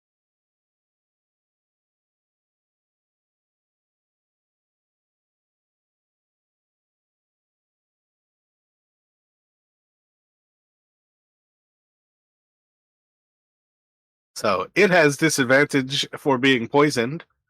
You guys are not looking at it, so it gains advantage from not being seen. Gonna be straight rolls to attack you.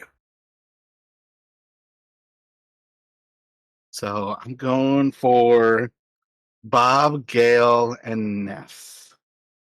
So I'm gonna do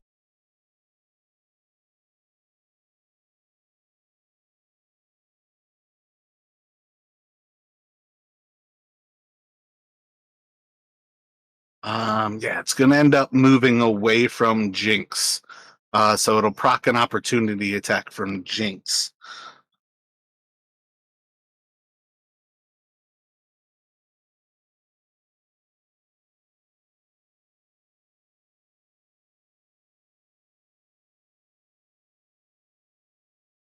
Okay, so I think I can just cast a spell at it. You have Warcaster? Yeah, and as long as it only targets that creature.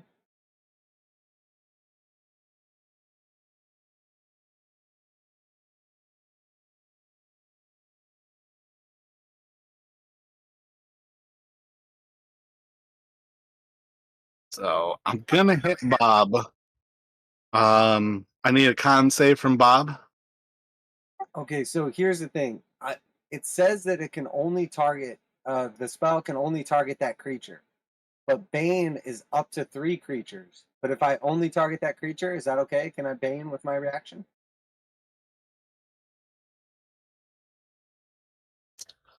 I would say no, because Bane is a spell that can target 3. But in the future, I'll take a look at it and see what my decision is there. As for Bob, I think she will use her reaction to not take damage. Her invulnerable reaction. Ignore all damage taken from one attack.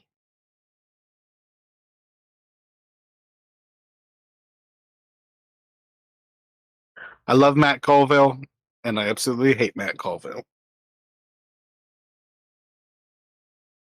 And mine's just going to be Vicious Mockery.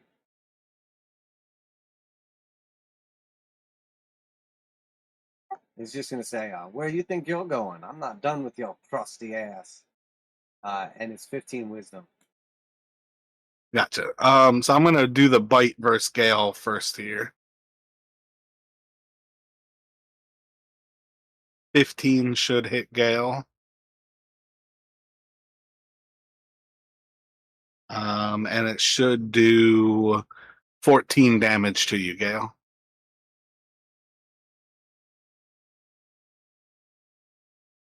Gale is mortally wounded by now. What's the damage on the Vicious Mockery?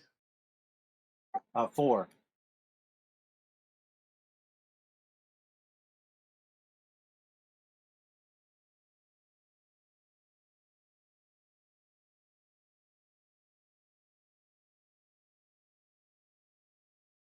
And does Vicious Mockery says disadvantage on the next attack? Yep, that's right.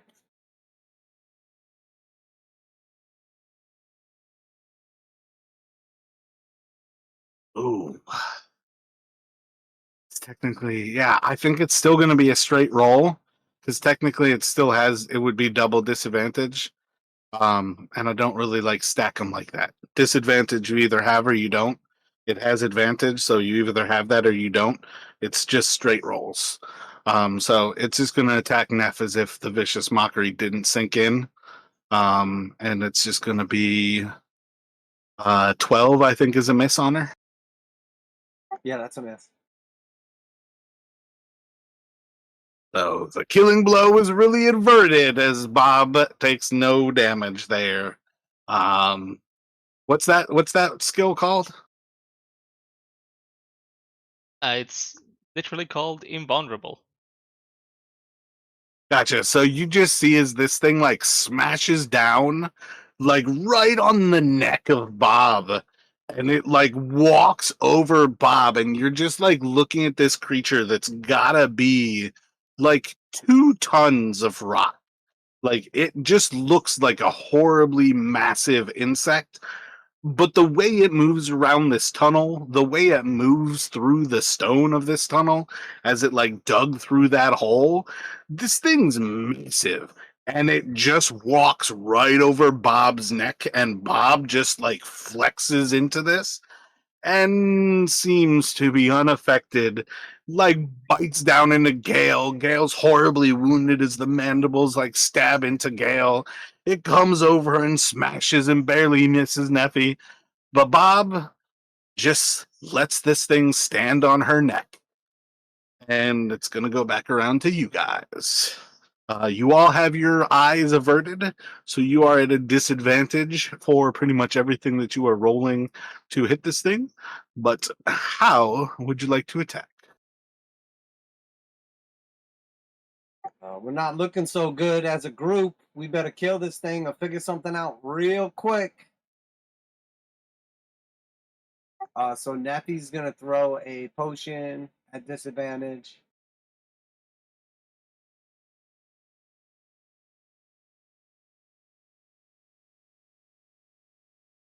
I think it's gonna miss regardless.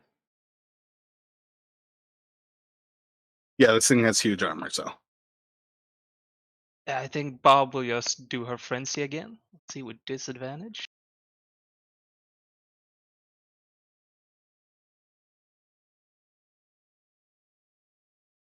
Let's see, that is a 19. I think the 12 might be enough. Oh, yeah, let's see it. What am I looking at? Yeah, that's a 5, a 12, and a 1. Yeah, so 12 is 20. Have you used inspiration? Did Oh, you mean, yeah, Gel used his inspiration. So you can gain your inspiration back. And then that 12 is a 19, so that's a crit. Or is it a 19 on the dice? It's like 18 on the dice. Yeah, 18 to 20 on the dice. Makes sense. Makes much more sense.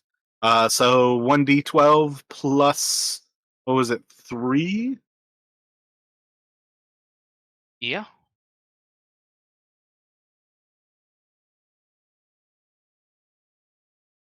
And then what are Jinx and Gale doing?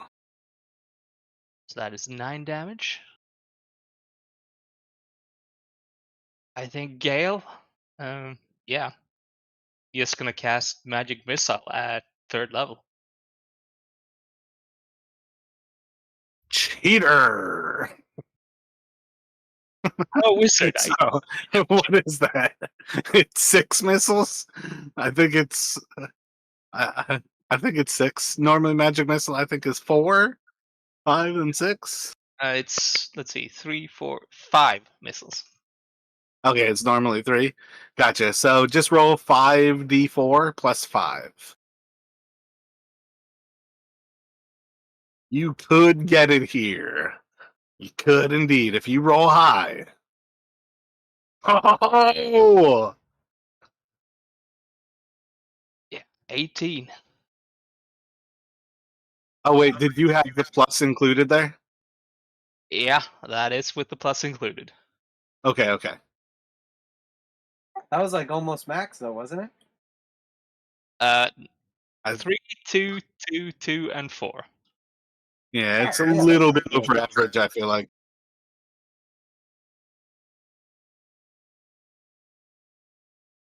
What is Jinx doing?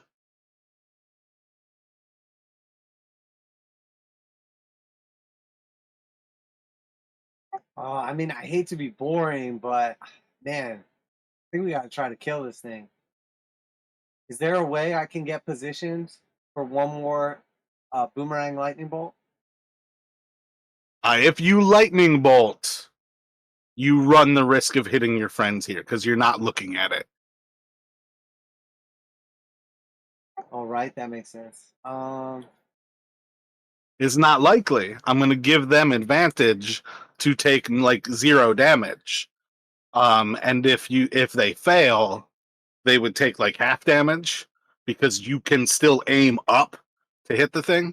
But my point is because you're not looking, there's still going to be a chance that they could be in the way. I mean, I wouldn't say I'm evil, but I'm definitely chaotic. So I'm gonna unleash a lightning bolt. Gotcha. So let me get a saving throw from all 3 of the other characters. And you can have advantage on all of them. And it's a dexterity? It is indeed, yep. What's your save DC? It's 15? Yeah, 15. Nappy got a 15 and a 1, so she's okay. Yeah, Gale got a 10, so he's gonna take damage. Let's see, Bob.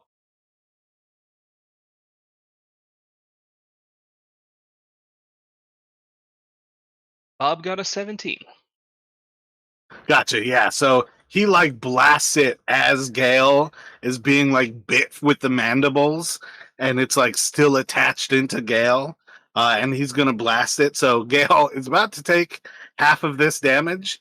I guarantee you, you guys are going to smell like the cooked smell of like lobster, as this thing basically like boils in its shell from the lightning. But I have a feeling Gale is about to fall unconscious, taking half of this lightning bolt damage. Gale, you're going to take 9. Can you remain standing? Yeah, I literally have one hit point. I'm Dude, so you're, Gotcha. So you had like you the worst roller ever and got the weakest lightning bolt. you like fry this thing in its shell as like the smell of like lobster meat kind of starts to pervade like the rot that kind of sits around everything here. You guys are going to hear this like massive like crush as the thing kind of like falls forward towards Neferndel, and like Bob like almost cuts it in half as it like stabs down onto her sword and kind of falls forward limp.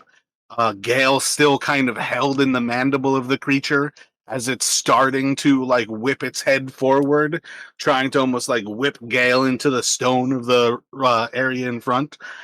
But otherwise, Gale just kind of feels this like soft release as the thing's no longer binding down on you with its mandibles, trying to like cut you in half.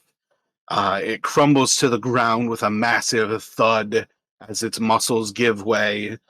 You guys are definitely going to have a large kind of block keeping Neferndel separated from like the other 3 of you, as all of these like choke points of the tunnel are effectively the size of this creature, because you can quickly recognize a lot of this is bore of this creature moving through the stone.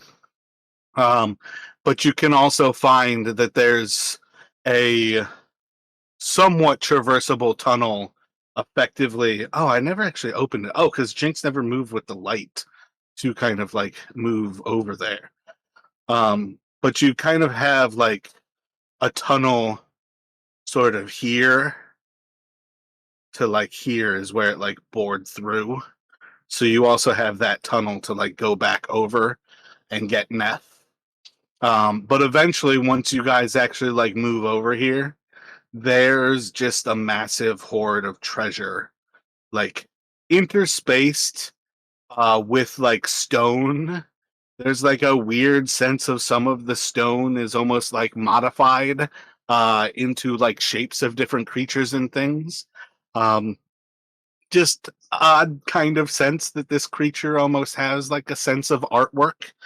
But you guys can basically walk away a pretty large hoard of treasure, um, which I think it's probably best to just have you guys like have one of you write it down. Um, but it's kind of up to you guys how you want to do it. There's about 230 pieces of gold, about 500 pieces of silver. There are 3 gold and silver inlaid necklaces, like torques, that are about 100 gold in value each. There's a small, like, picture frame, very ornate kind of silver frame, worth probably about 250 gold.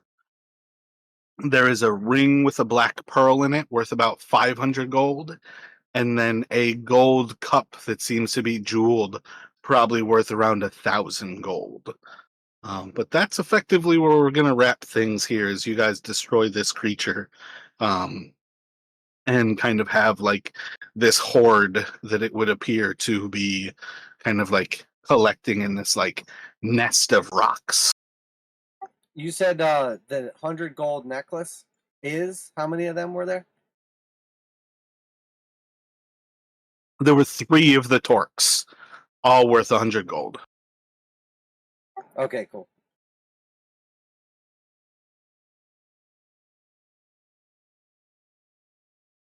So depending on like where we're picking up next week or whatever, with Justin presumably, or however we want to do it, I could potentially do a Leomund's tiny hut here, and we can like get in a long rest. Potentially. Yeah, I'm just gonna say on some level, you guys like now know of this kind of as an entryway sort of thing.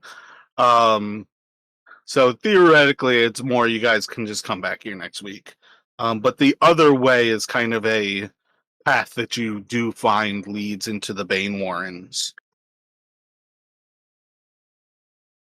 Okay, word. So we don't need to worry about like healing up or anything like right now. None of that.